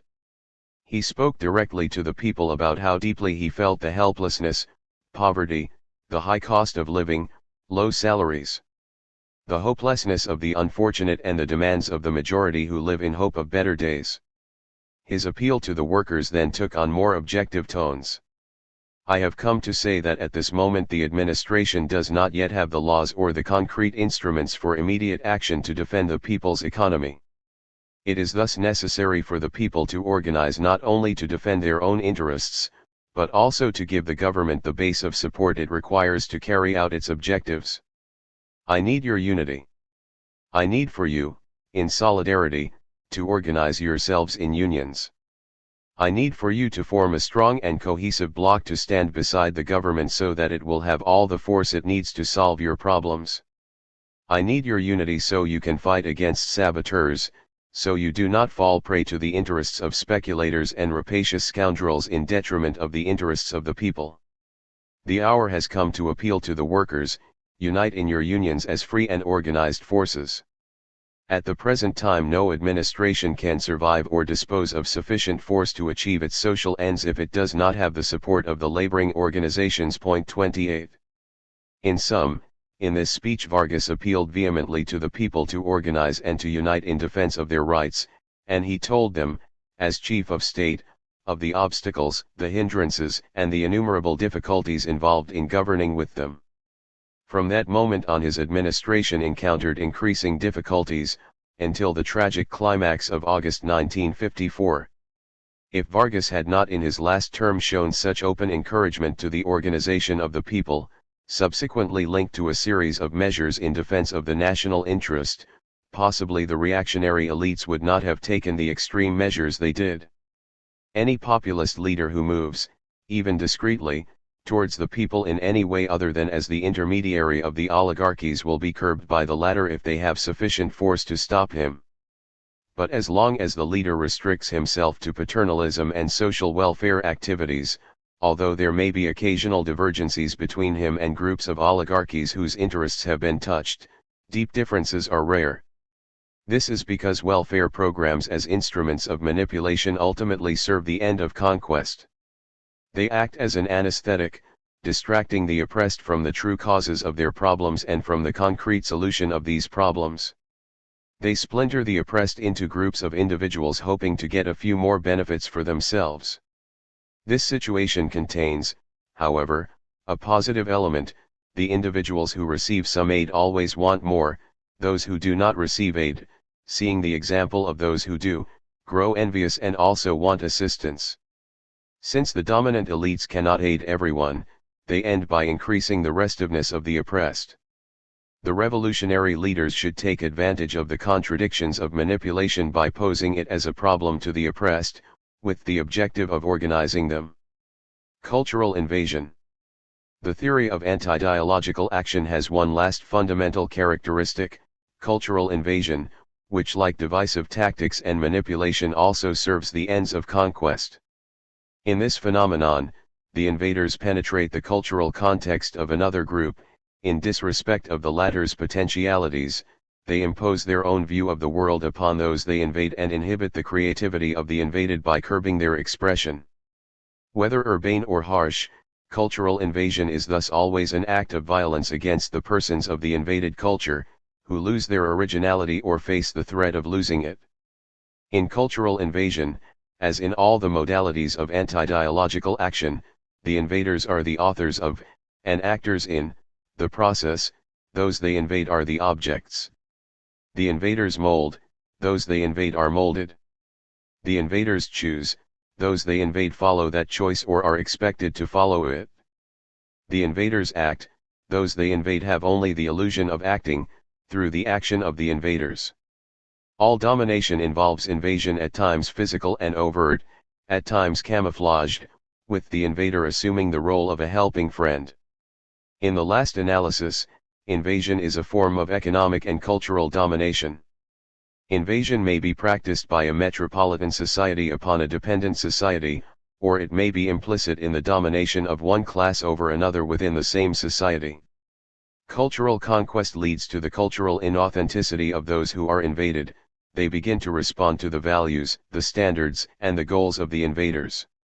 In their passion to dominate, to mold others to their patterns and their way of life, the invaders desire to know how those they have invaded apprehend reality, but only so they can dominate the latter more effectively. Point 29. In cultural invasion, it is essential that those who are invaded come to see their reality with the outlook of the invaders rather than their own, for the more they mimic the invaders, the more stable the position of the latter becomes. For cultural invasion to succeed, it is essential that those invaded become convinced of their intrinsic inferiority. Since everything has its opposite, if those who are invaded consider themselves inferior, they must necessarily recognize the superiority of the invaders. The values of the latter thereby become the pattern for the former. The more invasion is accentuated and those invaded are alienated from the spirit of their own culture and from themselves, the more the latter want to be like the invaders, to walk like them, dress like them, talk like them. The social I of the invaded person, like every social I, is formed in the socio-cultural relations of the social structure, and therefore reflects the duality of the invaded culture.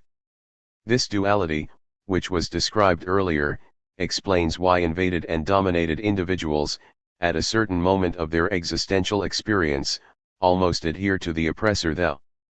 The oppressed I must break with this near adhesion to the oppressor thou, drawing away from the latter in order to see him more objectively, at which point she critically recognizes herself to be in contradiction with the oppressor. In so doing, he considers as a dehumanizing reality the structure in which he is being oppressed. This qualitative change in the perception of the world can only be achieved in the praxis. Cultural invasion is on the one hand an instrument of domination, and on the other, the result of domination. Thus, cultural action of a dominating character, like other forms of anti-dialogical action, in addition to being deliberate and planned, is in another sense simply a product of oppressive reality. For example, a rigid and oppressive social structure necessarily influences the institutions of child rearing and education within that structure. These institutions pattern their action after the style of the structure, and transmit the myths of the latter. Homes and schools, from nurseries to universities, exist not in the abstract, but in time and space. Within the structures of domination they function largely as agencies which prepare the invaders of the future. The parent-child relationship in the home usually reflects the objective cultural conditions of the surrounding social structure. If the conditions which penetrate the home are authoritarian, rigid, and dominating, the home will increase the climate of oppression. 30 As these authoritarian relations between parents and children intensify, children in their infancy increasingly internalize the paternal authority. Presenting, with his customary clarity, the problem of necrophilia and biophilia, Fromm analyzes the objective conditions which generate each condition, whether in the home, parent-child relations in a climate of indifference and oppression or of love and freedom, or in a socio-cultural context.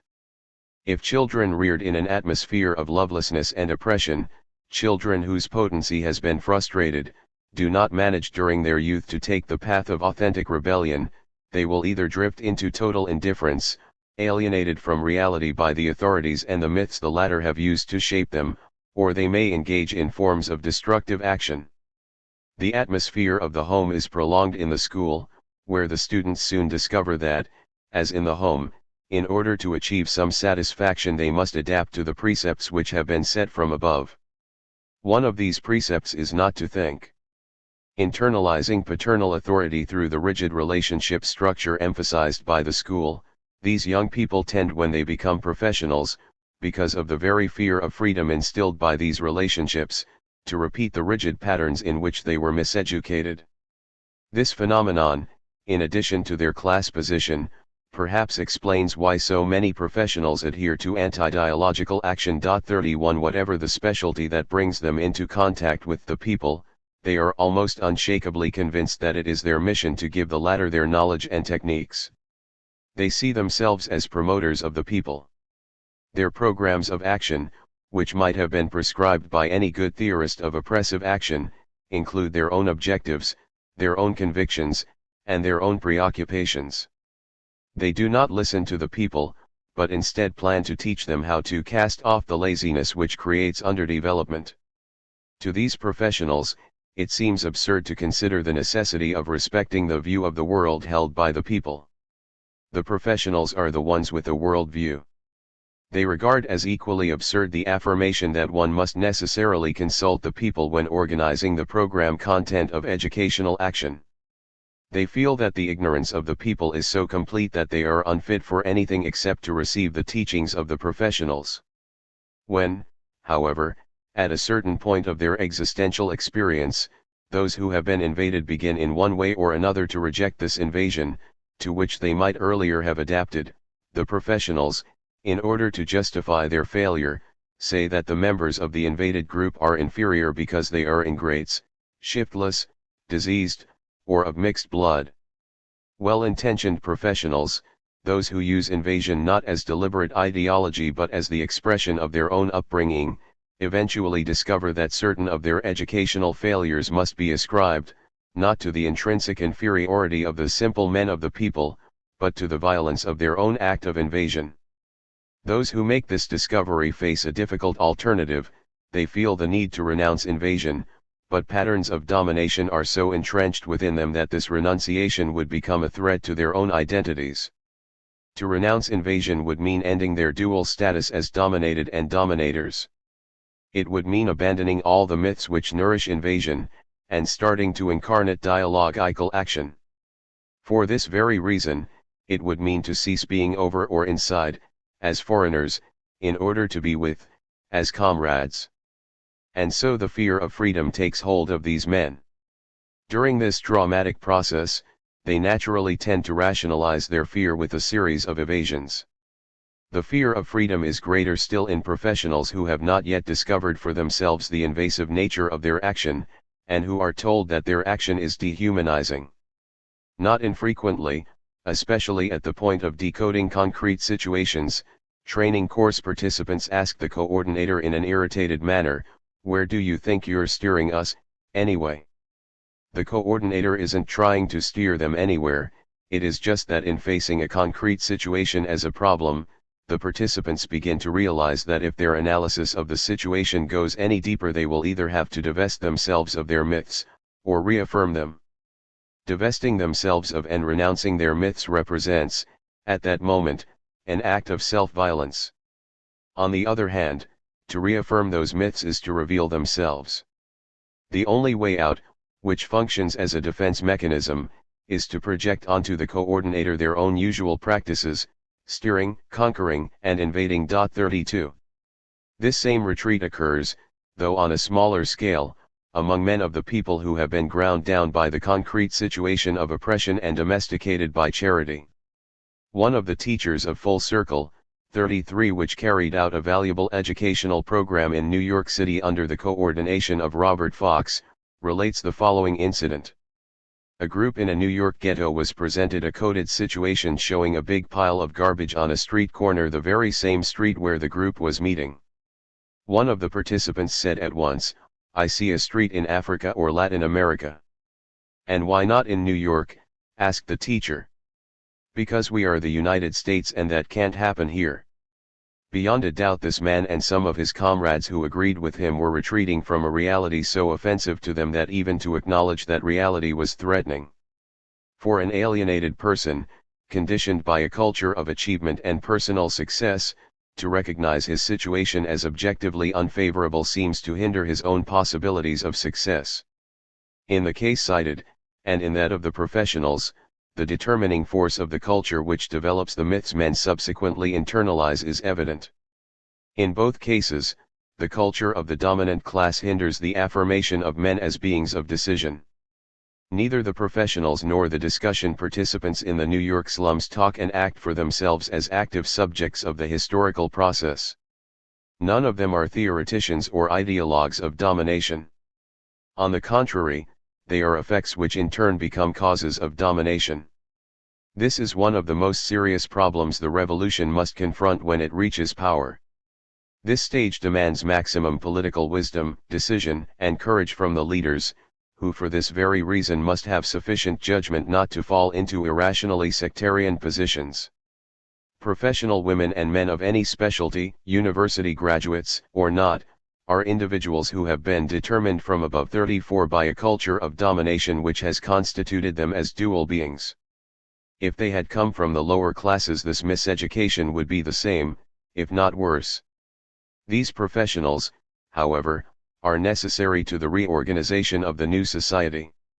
And since many among them, even though afraid of freedom and reluctant to engage in humanizing action, are in truth more misguided than anything else, they not only could be, but ought to be, reclaimed by the revolution. This reclamation requires that the revolutionary leaders, progressing from what was previously dialogical cultural action, initiate the cultural revolution. At this point, revolutionary power moves beyond its role as a necessary obstacle confronting those who wish to negate humanity, and assumes a new and bolder position, with a clear invitation to all who wish to participate in the reconstruction of society. In this sense, cultural revolution is a necessary continuation of the dialogical cultural action which must be carried out before the revolution reaches power.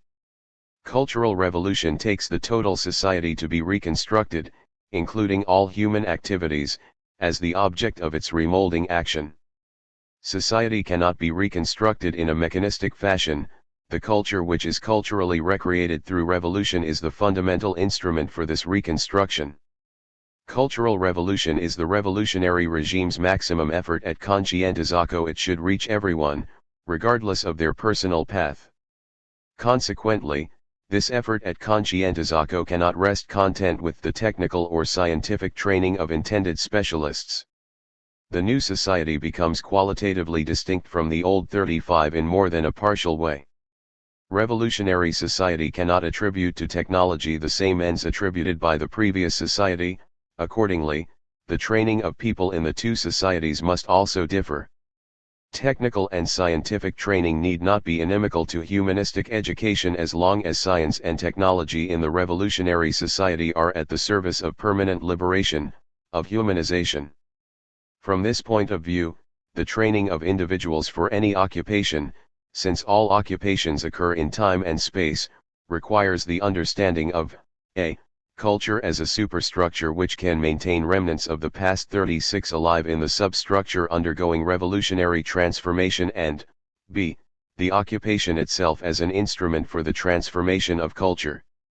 As the cultural revolution deepens conscientizako in the creative praxis of the new society, people will begin to perceive why mythical remnants of the old society survive in the new.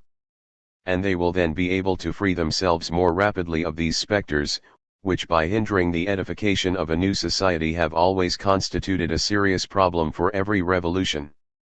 Through these cultural remnants the oppressor society continues to invade, this time invading the revolutionary society itself. This invasion is especially terrible because it is carried out not by the dominant elite reorganized as such, but by those who have participated in the revolution. As men who house the oppressor, they resist as might the latter themselves the further basic steps which the revolution must take.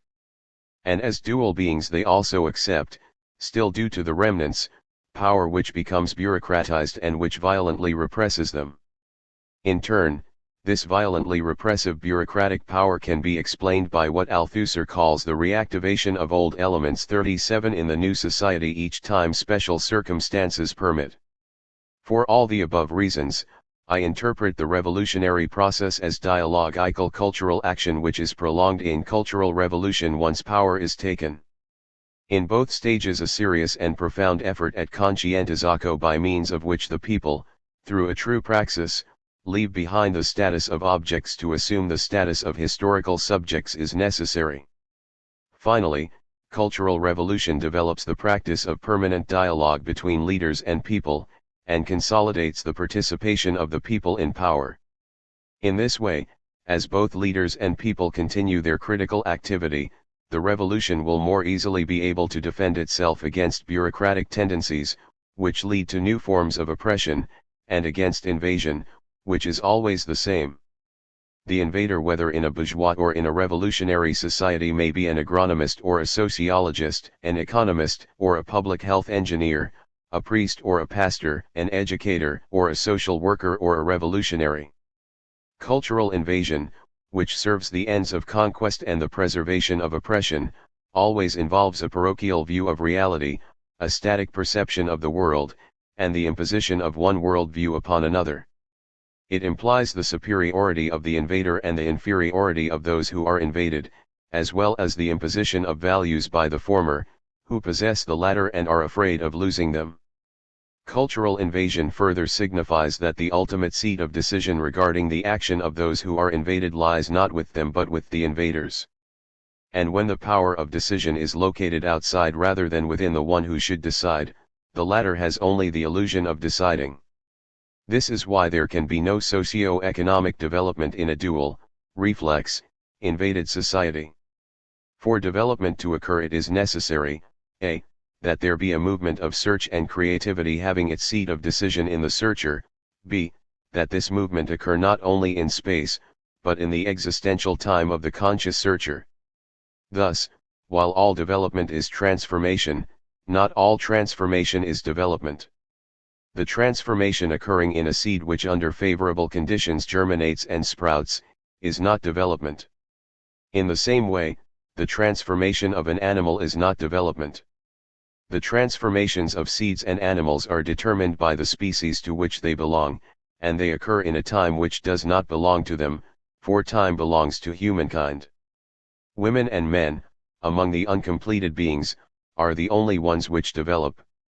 As historical, autobiographical, beings for themselves, their transformation, development, occurs in their own existential time, never outside it.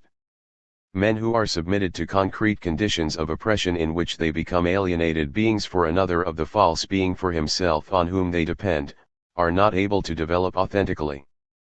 Deprived of their own power of decision, which is located in the oppressor, they follow the prescriptions of the latter. The oppressed only begin to develop when, surmounting the contradiction in which they are caught, they become beings for themselves. If we consider society as a being, it is obvious that only a society which is a being for itself can develop. Societies which are dual, reflex, invaded, and dependent on the metropolitan society cannot develop because they are alienated, Their political, economic, and cultural decision-making power is located outside themselves, in the invader society. In the last analysis, the latter determines the destiny of the former, mere transformation, for it is their transformation, not their development, that is to the interest of the metropolitan society. It is essential not to confuse modernization with development. The former, although it may affect certain groups in the satellite society, is almost always induced, and it is the metropolitan society which derives the true benefits therefrom. A society which is merely modernized without developing will continue even if it takes over some minimal delegated powers of decision to depend on the outside country. This is the fate of any dependent society, as long as it remains dependent. In order to determine whether or not a society is developing, one must go beyond criteria based on indices of per capita income, which, expressed in statistical form, are misleading, as well as those which concentrate on the study of gross income. The basic, elementary criterion is whether or not the society is a being for itself. If it is not, the other criteria indicate modernization rather than development. The principal contradiction of dual societies is the relationship of dependency between them and the metropolitan society. Once the contradiction has been superseded, the transformation hitherto effected through aid, which has primarily benefited the metropolitan society, becomes true development, which benefits the being for itself. For the above reasons, the purely reformist solutions attempted by these societies, even though some of the reforms may frighten and even panic the more reactionary members of the elite groups, do not resolve their external and internal contradictions. Almost always the metropolitan society induces these reformist solutions in response to the demands of the historical process, as a new way of preserving its hegemony. It is as if the metropolitan society were saying, "Let us carry out reforms before the people carry out a revolution." And in order to achieve this goal, the metropolitan society has no options other than conquest, manipulation, economic and cultural, and sometimes military, invasion of the dependent society, an invasion in which the elite leaders of the dominated society to a large extent act as mere brokers for the leaders of the metropolitan society. To close this tentative analysis of the theory of anti-dialogical action, I wish to reaffirm that revolutionary leaders must not use the same anti-dialogical procedures used by the oppressors. On the contrary, revolutionary leaders must follow the path of dialogue and of communication. Before proceeding to analyze the theory of dialogical action, it is essential to discuss briefly how the revolutionary leadership group is formed, and some of the historical and sociological consequences for the revolutionary process. Usually this leadership group is made up of men and women who in one way or another have belonged to the social strata of the dominators. At a certain point in their existential experience, under certain historical conditions, these leaders renounce the class to which they belong and join the oppressed, in an act of true solidarity, or so one would hope. Whether or not this adherence results from a scientific analysis of reality, it represents, when authentic, an act of love and true commitment. 38 Joining the oppressed requires going to them and communicating with them. The people must find themselves in the emerging leaders, and the latter must find themselves in the people. The leaders who have emerged necessarily reflect the contradiction of the dominant elites communicated to them by the oppressed, who may not yet, however, clearly perceive their own state of oppression or critically recognize their relationship of antagonism to the oppressors. 39 They may still be in the position previously termed adhesion to the oppressor. On the other hand, it is possible that due to certain objective historical conditions they have already reached a relatively clear perception of their state of oppression. In the first case, the adhesion or partial adhesion of the people to the oppressor makes it impossible for them, to repeat Fanon's point, to locate him outside themselves. In the second case, they can locate the oppressor and can thus critically recognize their relationship of antagonism to him. In the first case, the oppressor is housed within the people, and their resulting ambiguity makes them fearful of freedom. They resort, stimulated by the oppressor, to magical explanations or a false view of God, to whom they fatalistically transfer the responsibility for their oppressed state. 40 It is extremely unlikely that these self-mistrustful, downtrodden, hopeless people will seek their own liberation, an act of rebellion which they may view as a disobedient violation of the will of God, as an unwarranted confrontation with destiny. Hence, the oft-emphasized necessity of posing as problems the myths fed to the people by the oppressors. In the second case, when the people have reached a relatively clear picture of oppression which leads them to localize the oppressor outside themselves, they take up the struggle to surmount the contradiction in which they are caught. At this moment they overcome the distance between class necessity and class consciousness.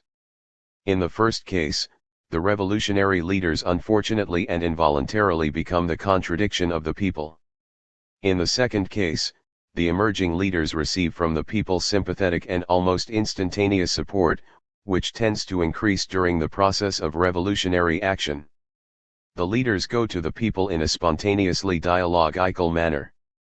There is an almost immediate empathy between the people and the revolutionary leaders, their mutual commitment is almost instantly sealed. In fellowship, they consider themselves co-equal contradictions of the dominant elites. From this point on, the established practice of dialogue between people and leaders is nearly unshakable. That dialogue will continue when power is reached, and the people will know that they have come to power. This sharing in no way diminishes the spirit of struggle, courage, capacity for love, or daring required of the revolutionary leaders.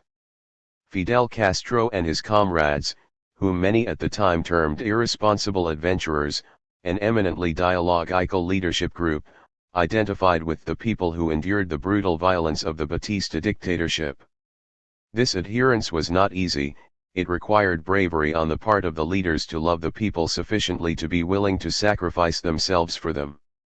It required courageous witness by the leaders to recommence after each disaster, moved by undying hope in a future victory which, because forged together with the people, would belong not to the leaders alone, but to the leaders and the people, or to the people, including the leaders. Fidel gradually polarized the adherents of the Cuban people, who due to their historical experience had already begun to break their adhesion to the oppressor. This drawing away from the oppressor led the people to objectify him, and to see themselves as his contradiction. So it was that Fidel never entered into contradiction with the people. The occasional desertions or betrayals registered by Guevara in his Relato de la Guerra Revolucionaria, in which he also refers to the many who adhered, were to be expected. Thus, due to certain historical conditions, the movement by the revolutionary leaders to the people is either horizontal, so that leaders and people form one body in contradiction to the oppressor, or it is triangular, with the revolutionary leaders occupying the vertex of the triangle in contradiction to the oppressors and to the oppressed as well. As we have seen, the latter situation is forced on the leaders when the people have not yet achieved a critical perception of oppressive reality. Almost never, however, does a revolutionary leadership group perceive that it constitutes a contradiction to the people. Indeed, this perception is painful, and the resistance may serve as a defense mechanism. After all, it is not easy for leaders who have emerged through adherence to the oppressed to recognize themselves as being in contradiction with those to whom they adhered. It is important to recognize this reluctance when analyzing certain forms of behavior on the part of revolutionary leaders who involuntarily become a contradiction, although not antagonists, of the people. In order to carry out the revolution, revolutionary leaders undoubtedly require the adherence of the people. When leaders who constitute a contradiction to the people seek this adherence, and find rather a certain aloofness and mistrust, they often regard this reaction as indicating an inherent defect on the part of the people. They interpret a certain historical moment of the people's consciousness as evidence of their intrinsic deficiency. Since the leaders need the adherence of the people so that the revolution can be achieved, but at the same time mistrust the mistrustful people, they are tempted to utilize the same procedures used by the dominant elites to oppress. Rationalizing their lack of confidence in the people, the leaders say that it is impossible to dialogue with the people before taking power, thus opting for the anti-dialogical theory of action.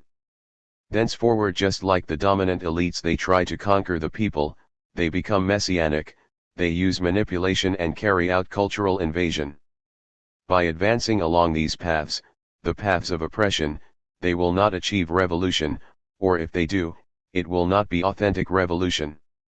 The role of revolutionary leadership, under any circumstances, but especially so in those described, is to consider seriously, even as they act, the reasons for any attitude of mistrust on the part of the people, and to seek out true avenues of communion with them, ways of helping the people to help themselves critically perceive the reality which oppresses them.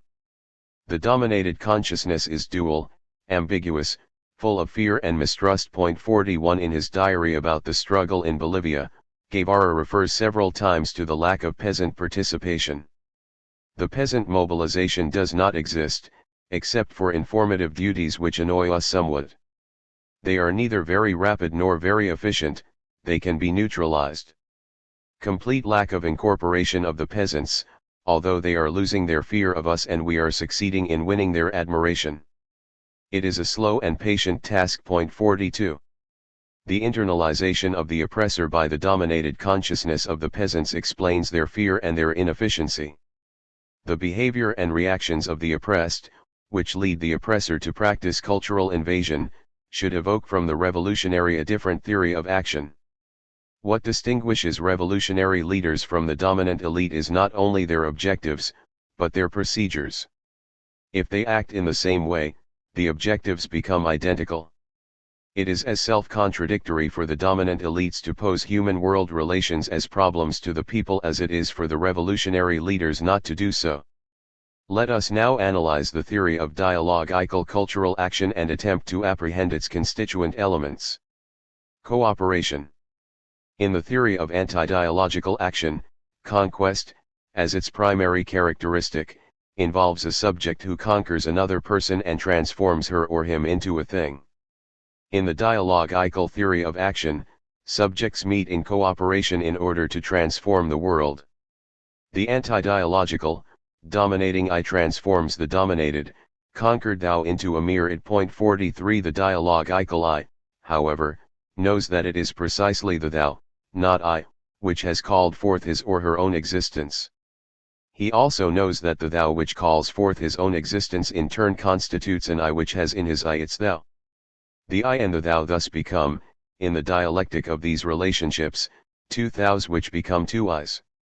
The dialogical theory of action does not involve a subject, who dominates by virtue of conquest, and a dominated object. Instead, there are subjects who meet to name the world in order to transform it. If at a certain historical moment the oppressed, for the reasons previously described, are unable to fulfill their vocation as subjects, the posing of their very oppression as a problem, which always involves some form of action, will help them achieve this vocation. The above does not mean that in the dialogical task there is no role for revolutionary leadership. It means merely that the leaders, in spite of their important, fundamental, and indispensable role, do not own the people and have no right to steer the people blindly towards their salvation. Such a salvation would be a mere gift from the leaders to the people, a breaking of the dialogical bond between them, and a reducing of the people from co-authors of liberating action into the objects of this action. Cooperation, as a characteristic of dialogical action which occurs only among subjects, who may, however, have diverse levels of functions and thus of responsibility, can only be achieved through communication. Dialogue, as essential communication, must underlie any cooperation. In the theory of dialogical action, there is no place for conquering the people on behalf of the revolutionary cause, but only for gaining their adherence. Dialogue does not impose, does not manipulate, does not domesticate, does not sloganize. This does not mean, however, that the theory of dialogical action leads nowhere, nor does it mean that the dialogical human does not have a clear idea of what she wants, or of the objectives to which she is committed. The commitment of the revolutionary leaders to the oppressed is at the same time a commitment to freedom. And because of that commitment, the leaders cannot attempt to conquer the oppressed, but must achieve their adherence to liberation.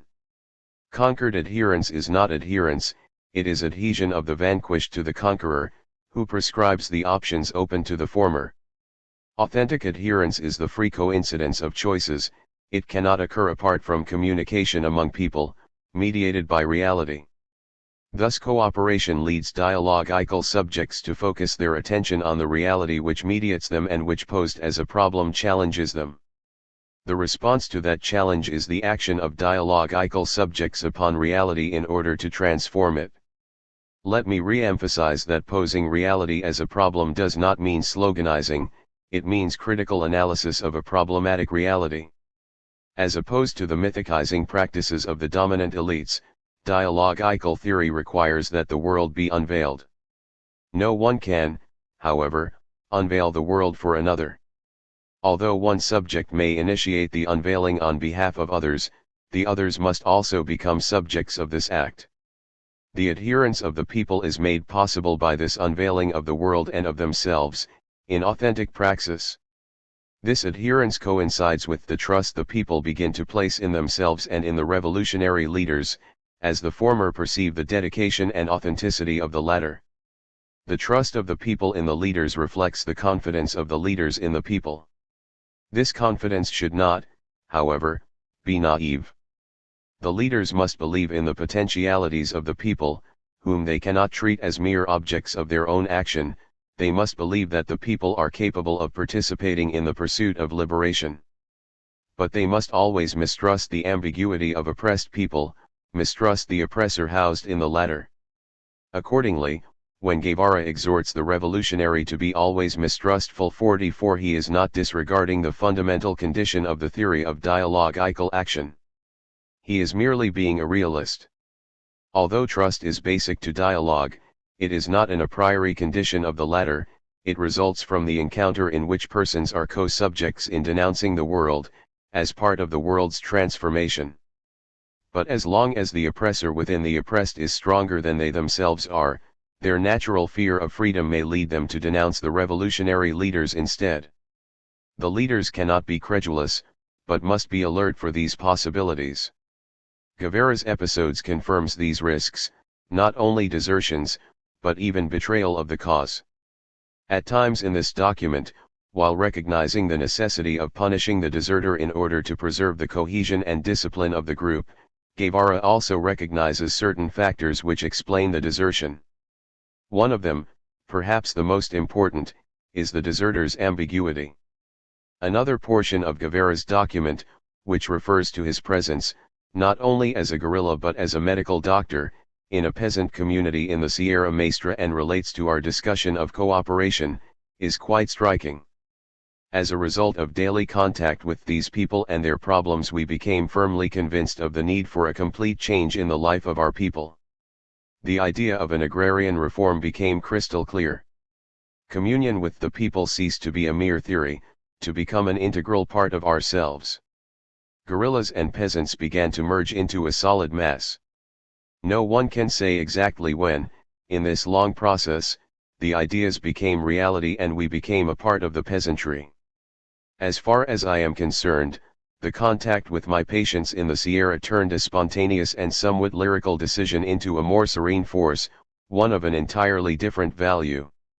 Those poor, suffering, loyal inhabitants of the Sierra cannot even imagine what a great contribution they made to the forging of our revolutionary ideology. 45. Note Guevara's emphasis that communion with the people was decisive for the transformation of a spontaneous and somewhat lyrical decision into a more serene force, one of an entirely different value. It was, then, in dialogue with the peasants that Guevara's revolutionary praxis became definitive. What Guevara did not say, perhaps due to humility, is that it was his own humility and capacity to love that made possible his communion with the people. And this indisputably dialogical communion became cooperation. Note that Guevara, who did not climb the Sierra Maestra with Fidel and his comrades as a frustrated youth in search of adventure, recognizes that his communion with the people ceased to be a mere theory, to become an integral part of himself. He stresses how from the moment of that communion the peasants became forgers of his guerrilla's revolutionary ideology. Even Guevara's unmistakable style of narrating his and his comrades' experiences, of describing his contacts with the poor, loyal peasants in almost evangelical language, reveals this remarkable man's deep capacity for love and communication. Thence emerges the force of his ardent testimony to the work of another loving man, Camilo Torres, the guerrilla priest. Without the communion which engenders true cooperation, the Cuban people would have been mere objects of the revolutionary activity of the men of the Sierra Maestra, and as objects, their adherence would have been impossible. At the most, there might have been adhesion, but that is a component of domination, not revolution. In dialogical theory, at no stage can revolutionary action forego communion with the people. Communion in turn elicits cooperation, which brings leaders and people to the fusion described by Guevara. This fusion can exist only if revolutionary action is really human, empathetic, loving, communicative, and humble, in order to be liberating. The revolution loves and creates life, and in order to create life it may be obliged to prevent some men from circumscribing life. In addition to the life-death cycle basic to nature, there is almost an unnatural living death, life which is denied its fullness. 46.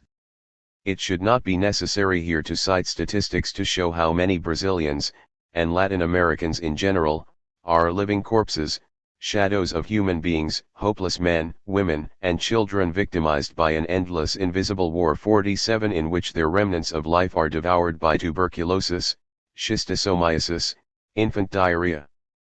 By the myriad diseases of poverty, most of which, in the terminology of the oppressors, are called tropical diseases. Father Chenu makes the following comments regarding possible reactions to situations as extreme as the above. Many, both among the priests attending the council and the informed laymen, fear that in facing the needs and suffering of the world we may simply adopt an emotional protest in favor of palliating the manifestations and symptoms of poverty and injustice without going on to analyze the causes of the latter, to denounce a regime which encompasses this injustice and engenders his poverty. 48. Unity for liberation. Whereas in the anti-dialogical theory of action the dominators are compelled by necessity to divide the oppressed, the more easily to preserve the state of oppression, in the dialogical theory the leaders must dedicate themselves to an untiring effort for unity among the oppressed and unity of the leaders with the oppressed in order to achieve liberation. The difficulty is that this category of dialogical action, like the others, cannot occur apart from the praxis. The praxis of oppression is easy, or at least not difficult, for the dominant elite, but it is not easy for the revolutionary leaders to carry out a liberating praxis. The former group can rely on using the instruments of power, the latter group has this power directed against it. The former group can organize itself freely, and though it may undergo fortuitous and momentary divisions, it unites rapidly in the face of any threat to its fundamental interests. The latter group cannot exist without the people, and this very condition constitutes the first obstacle to its efforts at organization. It would indeed be inconsistent of the dominant elite to allow the revolutionary leaders to organize. The internal unity of the dominant elite, which reinforces and organizes its power, requires that the people be divided. The unity of the revolutionary leaders only exists in the unity of the people among themselves and in turn with them. The unity of the elite derives from its antagonism with the people. The unity of the revolutionary leadership group grows out of communion with the united people. The concrete situation of oppression which dualizes the I of the oppressed, thereby making the oppressed person ambiguous, emotionally unstable, and fearful of freedom facilitates the divisive action of the dominator by hindering the unifying action indispensable to liberation. Further, domination is itself objectively divisive. It maintains the oppressed I in a position of adhesion to a reality which seems all-powerful and overwhelming, and then alienates by presenting mysterious forces to explain this power. Part of the oppressed I is located in the reality to which it adheres, part is located outside the self, in the mysterious forces which are regarded as responsible for a reality about which nothing can be done. The individual is divided between an identical past and present, and a future without hope. He or she is a person who does not perceive himself or herself as becoming, hence cannot have a future to be built in unity with others. But as he or she breaks this adhesion and objectifies the reality from which he or she starts to emerge, the person begins to integrate as a subject, an I, confronting an object, reality. At this moment, Sundering the false unity of the divided self, one becomes a true individual. To divide the oppressed, an ideology of oppression is indispensable. In contrast, achieving their unity requires a form of cultural action through which they come to know the why and how of their adhesion to reality. It requires de-ideologizing. Hence, the effort to unify the oppressed does not call for mere ideological sloganizing. The latter, by distorting the authentic relation between the subject and objective reality, also separates the cognitive, the affective, and the active aspects of the total, indivisible personality. The object of dialogical libertarian action is not to dislodge the oppressed from a mythological reality in order to bind them to another reality. On the contrary, the object of dialogical action is to make it possible for the oppressed, by perceiving their adhesion, to opt to transform an unjust reality. Since the unity of the oppressed involves solidarity among them, regardless of their exact status, THS unity unquestionably requires class consciousness. However, the submersion in reality which characterizes the peasants of Latin America means that consciousness of being an oppressed class must be preceded, or at least accompanied, by achieving consciousness of being oppressed individuals. 49. Proposing as a problem, to a European peasant, the fact that he or she is a person might strike them as strange. This is not true of Latin American peasants, whose world usually ends at the boundaries of the latifundium, whose gestures to some extent simulate those of the animals and the trees, and who often consider themselves equal to the latter. Men who are bound to nature and to the oppressor in this way must come to discern themselves as persons prevented from being. And discovering themselves means in the first instance discovering themselves as Pedro, as Antonio, or as Josefa. This discovery implies a different perception of the meaning of designations. The words world, men, culture, tree, work, animal, reassume their true significance. The peasants now see themselves as transformers of reality, previously a mysterious entity, through their creative labor. They discover that as people they can no longer continue to be things possessed by others, and they can move from consciousness of themselves as oppressed individuals to the consciousness of an oppressed class. Any attempt to unify the peasants based on activist methods which rely on slogans and do not deal with these fundamental aspects produces a mere juxtaposition of individuals, giving a purely mechanistic character to their action. The unity of the oppressed occurs at the human level, not at the level of things. It occurs in a reality which is only authentically comprehended in the dialectic between the sub and superstructure. In order for the oppressed to unite, they must first cut the umbilical cord of magic and myth which binds them to the world of oppression. The unity which links them to each other must be of a different nature. To achieve this indispensable unity, the revolutionary process must be, from the beginning, cultural action. The methods used to achieve the unity of the oppressed will depend on the latter's historical and existential experience within the social structure. Peasants live in a closed reality with a single, compact center of oppressive decision. The urban oppressed live in an expanding context in which the oppressive command center is plural and complex. Peasants are under the control of a dominant figure who incarnates the oppressive system. In urban areas, the oppressed are subjected to an oppressive impersonality. In both cases the oppressive power is to a certain extent invisible. In the rural zone, because of its proximity to the oppressed; in the cities, because of its dispersion.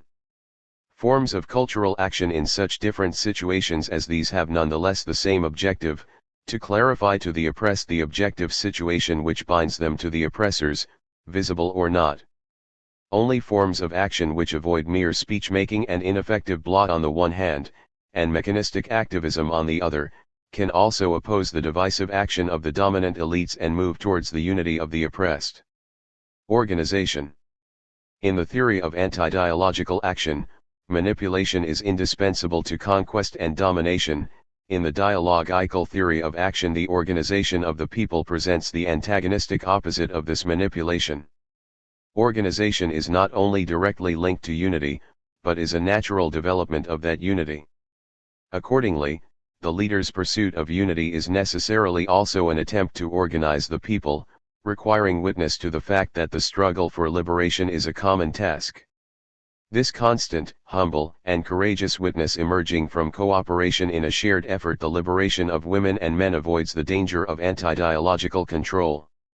The form of witness may vary, depending on the historical conditions of any society. Witness itself, however, is an indispensable element of revolutionary action. In order to determine the what and how of that witness, it is therefore essential to have an increasingly critical knowledge of the current historical context, the view of the world held by the people, the principal contradiction of society, and the principal aspect of that contradiction. Since these dimensions of witness are historical, dialogical, and therefore dialectical, witness cannot simply import them from other contexts without previously analyzing its own. To do otherwise is to absolutize and mythologize the relative. Alienation then becomes unavoidable. Witness, in the dialogical theory of action, is one of the principal expressions of the cultural and educational character of the revolution.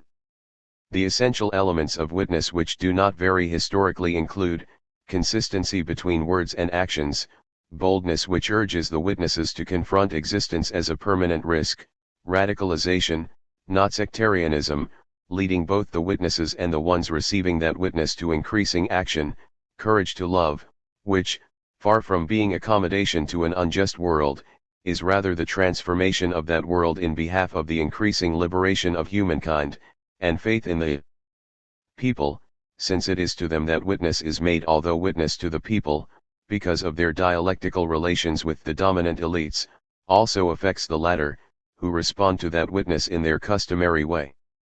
All authentic, that is, critical, witness involves the daring to run risks, including the possibility that the leaders will not always win the immediate adherence of the people. Witness which has not borne fruit at a certain moment and under certain conditions is not thereby rendered incapable of bearing fruit tomorrow. Since witness is not an abstract gesture, but an action, a confrontation with the world and with people, it is not static. It is a dynamic element which becomes part of the societal context in which it occurred. From that moment, it does not cease to affect that context. Point 50. In anti-dialogical action, manipulation anesthetizes the people and facilitates their domination. In dialogical action, manipulation is superseded by authentic organization. In anti-dialogical action, manipulation serves the ends of conquest. In dialogical action, daring and loving witness serve the ends of organization. For the dominant elites, organization means organizing themselves. For the revolutionary leaders, organization means organizing themselves with the people. In the first event, the dominant elite increasingly structures its power so that it can more efficiently dominate and depersonalize. In the second, organization only corresponds to its nature and objective if in itself it constitutes the practice of freedom. Accordingly, the discipline necessary to any organization must not be confused with regimentation. It is quite true that without leadership, discipline, determination, and objectives, without tasks to fulfill and accounts to be rendered, an organization cannot survive, and revolutionary action is thereby diluted. This fact, however, can never justify treating the people as things to be used. The people are already depersonalized by oppression if the revolutionary leaders manipulate them, instead of working towards their conscientizzato, the very objective of organization, that is, liberation, is thereby negated. Organizing the people is the process in which the revolutionary leaders, who are also prevented from saying their own word, 51, initiate the experience of learning how to name the world. This is true learning experience, and therefore dialogical. So it is that the leaders cannot say their word alone, they must say it with the people. Leaders who do not act dialogically, but insist on imposing their decisions, do not organize the people, they manipulate them. They do not liberate, nor are they liberated, they oppress. The fact that the leaders who organize the people do not have the right to arbitrarily impose their word does not mean that they must therefore take a liberalist position which would encourage license among the people, who are accustomed to oppression. The dialogical theory of action opposes both authoritarianism and license, and thereby affirms authority and freedom. There is no freedom without authority, but there is also no authority without freedom. All freedom contains the possibility that under special circumstances, and at different existential levels, it may become authority. Freedom and authority cannot be isolated, but must be considered in relationship to each other. 52. Authentic authority is not affirmed as such by a mere transfer of power, but through delegation or in sympathetic adherence. If authority is merely transferred from one group to another, or is imposed upon the majority, it degenerates into authoritarianism. Authority can avoid conflict with freedom only if it is freedom become authority. Hypertrophy of the one provokes atrophy of the other. Just as authority cannot exist without freedom, and vice versa, authoritarianism cannot exist without denying freedom, nor license without denying authority. In the theory of dialogical action, organization requires authority, so it cannot be authoritarian. It requires freedom, so it cannot be licentious.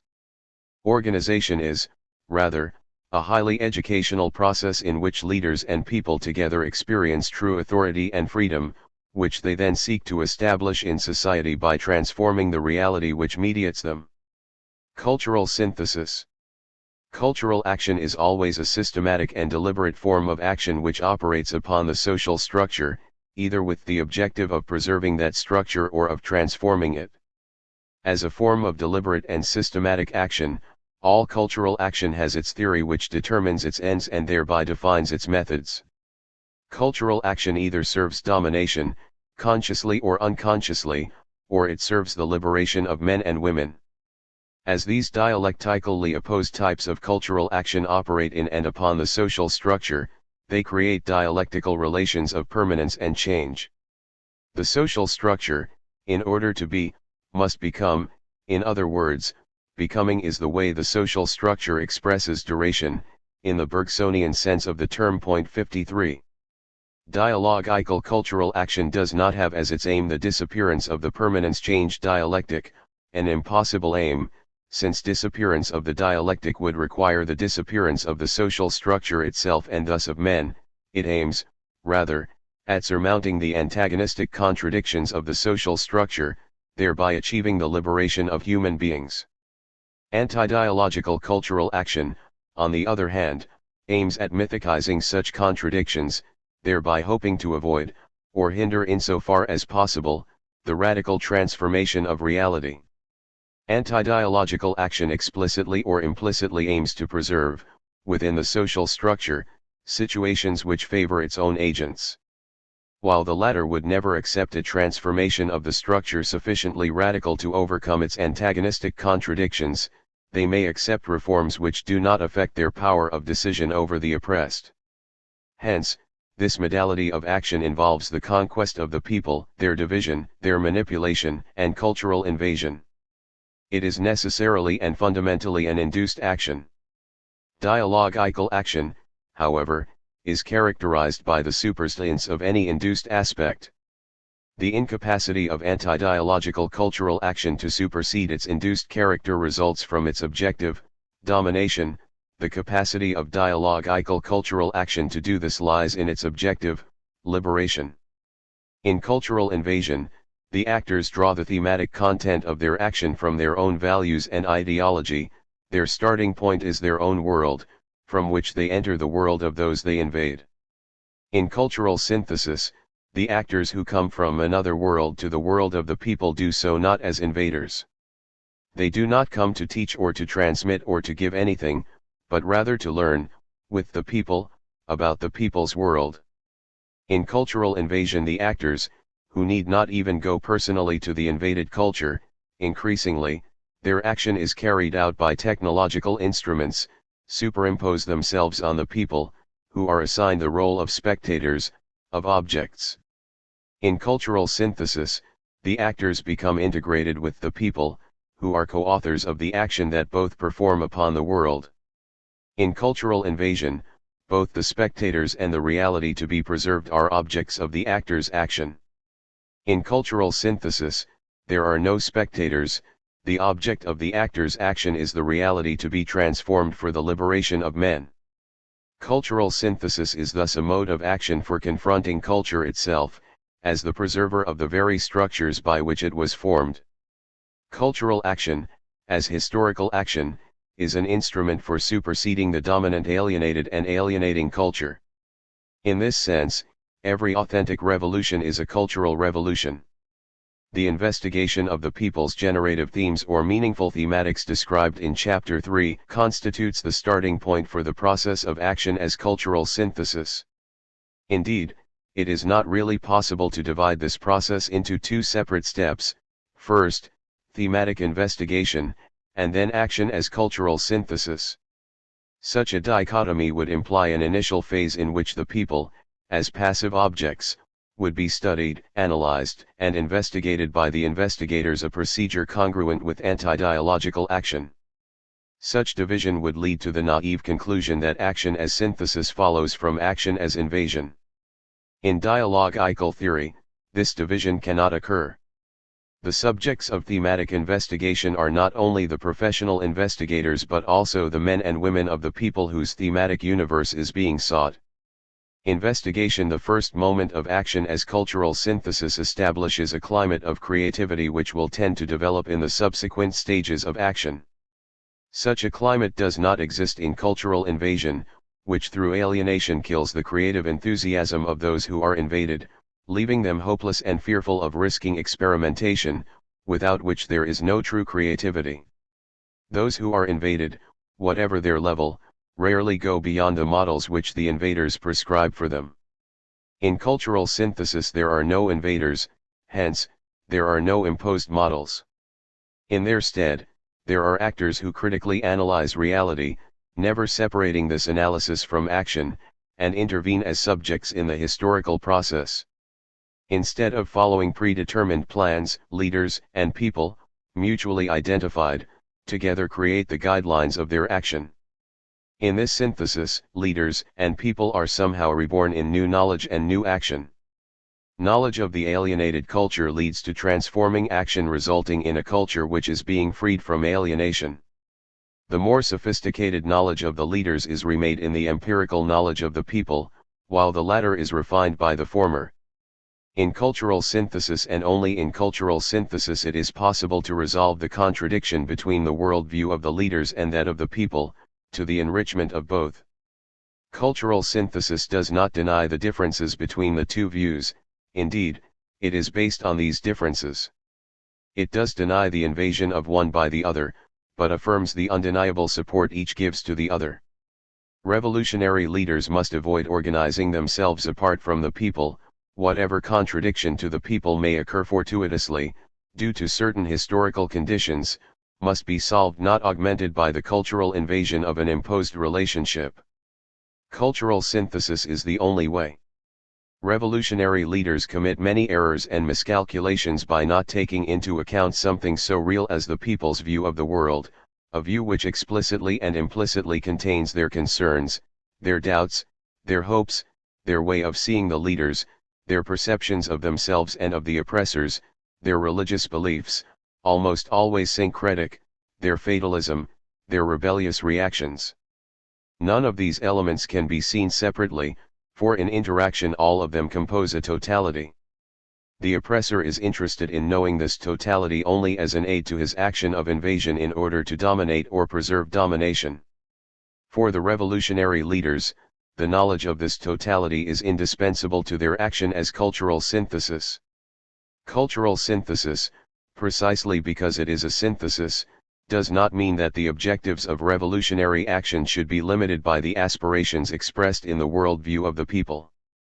If this were to happen, in the guise of respect for that view, the revolutionary leaders would be passively bound to that vision. Neither invasion by the leaders of the people's worldview nor mere adaptation by the leaders to the, often naive, aspirations of the people is acceptable. To be concrete, if at a given historical moment the basic aspiration of the people goes no further than a demand for salary increases, the leaders can commit one of two errors. They can limit their action to stimulating this one demand 54, or they can overrule this popular aspiration and substitute something more far-reaching, but something which has not yet come to the forefront of the people's attention. In the first case, the revolutionary leaders follow a line of adaptation to the people's demands. In the second case, By disrespecting the aspirations of the people, they fall into cultural invasion. The solution lies in synthesis. The leaders must on the one hand identify with the people's demand for higher salaries, while on the other they must pose the meaning of that very demand as a problem. By doing this, the leaders pose as a problem a real, concrete, historical situation of which the salary demand is one dimension. It will thereby become clear that salary demands alone cannot comprise a definitive solution. The essence of this solution can be found in the previously cited statement by bishops of the Third World that if the workers do not somehow come to be owners of their own labor, all structural reforms will be ineffective. They must be owners, not sellers, of their labor. For any purchase or sale of labor is a type of slavery. To achieve critical consciousness of the facts that it is necessary to be the owner of one's own labor, that labor constitutes part of the human person, and that a human being can neither be sold nor can he sell himself is to go a step beyond the deception of palliative solutions. It is to engage in authentic transformation of reality in order, by humanizing that reality, to humanize women and men. In the anti-dialogical theory of action, cultural invasion serves the ends of manipulation, which in turn serves the ends of conquest, and conquest the ends of domination. Cultural synthesis serves the ends of organization, organization serves the ends of liberation. This work deals with a very obvious truth: just as the oppressor, in order to oppress, needs a theory of oppressive action, so the oppressed, in order to become free, also need a theory of action. The oppressor elaborates his theory of action without the people, for he stands against them. Nor can the people, as long as they are crushed and oppressed, internalizing the image of the oppressor, construct by themselves the theory of their liberating action. Only in the encounter of the people with the revolutionary leaders in their communion, in their praxis, can this theory be built. Theory of revolutionary action. Oppressive action. Intersubjectivity. Subjects actors. Actors subjects. Actors subjects. Revolutionary leaders. The oppressed. Dominant elites. Interaction. Object which mediates. Reality to be transformed. Object which mediates. Object the reality to be preserved. Object the oppressed, as part of reality. 4. Objective. Humanization as a permanent process. Objective. Objective the preservation of oppression.